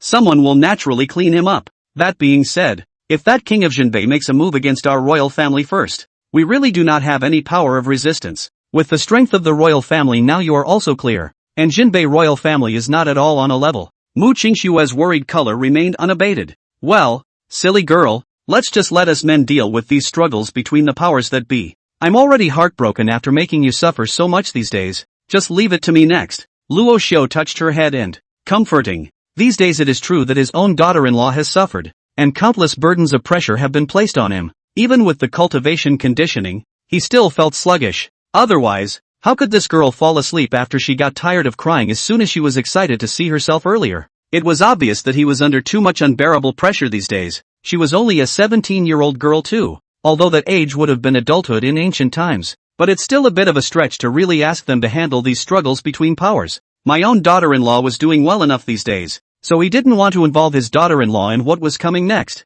It's easy for you to say. Do you understand the current situation of the empire? Mu Qingshu sighed and, hopelessly, the current situation in the Apocalypse Empire is delicate, and the struggle between the various feudal lords is increasing. The biggest leader of them all is the king of Jinbei. He even has 10 million strong troops in the northern region. If he really wants to seek power and usurp the throne, totally have that in spades. I told you to get some rest. I've already thought of a way to cope with the, trust your man for once, okay? Luo Xiu looked at the little girl who still didn't believe in himself and said sincerely and helplessly. Mu Qingxi looked at Luo Xiu's serious expression, her eyes slightly dazed. Earlier this asshole was still Tai when it came to himself, but now that he could be so serious, that meant he really did have a way. Mu Qingxue revealed a smile after a long time. That's right, as my fiancé Luo Xiu, you have to smile a lot. Don't keep a cold face all day long. Luo Xiu pinched his daughter-in-law's small face and said happily, my own daughter-in-law still looks good when she smiles, even though when she's cold she looks like a high-flying imperial lady.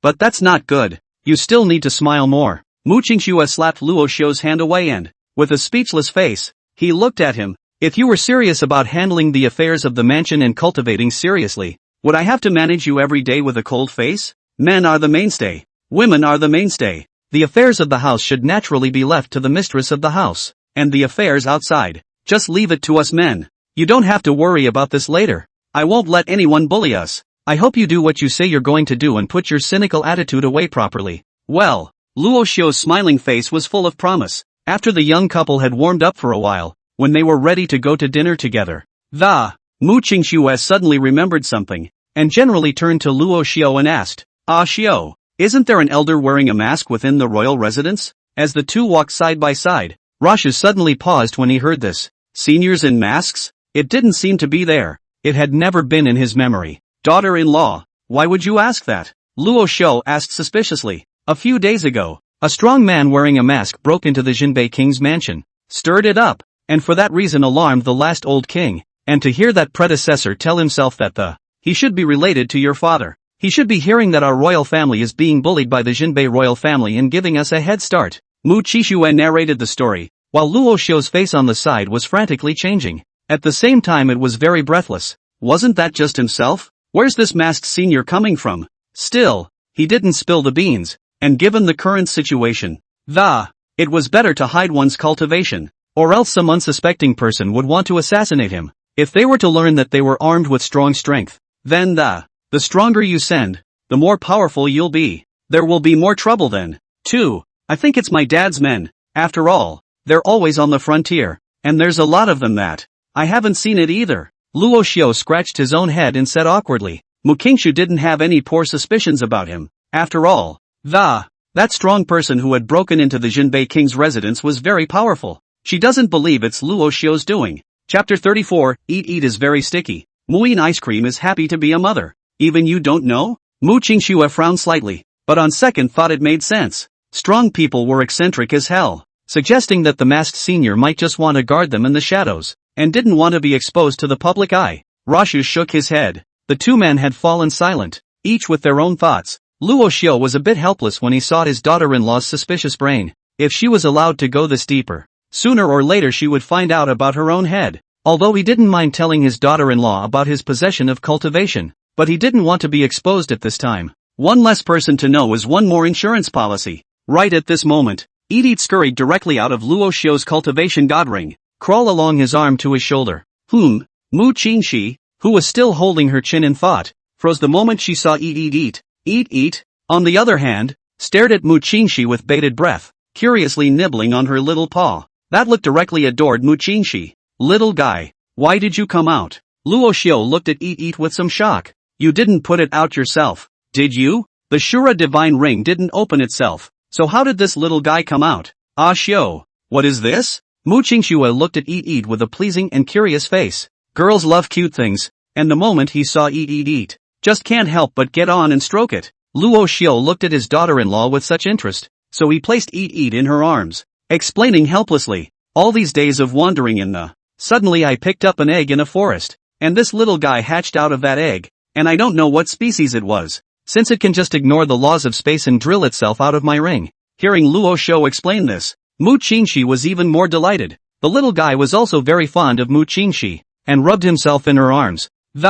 Again, he lay down obediently and licked Mu Jingsu, not in the least bit raw. Luo Xiu just had a face full of black lines. This little thing had the audacity to lick his daughter-in-law's hand in front of him. The jealousy came on all at once. Little thing, I'm warning you not to mess around. This is my daughter-in-law. Hearing Luo Xiu's threatening words, Mu Qingxi speechlessly glared at him twice. A little aggravated, Rasha glared back at Eat with the same look he had just given him. What is this little guy's name? Mu Qingxue asked with a face full of joy. As soon as he asked this, Luo Xiu was speechless. How many good things had this little thing eaten of him along the way? Everything inside the ring that was edible was swept away by him. Stop it. Talking about this makes me angry. What's wrong? This little guy is very gluttonous. So I named him Eat. Luo Xiu said helplessly. Eat? Why is this name so unpleasant? Mu Qingxue looked disgusted. Eat immediately perked up as soon as he heard his name, like he was being recognized for something. Licked his little hand. The short, smooth tail wagged and wagged. Mu Qingxue's face showed a benevolent color, hugging the left and touching the right. Lovingly. Daughter-in-law, you like this? Luo Xiu asked somewhat unintentionally. This little thing is not a good thing. You might get a backbone one of these days. I still need to remind my own daughter-in-law sometime. Cute as he is, this guy's not a weak fighter. Cute and adorable. I love it. Mu Qingxue smiled and nodded her head. I'm telling you, this little guy, you don't see him as a munchkin on the surface, but behind his back, he's a real piece of work. Have you ever seen such a small gadget swallow a royal Xian beast in one bite? When he thought of that day's situation, Luo Xiu couldn't help but shiver. This little guy is like a wolf in sheep's clothing. Don't be fooled by such a silly appearance. Hearing Luo Xiu say this, Mu Qingxi looked at the little munchkin in her hands with a face full of shock. You're not jealous and making it up to fool me on purpose, are you? Why would I lie to you? You'll know when it gets hungry in a while. Luo Xiu sweated coldly. As expected, after Mu Qingxi had toyed with Eat for a while, just heard the rumbling coming from its stomach. Gollum gollum. Eat-eyed Luo Xiu and habitually opened his mouth to show that he was hungry. Asked to be fed. Luo Xiu was speechless. Afterwards, helplessly, he took out a king-rank Xian beast from his other spatial ring. It weighs tens of tons. Who knew that the little guy would immediately get excited at the sight of food? Spirits are up all of a sudden. Directly breaking away from Wangxu's embrace, she jumped to a side table and patted her little belly. A suction force then arose from its mouth once more, swallowing the entire Xian beast in one gulp. Mu Qingxue looked on with a face full of incredulity. Just now she thought that Luo Xiu was trying to scare her. It wasn't until she saw this scene that she believed Luo Xiu's words. Turning his head to look at Luo Xiu then spread his hands. This guy is just this ghost of a. It's like an evil ghost haunting him. Maybe this one isn't enough for him to stuff his teeth. The last one he ate was a royal rank. Just a short while later, the little guy patted his belly and looked at the two again. Once again helpless, Luo Xiu placed the corpse of another king-rank Xian beast in front of it.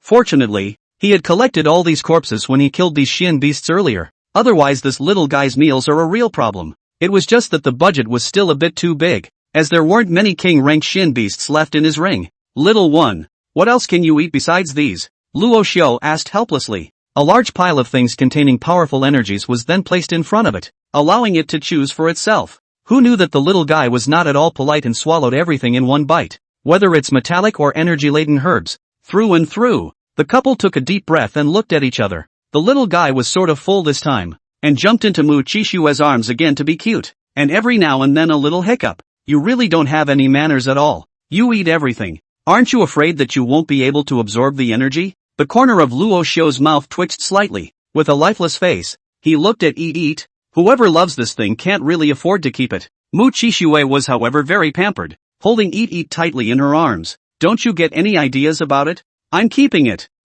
Seeing this, Luo Xiu didn't dare to say any more. It seems that in the future he will have to be more diligent in working. Just when the two were silent and speechless, the little one suddenly spat out. Mother! Mother! The voice was soft and sticky, like a toddler's human baby, with no audible gender. Luo Xiu and the two of them thought their ears were hallucinating. Eat, were you the one talking just now? What did you just call? Mu Qingxue looked at Eat in her arms with delight. The little one nodded obediently and spoke again in unskilled human speech. Mother! Luo Xiu's eyes widened. This time he definitely didn't hallucinate. This little guy could really speak human words. Mu Qingxue's stunning face was constantly amazed, and she asked excitedly, Eat. What did you just call me? Mother, the little one called out with increasing skill. Good girl. Hey, Xiu. Did you hear it? It's calling me mother, said Mu Qingxue happily looking towards Luo Xiu. Here.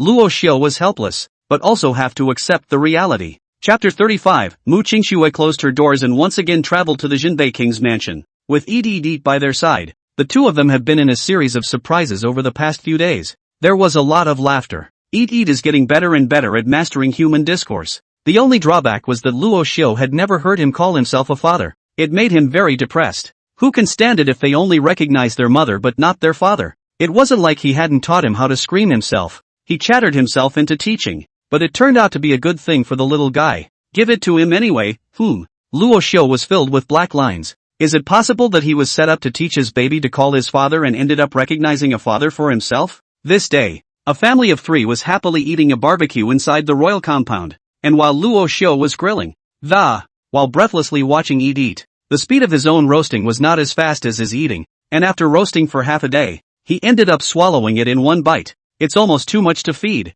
Little one, can't you save a couple bites for your mom? If you swallow it all, what are we going to eat? I just glared at him, breathless, looking at Luo Xiu's displeased face. Eat was somewhat aggravated and, looking at the small piece of roast left in front of him, he handed it to the two with some reluctance. Mother Eat said softly. Mu Qingxue glared at Luo Xiu as she watched Eat's aggrieved appearance. Then once again, he handed the roasted meat to him and said with a loving face, Good boy, mother is not hungry. Don't listen to your father. Then he turned his head to look at Luo Xiu and said somewhat reproachfully, Isn't it just a matter of roasting it after you've eaten it? What's the point of being angry with a child? Luo Xiu was a little aggravated, but he didn't dare to retort, So he turned his head and continued to roast the meat with vigor. Once this little guy came into the house, his own status was in tatters. LOL. At that moment the old butler came in. The little king. The old butler smiled slightly as he watched them having a good time. Elder Lu, you've come at the right time.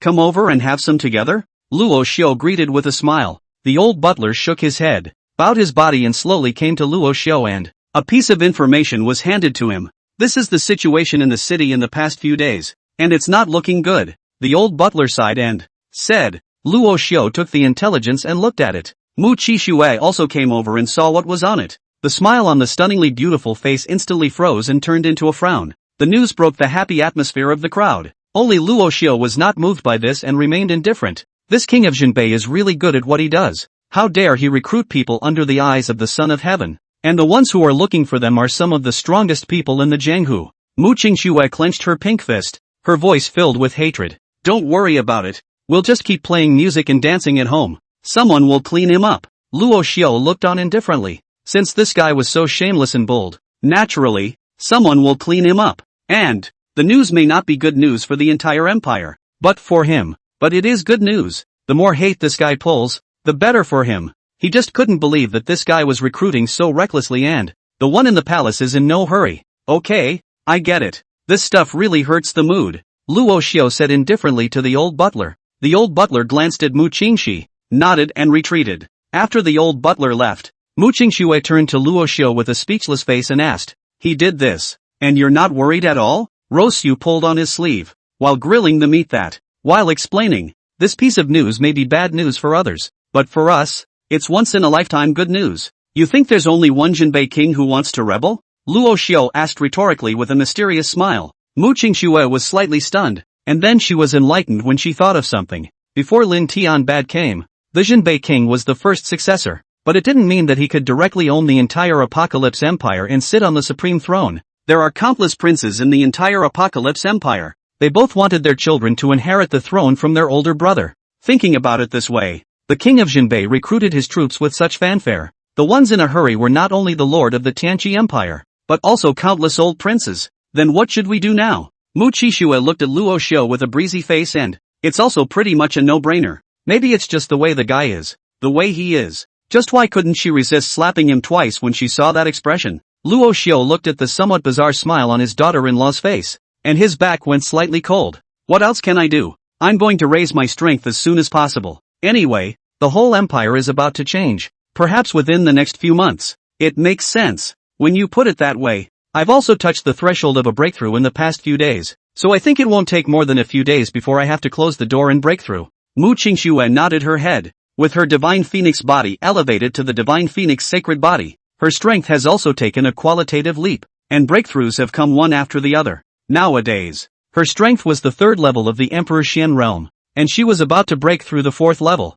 If she broke through to the fourth level, then she would have the confidence to take on a strong person at the peak of the Huangxian realm. Hearing his own daughter-in-law say this, Luo Xiu was also happy for her. Then let's shut up while there's still time, and raise our strength a little more. That way we'll have enough strength to deal with the next change. Yes. As night fell, Mu Qingxue bid farewell to Luo Xiu and eat and resolutely walked into the cultivation room. She had this breakthrough for maybe 2 or 3 days. No more than a week at the longest. You will take care of business for a few days. Can't fool around. The moment she stepped into the cultivation room, Mu Shihuang still couldn't help but remind Luo Xiu. She was afraid that if she didn't care about herself, the guy would make another mess. Don't worry, daughter-in-law. I'll be good. Luo Xiu smiled and nodded solemnly. Only then did Mu Qingxue close the door of the cultivation room with peace of mind. Looking at his daughter-in-law, who had already entered the cultivation room, Luo Xiu then immediately left the royal residence with Eat. After these few days together, he had also figured out the little guy's area of talent. The strength is also very powerful. Even my own daughter-in-law might not be a match for this little guy yet. The only variable is that this guy's strength doesn't seem to be all that consistent. Little one, you don't want your mother to be bullied by bad people either, do you? The wave of bloodlust that emanated from Luo Xiu, who had put on the Shura mask, caused Eat, who was on the side, to shiver. Eat scowled and nodded. Don't want. Great. Then tonight I'll be the father to teach you a lesson. Luo Xiu smiled mysteriously at the little guy. Then, placing him on his shoulder, he vanished towards the night. The direction traveled to was the Jinbei King's mansion. The imperial city at night was as open as a city that never sleeps, and a dark shadow crossed the sky. It happened to land not far from the Jinbei king's residence. Luo Xiu used the power of his divine soul to check around the members of the heavenly K that he had deployed, just in time for him to detect it, and there seemed to be a man being hunted in the northwest. Trouble. Luo Xiu put away his divine soul and immediately flew toward the northwest. Where to run? You dare to assassinate our Jinbei royal family, and you still want to run? What's the point of wasting words with him? The king has said that no one will be left alive. Two Emperor Xian realm powerhouses were chasing after a heavenly K member who was seriously injured. Luo Xiu's figure slowly landed on a city wall from midair, and the Shura domain instantly unfolded. A wave of blood filled the surroundings. The shrinking Shura Divine Domain directly covered the two powerhouses of the Jinbei royal house. The two were directly unable to move, standing straight in place, eyes terrified. As the members of Tian K watched the two not move, their feet immediately accelerated and it disappeared from the two men's field of vision in a puff of smoke. Throughout the entire process, Luo Xiu was still standing upright on top of that city wall, with a cold flash of light in his eyes. The two Jinbei royal family powerhouses were directly obliterated, their entire bodies turning into a cloud of blood mist. The system, which hadn't been recalled for a long time, once again sounded a prompt. Ding, congratulations to the host for killing two humans of the 7th level of the Emperor Xian realm and obtaining 30% of their essence blood, which has been automatically converted into 600,000 cultivator chi blood. After doing this, Luo Xiu's figure once again merged with the night. By the time he appeared once more, he had already arrived in the sky above the Jinbei king's mansion. A solemn killing intent instantly enveloped the entire Jinbei king's mansion. Chapter 36, First time against Lin Xian. This Jinbei royal house is really wealthy, but in just 10 days or so, it's already back to normal. TSK. Luo Xiu couldn't help but sigh as he looked at the Jinbei king's mansion that he had destroyed a dozen or so days ago, which had now been restored to its original appearance, and was even more splendid. After the last baptism, this king of Jinbei appeared to be much more cautious. The powerhouses guarding the royal residence were also several times stronger than before. If it were to happen again, I don't know if this royal residence could hold up. Luo Xiu looked down thoughtfully, a bad smile on his face. After what he had just perceived with the power of his divine soul, the powerful people in this mansion all seemed to be deliberately concealing their cultivation, obviously wanting to catch him in the middle. But with them alone, Luo Xiu didn't put them in his eyes yet. Oh, it's nothing more than giving away more chi and blood. I'll take it, little one. In a moment, when you fight, use your powers to your heart's content, and swallow as many people as you can. Understand? Luo Xiu turned his head slightly to look at Eat on his shoulder and barked. The little guy patted his belly, poised for action. Great, that's the aura to have. Luo Xiu smiled faintly. Looking back, he no longer hid his aura, and in conjunction with the Shura Divine Domain instantly unfolding, the entire Jinbei royal mansion had once again fallen into the panic of the last time. A thick blood aura saturated the entire royal residence, and the territory here was like it was cut off from the outside world. It's a different story altogether. It was like a purgatory under the 9 heavens, with eeriness everywhere. The many powerful people on the mansion seemed to appear as if they were expecting this moment. 40 to 50 people appeared inside the Jinbei king's mansion compound, hanging in unison with a stream of light. Powerful auras also unfolded along with their appearance. The crowd looked left and right, and finally locked their eyes on Luo Xiu, who was on top of the tower. Having crossed paths with Luo Xiu earlier, one of the strongest survivors pointed in Luo Xiu's direction and said in shock, "Asshole, you still dare to come?" At this moment, Luo Xiu had already put on his Shura mask, and the corner of his mouth was slightly sneering. Looking down, why can't I come? Is this Jinbei king's mansion a purgatory in the 9 heavens and 10 earths? I can't come? As the crowd listened to Luo Xiu's words, they glared angrily at him, and in their hands, they gathered powerful shanli. It was just that the crowd was surprisingly silent, as if they were waiting for an order from someone. As the stalemate continued, a young man slowly pushed open the door from a room on the left of the, slowly taking a step towards the compound. The youth was dressed in a green-colored long shirt. His face was very handsome. There was just an extra layer of frost on his handsome face. Walking to the center of the compound, the youth slowly looked at Luo Xiu in the sky above.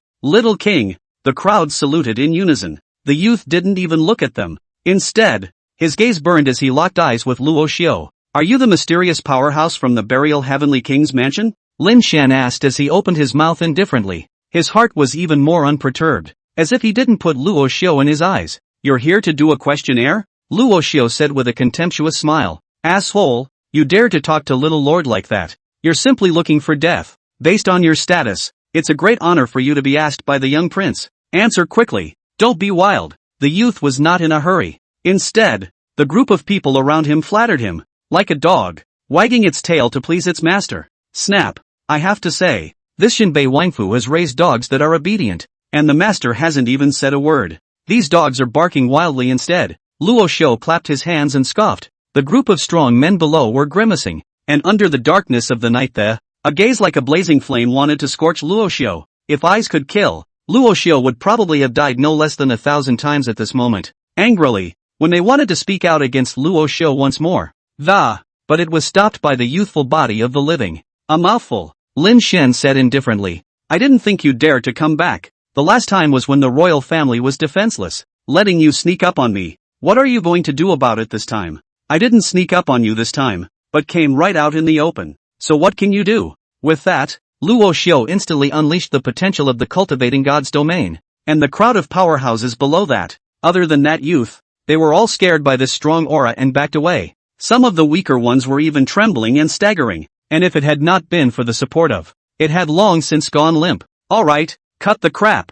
Finish you all off so I can go home and take a nap. No more nonsense. Luo Xiu's figure was like a ghost, once again blending into the dark night. The breath also disappeared without a trace. The group of powerful people behind Lin Xian were scared out of their wits, their terrified eyes looking left and right. Shoo! A discoloration accompanied by my breath saw light across their throats, and for a moment, nearly 1/3 of the powerhouses directly fell in place. Lin Xian watched the people behind him, one by one, fall, clenching his fists, his eyes cold and terrifying. Afterwards, he wasn't willing to show weakness and instantly unfolded his domain. Heavenly Thunder Field open. As Lin Xian bellowed, 110-meter field instantly unfolded, and underneath Luo Xiu's terrifying field, a small field was formed and wrapped around the crowd. A streak of thunder transformed into a barrier, isolating the incoming Shura sword intent blasting from Luo Xiu's domain. Clank! Zip! Zip!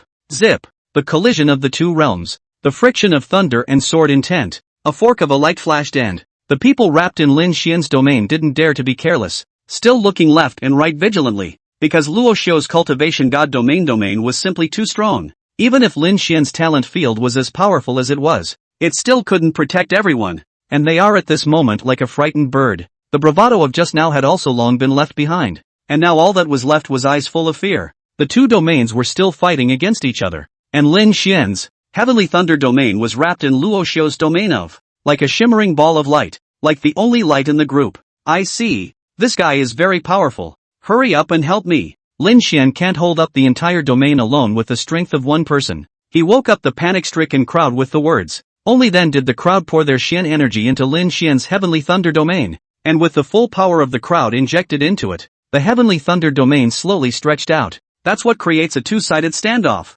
Young Prince, what exactly is this realm? Why is it so strong? Yes, young Prince, that guy's strength doesn't seem to have reached the Tian Xuan realm yet, right? But why was this domain so strong? It's even directly covering the entire royal residence. You should know that the entire royal residence also covers an area of up to 100 acres, except for the domains of the powerful above the Tian Xuan realm, which can only be covered completely. Even a strong person at the peak of the Emperor Xian realm can't do it. Right, like you. Lin Xian's face was slightly unsightly. It was also the first time he had seen such a strong domain. Luo Xiu's cultivation wasn't even as good as his, but why was the domain he had cast out so strong? He was not convinced. He was the strongest heavenly pride in the entire empire. Just between Lin Xian's whims, Luo Xiu's ghost-like figure reappeared within his domain, holding a blood-colored longsword in his hand, and this longsword emitted an aura that the crowd had never seen before. Definitely a supreme weapon. However, without waiting for them to think too much, Luo Xiu stabbed at them with his longsword in hand,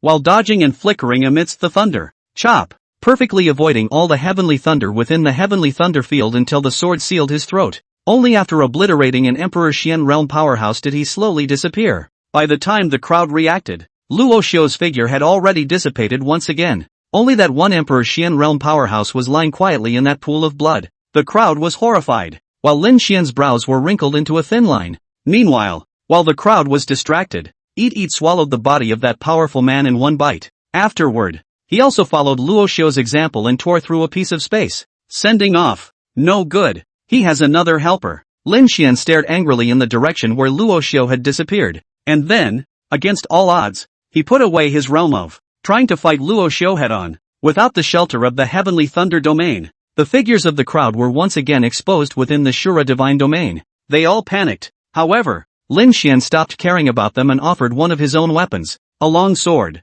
The surface was covered with long green-colored lines, which contained the power of heaven and earth's thunder within them. Are you only capable of dodging and sneaking like a rat? Lin Xian raged. It was at this instant that Eid appeared directly behind the two powerhouses, swallowed them in one gulp. The crowd was horrified and at the same time very speechless. It's horrible enough to kill someone, but this is a heart attack. What's with this guy getting swallowed in one bite? Not even a body. So cruel. When Luo Xiu heard Lin Xian's roar, his divine form slowly emerged. Head to head. Do you think you have a chance of winning? Luo Xiu said with a sneer. And Lin Xian saw Luo Xiu's figure with complete disregard for whether or not he could defeat his opponent. Carrying a long sword that turned into a thunderbolt, he stabbed towards Luo Xiu. Chapter 37, the strongest person in the Jinbei royal family strikes, leaving in a long walk. Soon the two were entangled in a fight, and that crowd of powerful men that, on the other hand, he was defending himself against the attacks of the Shura Divine Domain, not caring in the slightest to help Lin Xian against Luo Xiu.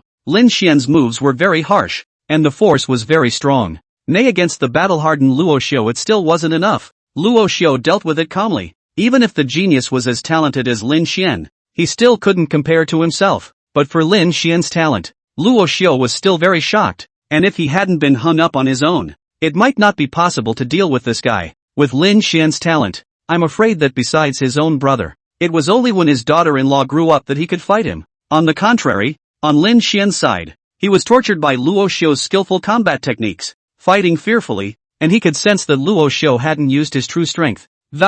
It made him very angry. In all his years he's never been looked at so kindly. Everywhere he went he wasn't a star-studded presence. So the more he fought, the angrier he got, the more anxious he got, and the bigger the breach became. The Xian power that he originally thought was majestic was also slowly drying up, and Luo Xiuzhen teased him like he was nothing. Clank! Boom! Damn it! You dare to tease me! Luo Xiu dodged his attack and threw a punch into his face that, his entire body was directly blown away, smashing heavily against the walled courtyard. And when he stood up, the two of them pulled apart for a distance. Lin Xian touched his cheek and looked at Luo Xiu angrily. This is the talent and strength you're so proud of? It's nothing in front of me. I'm sorry, said Rashu mockingly. Originally, he was very much looking forward to this third heavenly talent of the Apocalypse Empire. Who would have thought that it would be so trashy? Be nice. You made me do it. The veins on Lin Xian's face rippled, and it was clear that his anger value had reached its peak, defiantly burning his bloodline power. He wanted to fight Luo Xiu for his life. Sizzle. The strength erupted from the power of the strong bloodline directly shattered his entire green shirt. The entire upper half of his body was naked, and his powerful physique was instantly displayed in front of the crowd, and the meridians of his entire body were shattered by this strong energy, going first to stain his entire body red. Defiantly, he killed towards Luo Xiu. No matter who you are, I will definitely kill you today. Lin Xian was furious. Anger had overtaken him, not caring about the injuries on his body. And all you can do is rage impotently? Luo Xiu was dismissive. Clutching the Shura Divine Sword in his hand, he once again killed towards him. Lin Xian, who had burned the power of his bloodline, had brought up a hint of interest in him. The two fought back and forth in this battle. With his current 5th level of the Emperor Xian realm, plus the increase of the Shura Divine Domain, don't be too easy to beat this Lin Xian. Previously, his strength was at the 1st level, but now it's been raised up. However, it was Lin Xian who was in a hurry. As he burned his bloodline power and, still unable to kill Luo Xiu, it made him lose his mind inch by inch. He didn't believe that anyone was more talented than he was, even if there were in this empire of the apocalypse. And it must not exist. I don't believe it. Who the hell are you? Lin Xian gasped for air. The long sword in his hand pointed at Luo Xiu and questioned angrily. It's impossible for there to be such a strong gifted powerhouse within this heavenly enlightenment empire. It's just a frog in the bottom of a well. You're too weak. You'd better call your father out. Luo Xiu looked at him quietly, not paying any attention to his impotent rage. Just as the two of them were entangled in a fight, Luo Xiu sensed a couple of strong auras that, it's approaching the Zhangbei royal mansion. Moreover, these auras were very unfamiliar, and it was very likely that they were the strongest under the Jinbei king's command. Luo Xiu sighed. Then with a thought, the entire cultivation god realm once again displayed its might. Once again, the entire Jinbei king's mansion was destroyed. But if I want to kill this Lin Xian today, I'm afraid it's going to be a bit difficult. because those powerful people are not far away from here. Within a limited time, one can kill them, but one has to consume some means of Xian power. I'm afraid I won't be able to escape then. That's why Luo Xiu eventually chose to call it quits. He'd already made a good profit today, having killed dozens of powerful people within the Jinbei royal mansion. This was undoubtedly a huge blow to the entire Jinbei royal mansion. Lin Shen looked at Luo Xiu with a gloomy face, as if he was pondering something. Thinking it was a good opportunity, he immediately used his strongest move, so he stole a strike to take him down. Heavenly Thunder Sword. Draw Heavenly Thunder. Countless thunderbolts converged on top of Lin Xian's head. Pounds of majestic thunder power was added to his Heavenly Thunder Sword, and his entire body heaved out a mouthful of blood. Obviously, the side effects of this move are not insignificant. Kill. Soon, the converging thunder power formed a sword of thunder that it blasted toward Luo Xiu. Luo Xiu frowned slightly. The power of this strike was not small. Dying. Shura Divine Sword, killing heart. Luo Xiu didn't dare to be careless, and more importantly, he couldn't let this strike affect him. Otherwise, if those powerful people caught up with them later, then it would be very difficult for them to escape. In an instant, countless sword intent merged into his body, converging into a sword body that it was eventually enchanted within the Shura Excalibur. Kill. Luo Xiu similarly blasted toward Lin Xian, and the two powerful divine abilities instantly bombarded together. However, Luo Xiu's killing heart was even better. Not only did he perfectly defuse Lin Xian's attack, the remaining U-bow that directly, Lin Xian spat out blood and fainted heavily. Luo Xiu didn't dare to go up to check if he was dead or alive, and immediately turned toward the night sky ton the body. And just at that moment, the Jinbei king arrived with a group of powerful men. What the hell is going on here? King Jinbei looked at Lin Xian lying there unconscious. The whole thing was incredibly angry.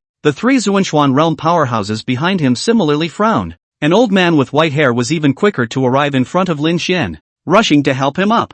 Xianer. After shaking the unconscious Lin Xian with no response, he immediately took out an elixir from within his ring. Let it be taken. Watching his disciples suffer such heavy injuries, Venerable Sky Spirit was furious. The strong aura unique to the peak of the exalted realm instantly enveloped the entire royal residence. The crowd was so frightened that they retreated, fearing that they would be affected by this aura. The few people who had survived earlier were also injured to varying degrees at this moment. The Jinbei king's face was terribly gloomy. With one hand, he grabbed the surviving one. Who the hell did this? The man's face was horrified as he shivered and said, King, Your Highness, spare your life. Come on, who the hell did this? It's the man who sneaked up on the royal residence last time. He's very strong. More than that, there is a very powerful domain that we simply cannot fight against. After the man finished trembling, King Jinbei directly wrung his neck and tossed it aside. Then, looking towards the dozen or so people languishing on the ground, a stern color came out from the bottom of his heart and a palm was then swung out,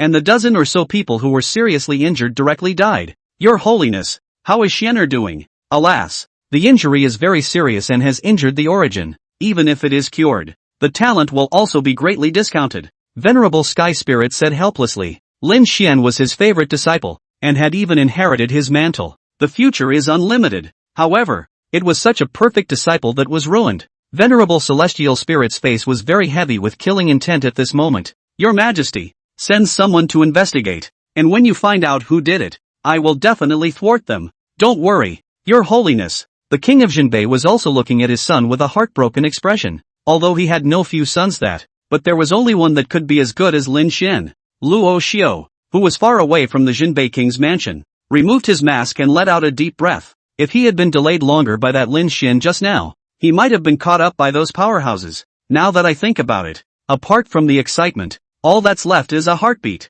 Ha ha, painful. This is more exciting than ing hunting Xian beasts. If you dare to mess with me, you, King of Jinbei, will have to withstand my wrath and revenge. Afterwards, he slowly and leisurely sat down in a coiled position, and after adjusting his breath, it was only then that he slowly walked in the direction of home. Along the way Rashio whistled as if nothing had happened. When he got home, the old butler had customarily put out warm water for him to bathe in. Afterwards, lie down beautifully on your own big soft bed. However, the Jinbei king's mansion is lit up all night long. The entire royal house was anxious as a hot pot of ants, and the strong people who had only just been recruited were directly wiped out by Luo Xiu by half. Coupled with the fact that his own son had also suffered such a severe injury, King Jinbei was angry again and again. It is imperative to find out who did this and exterminate their 9 clans. Chapter 38, Muchishua, a Xiu. Love me. Early morning 3 days later. Phew, Another beautiful day. Luo Xiu stretched his back and a carp rolled out of bed. After tidying up a bit, he slowly pushed open the door to his room and walked out. Just as he opened the door, he saw the old butler coming to meet him, and Luo Xiu smiled. Elder Lu, what brings you here? Lu Lao smiled on his pale face. Young princess has already made a breakthrough and is waiting for you in the hall. The old butler chimes in. Hearing the old housekeeper's words, Luo Xiu's eyes lit up. His own daughter-in-law had finally made a breakthrough. Then he couldn't wait to head toward the hall. Inside the hall, Mu Changxue was enjoying her breakfast. A big old voice of Rashu's staggering voice could be heard coming from the distance. Daughter-in-law. Mu Changxue looked at Luo Xiu, who was running wildly towards her, and put down the snack in her hand, took out a hand towel and wiped his mouth. Slowly getting up, he similarly headed toward Luo Xiu.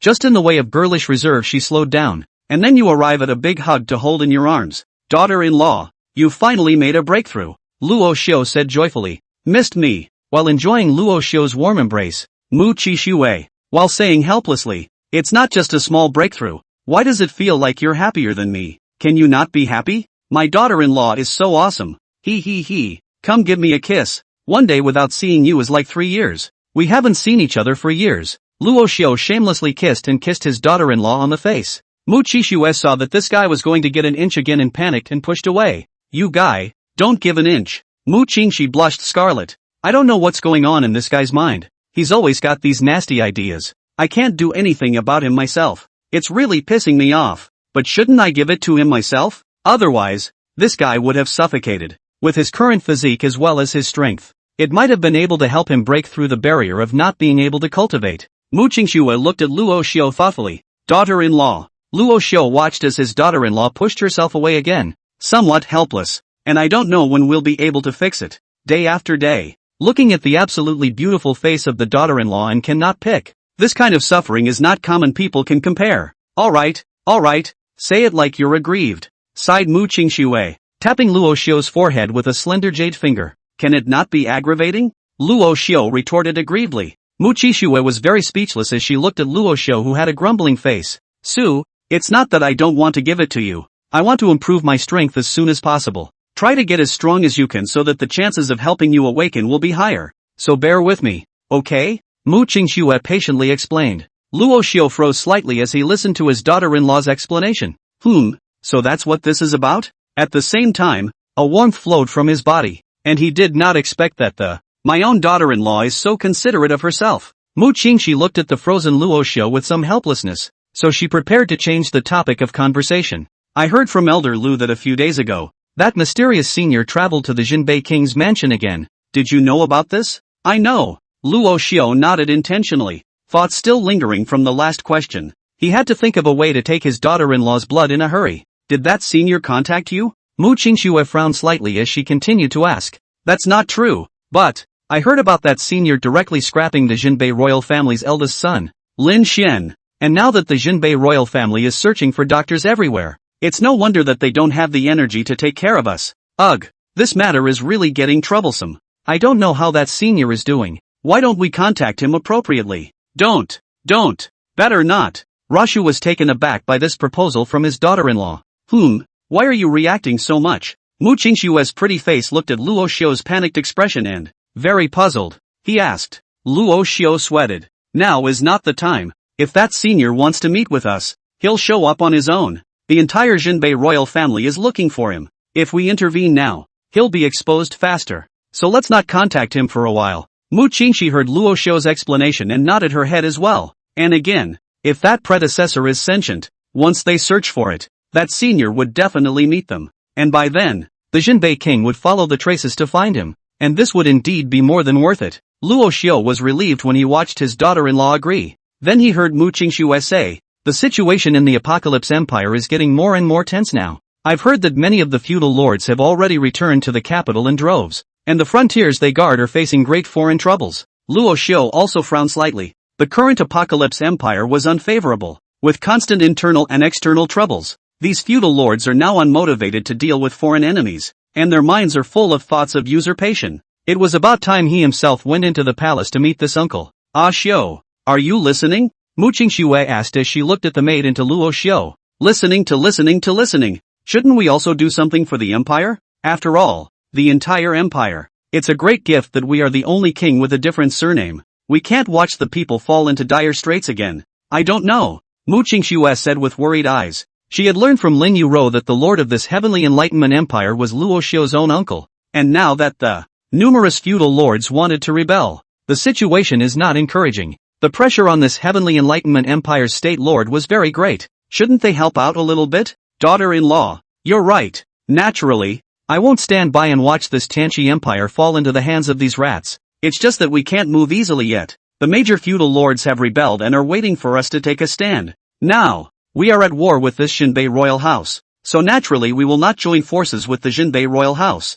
Maybe the others won't be able to sit still and want to come to us for cooperation. The immediate priority is to wait and see what happens. Hearing Luo Xiu say this, it made sense. Mu Qingxue's face immediately sank, and there was nothing better to do for a while. That's as good as it gets. LOL. However, turning his head and seeing Luo Xiu's relaxed face was somewhat helpless, looking at this guy like he's oblivious to everything that's going on. Is this what it means to be a lightweight without cultivation? Also, how much could he, a mortal with no cultivation, participate in this struggle between kings? Should I give it to him? A bet? The two of them fell into silence within a while Luo Xiu was thinking about his next layout. Mu Qingxue's face slowly blushed as soon as she thought about the thoughts in her head. Turning his head to look at Ruo, he thankfully wasn't looking at him. Only then did Mu Qingxue let out a sigh of relief, then solemnly squeezed her pink fist and looked toward Luo Xiu. Asho.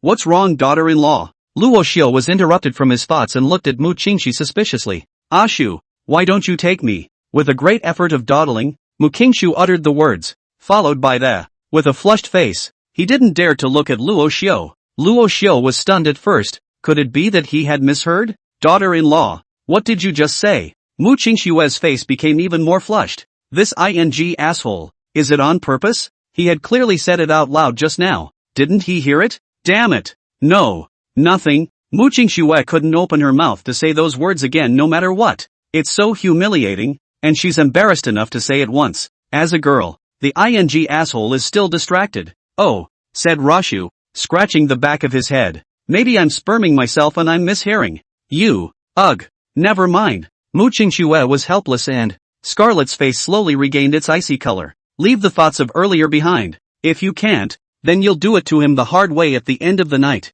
The asshole's a elm. He can't think when he's told to think. When he wasn't allowed to think, his thoughts filled the sky. Asshole. Chapter 39 Ashu love me well. The house of the king of Jinbei. The Jinbei king above the great hall had a horribly gloomy face. It's been 3 days of continuous searching and still no luck. Even when that asshole left, the scent disappeared as if it had never been there. Who the hell is this? He's deliberately antagonizing his Jinbei royal family. And then look at this bunch of losers below, who can't even find anyone. Usually resources are spent heavily on them, but in the end they are all a bunch of useless losers. The more the Jinbei king thought about it, the more angry he became, and in a fit of rage, he directly turned the tea utensils on the table upside down. Clunk! Bastards. You bunch of useless losers, who usually serve you well with good food and drink. When it comes down to it, it's no use at all. What use does the king have for you if he can't even find anyone?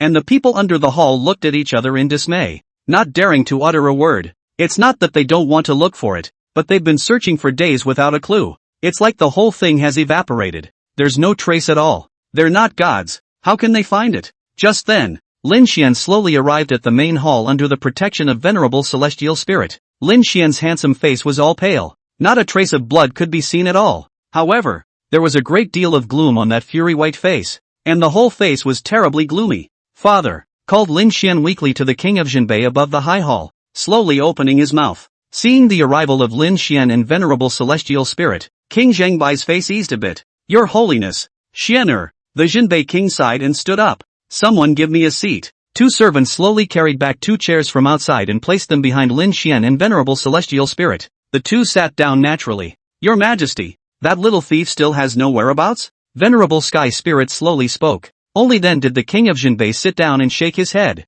Looking at his father's helpless face, Lin Xian clenched his fists. Father, at all costs we must find him. I will kill him with my own hands. Xianer, don't worry. Father will definitely kill him with his own hands. No. Hearing his father's assurance, Lin Xian however shook his head. A hint of grimness appeared on the pale face. I'm going to do it myself. That's fine. I'll make sure he's bound to you when the time comes. Thank you, father. In the past few days, Lin Xian heard his master say that his talent would be greatly discounted. It's worse than killing him. At the same time, he was very sorry for his behavior. A moment of impulsiveness, and buried himself in this great talent. He hates it. It's that guy's fault. It's not like his talent was damaged. How could one hurt the origin? He had to torture that guy himself to get rid of his hatred. The Burial King's mansion. Night fell. Because the entire imperial city was in turmoil these past few days, and people were on edge. As soon as night fell, the people went back to their homes to hide, for fear of being caught in the wrong place by the imperial city's guards. Think of it as a rebel. The entire royal residence also fell into silence. Luo Xiu disbanded all those mortals without cultivation. Don't want them to get involved in this war for no reason and lose their lives for nothing. Some people deserve to be killed, but some are also innocent, and he has his own principles. Inside the small courtyard, the young couple hugged each other tightly in the gazebo, looking at the full moon in the sky. Today happens to be August 15th, the full moon. If only it could stay serene like this. Muyuki snuggled tightly into Russell's arms, enjoying the serenity of being alone in this moment.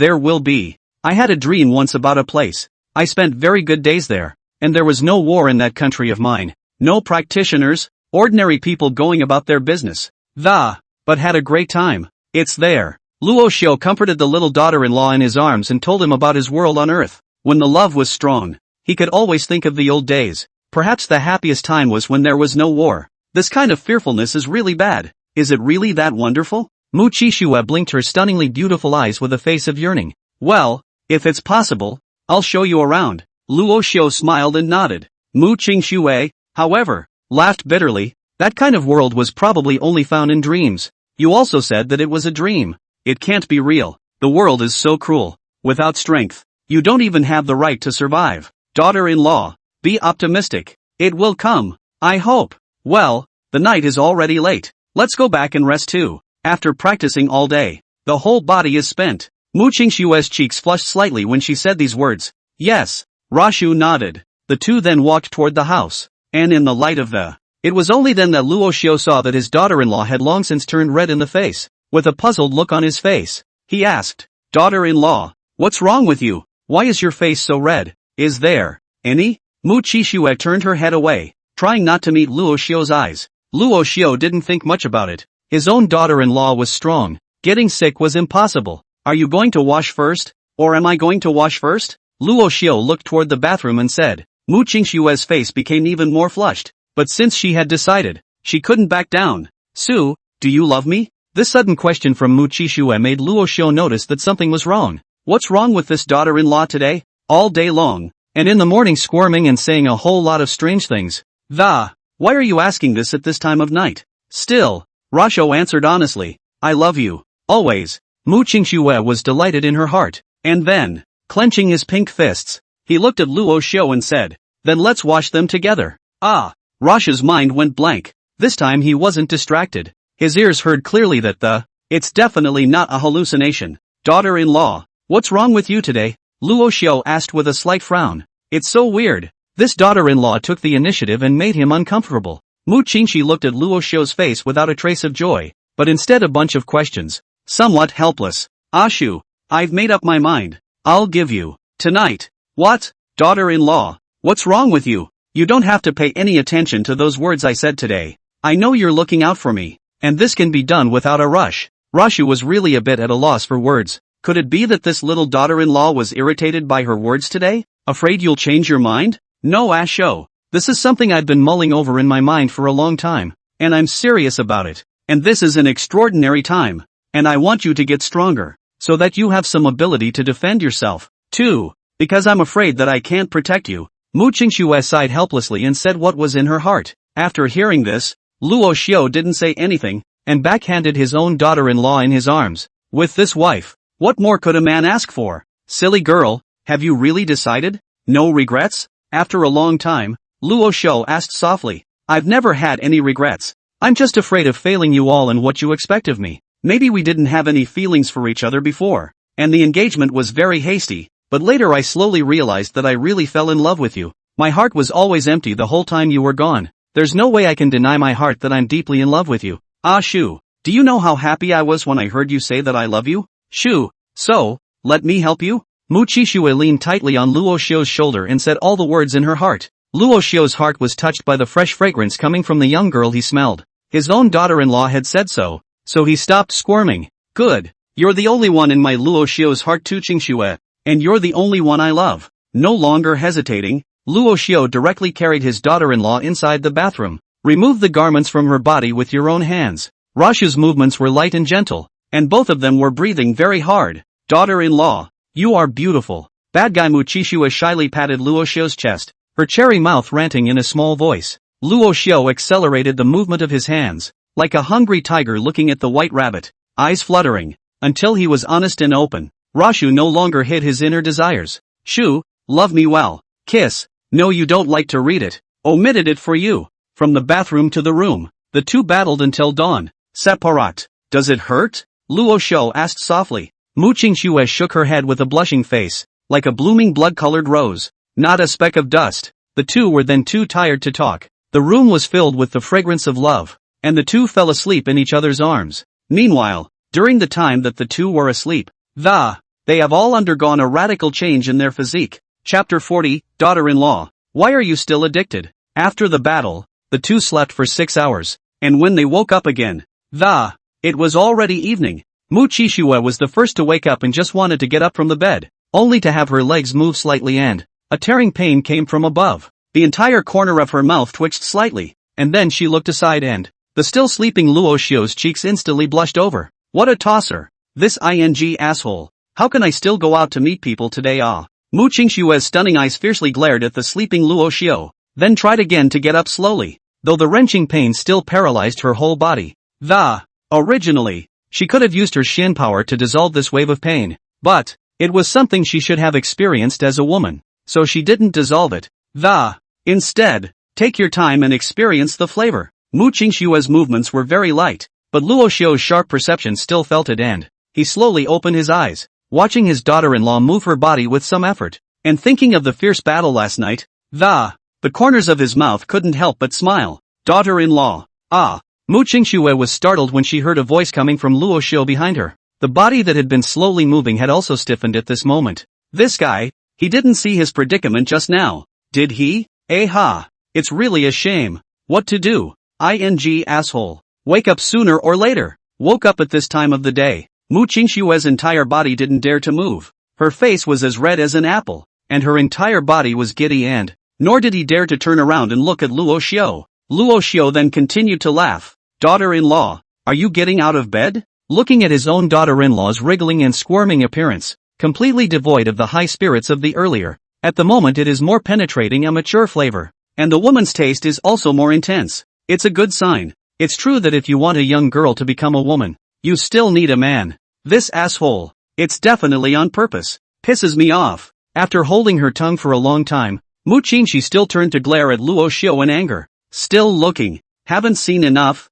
have you? Mu Qixue huffed. In fact, she had already been too shy to do so inwardly. You've seen it all, and you're still shy? Luo Xiu was still smiling, taking in every bit of his daughter-in-law's skin. You. Mu Qixue looked at Luo Xiu as he looked straight at her, and she reacted with, haven't gotten dressed myself. Dying.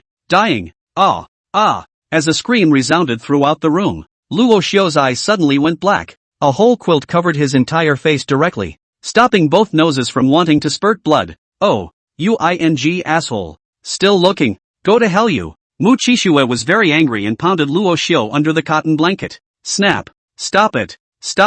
Daughter-in-law. You just beg for a fight. Mu Qixue didn't care. She went up and down. Daughter-in-law. Don't hit that. Ouch. Daughter-in-law. It's breaking. Within a time, the whole room was full of spring colors, and at the end of the fight, Luo Xiu turned against the guest and another wave of morning practice. No, at the moment it's night. I should say evening practice. 1 hour later, Mu Qixue's 1,000 silk bundles of hair were incomparably messy. A little flutter lay in Rasha's arms, eyes a little infatuated, a little mesmerized. Luo Xiu slightly kissed her on the forehead. You bad man, where did you get so much energy? Dying. Mu Qixue had a reproachful look on her face at this time. However, that labored tone was what caused Luo Xiu's heart to rise and fall. A strong feeling that once again arose from his heart. This daughter-in-law is so seductive. She shoots straight to the heart, no matter which way she goes. especially the voice. It's just properly imperial. Who wouldn't love a pure and royal daughter-in-law? Mu Qingxue seemed to have felt Luo Xiu's excitement somewhere as well. Once again a little flutter sat up. Luo Xiu was startled. He was truly weak. Daughter-in-law, why are you still addicted? When Mu Qingxue heard these words from Luo Xiu, her cheeks instantly flushed over. With that, he glared at Luo Xiu and ran off on his own. Luo Xiu could only bear it silently, and the whole thing was like visiting Wonderland. So cool that it took off. It was a battle until midnight. Mu Qingxue once again fell into a deep sleep, and Luo Xiu was lifeless. This had greatly exceeded his expectations. This daughter-in-law was too powerful. The two slept for a full 12 hours. 3 days later. In these 3 days, King Jinbei had completely fallen out with Tianqi Empire's state lord Lin Tianbad, formalizing the rebellion. And the lord of the Apocalypse Empire was no slouch, directly sending people to forcibly suppress the Jinbei king's mansion, captured all the experts within the royal residence, except for those who escaped. Some of the strongest. Basically all of them were captured, and the king of Jinbei fled hastily towards the north. Sanlin Pass, a fortress in the northern part of the Apocalypse Empire. An army of millions is waiting for the king of Jinbei here at the moment. This army is 3 million strong. All of them are the elite divisions of the king of Jinbei. Leading the way were even some bloodthirsty generals. Millions of troops were waiting with bated breath. And finally, after an hour, they saw the figure of the Jinbei king. It was just that the king of Jinbei at this time was in a very sorry state. There were only a handful of people guarding behind him, and he was wounded to varying degrees. General, look if that's the king, the observation soldier under his command said as he pointed ahead. The general looked toward the distance and immediately saw the figure of the king of Jinbei, his eyes flooding with light. Immediately, he ordered the army. All generals, listen to the order. Follow me to greet the king. Yes, general. The million-strong army crossed the Sanlin Pass and soon arrived in front of the king of Jinbei. My lord will lead the 3 armies to pay homage to your majesty. The general half-kneeled in excitement. The king of Jinbei looked at the million-strong army behind him, and then he sighed with relief. Not caring about the exertion of running around on this journey and the injuries on his body, he immediately ordered the army to retreat back. General, hurry up and withdraw. The Jinbei king's face was grave. The general looked at that face of the king of Jinbei and froze slightly. Then he understood, and his face changed abruptly. Toward the army behind him, he shouted, the whole army retreats. The million-strong army didn't dare to hesitate, and returned to the barracks once again as fast as they could. In the distance, the strong man sent by Lin Tianbad looked at the Jinbei king with an indignant expression. Damn it! It seems that this bastard has wanted to rebel for a long time, since he set up 1 million troops within the 3 forests pass to prevent internal trouble. Since we can't catch up, let's retreat. Don't let them backpack over. Another strongman grabbed the one who wanted to rush and whispered. He was also very unwilling in his heart. Nay, with their present strength, there was no way to shake this 3 million strong army. And there were still countless strong generals under the Jinbei royal house. It was never easy to kill him, so he could only retreat for the time being and discuss it again. This dog thief counts his luck. Afterwards, the 2 strong men who came after them left. The king of Jinbei looked into the distance and was relieved that they did not come after him again. General Tianlong, you did well. As the Jinbei king's heart palpitated, complimenting the great general to the side, he said, this is what the last general should do. General Tianlong happily said. The Jinbei king nodded with satisfaction and turned his head one person to look sinisterly in the direction of the imperial capital of the Tianqi Empire. Coldly, he said, truly you Lin Tianbad, since there is still this kind of strong person to help me, but I'm safely back now. Just enjoy the rest of your emperor dreams. Organize the 3 armies. In 3 months, follow me to kill the imperial capital. Yes. Chapter 41 Succession to the throne under the name of Shura. Isn't the car going a bit fast? Keeps getting stuck on auditing. The burial king's mansion. Inside the cultivation room. Xiu, you still don't have any reaction in your body? Mu Qingxue looked at Luo Xiu with a grave expression. With his own divine phoenix saint body and his double X, he still couldn't stimulate the bloodline in his body? Is it true that Xiu can't cultivate by nature? Rashu shook his head. Mu Qingxue looked at Luo Xiu who didn't react at all, a little lost. Luo Xiu looked at his daughter-in-law's lost look and felt a little heartbroken. It's not that he's not physically responsive. Rather, all the reactions he originally had in his body were absorbed by the system. With my daughter-in-law's heaven-defying physique, how could there be no feedback? These few days of dual cultivation with his daughter-in-law, he could be said to have gained a great deal. The two complemented each other, and the purity of the Shura bloodline in his body had even reached 95%. Knowing that he could only purify at most 80% of his bloodline after being baptized by his father earlier, It could be difficult to take another step up, and it wasn't as if he hadn't tried to ascend during this time. Nah, it all ends in failure. However, his daughter-in-law gave him a big surprise. About to raise the bloodline to 95%. It couldn't be said that it was not strong. What's more,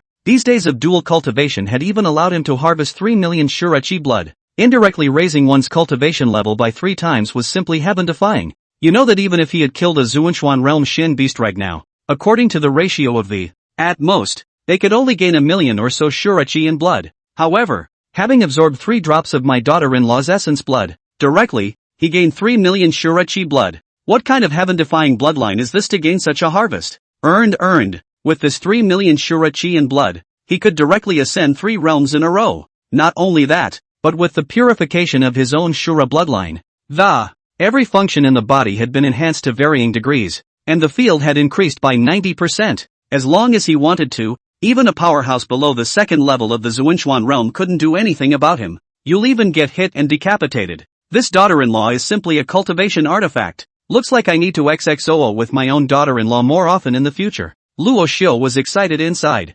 However, on his lips, he said comfortingly, "It's okay, daughter-in-law. Maybe if we're a little more mundane we'll be able to awaken. Probably not enough accumulation right now." Mu Qixue's cheeks flushed once again as she listened to Luo Xiu's set of words, but it seemed to make sense. And she loved that mesmerizing, XX, don't you dare, and from now on, don't touch me without my permission. Although her heart is also very eager, her mouth is reserved and cold. Suddenly, buzz. What is this? Why is there such a raging energy inside me? In a flash, Mu Qingxi suddenly felt the energy in her body was going berserk. The Xian power seemed to be uncontrollable as it crazily impacted her veins, and countless dark veins were opened up by the strong Xian power. Cultivation was even rubbing up. Huangxian Realm 5th level. Huangxian Realm 6th level. 9th level of the Emperor's Xian realm. The breakthrough of the realm came to a halt. Both Mu Qingxue and Luo Xiu were shocked. "Daughter-in-law, did you take some kind of elixir?" Luo Xiu asked with deliberate shock. He knows what just happened. It could be the result of a double X with his daughter-in-law. However, he couldn't ask that. "We can't show our faces now." "I didn't." Mu Qingxue froze dumbfounded on her stunningly beautiful face. She also wanted to ask what the hell was going on? Could it be the benefits from dual cultivation with you? It was then that Mu Shihuang remembered the crux of the matter. Ever since she double-X'd with Luo Xiu, she'd felt like there was something extra inside of her that she had thought that she hadn't taken that safety precaution and that what was inside her was. However, I didn't expect this thing to suddenly explode with such strong energy today. It was even a direct breakthrough in one's cultivation level. Is that so? Then why didn't I react? Luo Xiu said in mock shock. You can't cultivate yet, so naturally it's not good for you. Mu Qingxue even turned around and comforted Luo Xiu. She said, "Ugh." Rashu nodded cooperatively, then sighed helplessly. "It's good that my daughter-in-law thinks so. At least she won't be suspicious." "Daughter-in-law, since you've made a breakthrough, why don't you consolidate your cultivation here for now? This cultivator is too boring. I won't accompany you if I'm not used to staying," Luo Xiu said helplessly. He sensed that the energy in his daughter-in-law's body was still unstable, and that he would have to continue to suppress and settle down for a while.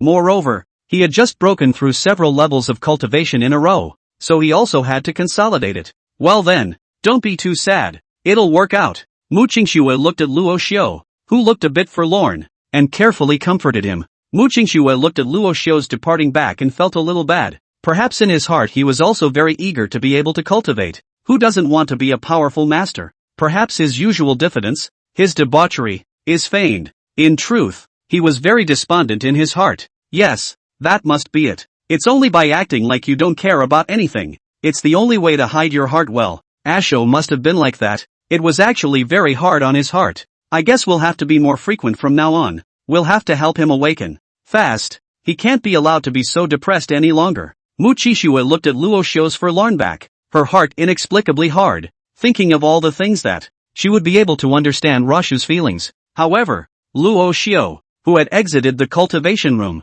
unloaded the despondency he felt just now and went out the door with a pleasant expression. Just then, the old butler suddenly came to him with a serious look. "Young prince, the palace is coming." At those words, Luo Xiu frowned slightly, then looked at the group of eunuchs behind the old butler. One of the old eunuchs was also holding an imperial edict in his hand. "His Majesty has decreed that Luo Xiu, the son of the burial heavenly king, please accept the decree." before Luo Xiu could react. The old eunuch's shrill voice then said slowly. Luo Xiu had no choice but to bow 90 degrees to receive the decree. Why don't you kneel? That's also because of his father's presence. Once upon a time, the Heavenly Revelation Empire's State Lord Lin Tianbad had given an order that the people of the burial Heavenly King's mansion did not need to kneel to receive the order. Bowing was sufficient. Seeing the bowed Rashu, the old eunuch nodded his head and, continuing to read the edict from above, by the grace of heaven, the Emperor has decreed. I am mindful of the fact that the burial Heavenly King has done great favors to the country, and now that the burial Heavenly King is not here, it is only right that the son should inherit his father's business. So today I hereby order Luo Xiu to be the prince of the burial Heavenly Palace, renamed the Xiu Luo Palace. Accept the decree. I, Luo Xiu, accept the decree. Luo Xiu received the imperial edict in the old eunuch's hands, but his face was unperturbed. Honestly, he's too lazy to be a part of this. Not to mention having to go to court every day and having so many ing rules. However, imperial orders cannot be disobeyed. The old eunuch placed the edict into Luo Xiu's hands and complimented with a flattering face. Congratulations, King Shura. Your Excellency is joking. Someone, serve the eunuch tea money. The old butler stepped forward and placed a bag of silver into the old eunuch's hands before they slowly left. Luo Xiu looked at their departing backs with a look of contempt. Under his breath, he cursed, a bunch of greedy gutless bastards. After sending off a group of eunuchs, the old butler then turned his head to look at Luo Xiu. The result was to see on his sad, aged countenance. Somewhat puzzled, he asked, young prince, now, you are already the prince of the royal family. Why are you still so sad? Alas, Elder Lu, as you know, I'm not very good at these things. Not to mention having to go to the morning court or something every day. It's annoying as hell. Luo Xiu spat helplessly. Ha ha. This is a throne that countless people have dreamed of. Screw the throne. Whoever wants it. Butler Lu. Chapter 42 Bitter Morning Court. The next day, it was still light. The old housekeeper hurriedly called out again outside the door of Luo Xiu's two couples' small courtyard. Your Majesty, it's time to get up for the morning court. The old housekeeper also changed his previous address and called on His Majesty. However, the two Luo Xius, who had been exercising until midnight, had only just fallen asleep at the moment, and both heard disturbing sounds. Mu Qingxue woke up first and pushed Luo Xiu, who was on top of her. However, Luo Xiu remained unmoved, his eyes tightly closed and his brows furrowed. Seeing this, Mu Shihuang's pretty red double face went cold. Hurry up and get up. Today is your first day at the morning court. Don't be late. I'm sorry, Mu Qingxi said helplessly. Then, regardless, he simply lifted the covers aside. Get your ass up. If you keep pretending to be asleep, you'll never sleep here again. Move to the other house. Only after hearing his daughter-in-law's words did Luo Xiu reluctantly open his eyes. Ouch. What are you doing? He was very upset. He had been laboring all night, and as a result, he had slept for less than an hour. Just get up. This ancient official is really not a human being. He has to get up at 4 or 5 in the morning. What's the point? Don't make me say it again. Got it. Seeing that his daughter-in-law was about to lose her temper, Luo Xiu reluctantly got up and dressed. Unaware that he still had to put on his previous clothes, Mu Qingxue directly slapped the clothes out of his hands with one hand. After giving him a blank look, twisting her agile body beneath her nightgown, she eased to the counter and, taking out the official clothes of the princes and lords that he had prepared earlier, the 5-clawed golden dragon was printed on it. You have to wear this to the court. Mu Qingxue threw the clothes over his head. Rashu was helpless, but he honestly put it on. A moment later, Mu Qingxi looked at Luo Xiu's outfit with a helpless face. Slowly, he came to him to straighten him up. Now that you're an official in the court, don't be so casual. If you go to court in such a disheveled state, you shall not be laughed at by those ministers, Mu Qingxue admonished as she tidied up. However, Luo Xiu's hands were not honest, and his daughter-in-law arranged his clothes for him. Instead, he wiped the slate clean, not letting the brief moment pass in the slightest. What else do you say about the importance of having a woman behind you? Touching the peak, a lewd grin on his face. You're the one who can talk poorly. Mu Qingxue gave him a blank look but the heart was indeed as sweet as honey. What woman could not be happy to be recognized in this way? Nevertheless, she smacked away Luo Xiu's unsteady hands with disgust, afraid that this guy will have another animalistic outburst. And this guy's maneuvers are making her uncomfortable. It hadn't even been an hour since the last time, and if it came again, she really wouldn't have to sleep. Daughter-in-law, what are you doing? Luo Xiu looked at Mu Qingxi with some dissatisfaction and, anyway, he couldn't get enough. Haven't you had enough? You won't be able to hold it again. How will you get to the court then? Mu Qingxue pulled away from him for a while and stopped paying attention. Luo Xiu watched his daughter-in-law lay back on the bed, so he had no choice but to walk to the wrong door. After leaving the small courtyard, the old butler was waiting outside with a few guards behind him. After all, the Shura king's mansion was still a distance away from the imperial palace, and on the surface, Luo Xiu didn't have any cultivation. Naturally, a guard should escort him to the palace. Although there were secret guards in the imperial capital, there was no guarantee of a powerful assassin's assassination. Your Highness, the sedan chair is ready. The old butler smiled faintly. Luo Xiu looked at the sedan chair behind them and yawned before slowly disappearing into it. There were soft cushions on it and plenty of space, so Luo Xiu just lay down. Catch up on a return nap. Rise the sedan chair, the butler said. The 4 guards disguised as bearers lifted the sedan chair and slowly departed. The imperial palace of the Apocalypse Empire. Day or night, it's still lit up. The palace maids and eunuchs were busy at the moment, and the countless figures of the back and forth. Soon, the sedan chair that Luo Xiu was traveling in arrived in the square. Further on, you can only go on foot, and it would be disrespectful to the emperor if you continued to travel in a sedan chair. Your Highness, it's here. A guard slowly came to the sedan chair curtain and called out on one knee. The sleeping Luo Xiu heard the voice. Phew. After a long stretch, he stepped out of the sedan chair and looked out at the large square of the broad palace. It felt like dreaming of the old Tiananmen Square. After observing for a while, many officials came, one after another, They all looked at Luo Xiu with puzzled eyes, because it was still very dark at the moment. The crowd could not see his appearance. But it was clear to see the 5-clawed golden dragon on the king's robe. In this dark night, the 5-clawed golden dragon slowly flashed its light, and many ministers came forward to greet them. Greetings, King Shura. Rasho looked back at them, dozed off, and nodded. It's my first day at court today. How did you guys recognize me? Asked Luo Xiu suspiciously. After the many ministers looked at each other, a Shiro stepped forward and explained. Nowadays, the situation in the empire is chaotic, and the prince who can go to the court. Besides you, King Shura, who else can there be? Yes, you're the only one left, so naturally we can recognize you. Aha. The people also nodded with heavy faces. The many princes had wanted to rebel, wouldn't take orders from His Majesty at all, let alone go to court. Except, of course, for the Shura king, Luo Xiu, who was just ordained yesterday. Luo Xiu was helpless. This morning pilgrimage was just too much work. Why don't he rebel too? No, let's discuss this with that emperor's old man today. He won't go to the morning court either. If he can't do it, let him withdraw the decree. This king will not be suitable. An idea surfaced in Luo Xiu's mind. Just then, the bell for the morning court rang, and many ministers walked towards the Golden Palace. Luo Xiu also had the decency to follow them. Soon it was time to arrive at the Golden Hall. The person who came face to face with him was the Heavenly Revelation Empire's Lord, Lin Tianbad, who was sitting on the dragon chair. There was no joy or sadness to be seen in his face other than His Majesty. As Luo Xiu entered the hall, Lin Tianhua also stared straight at his form. When the people were all together, many ministers knelt down and performed the ritual of 3 bows and 9 kowtows. Long live the emperor! Only Luo Xiu stood there dumbfounded, not knowing what to do. All of you love ministers are excused. Brush up. After everyone had stood still, Lin Tianbad took the zhengbiao on the dais and looked at it. Then he slowly said, all the secretaries, now that there are already 6 or 7 princes who have rebelled, what do you think? The situation in today's Apocalypse Empire was not optimistic. There are 10 princes within the entire empire, all abiding on one side. The 6 or 7 have rebelled today.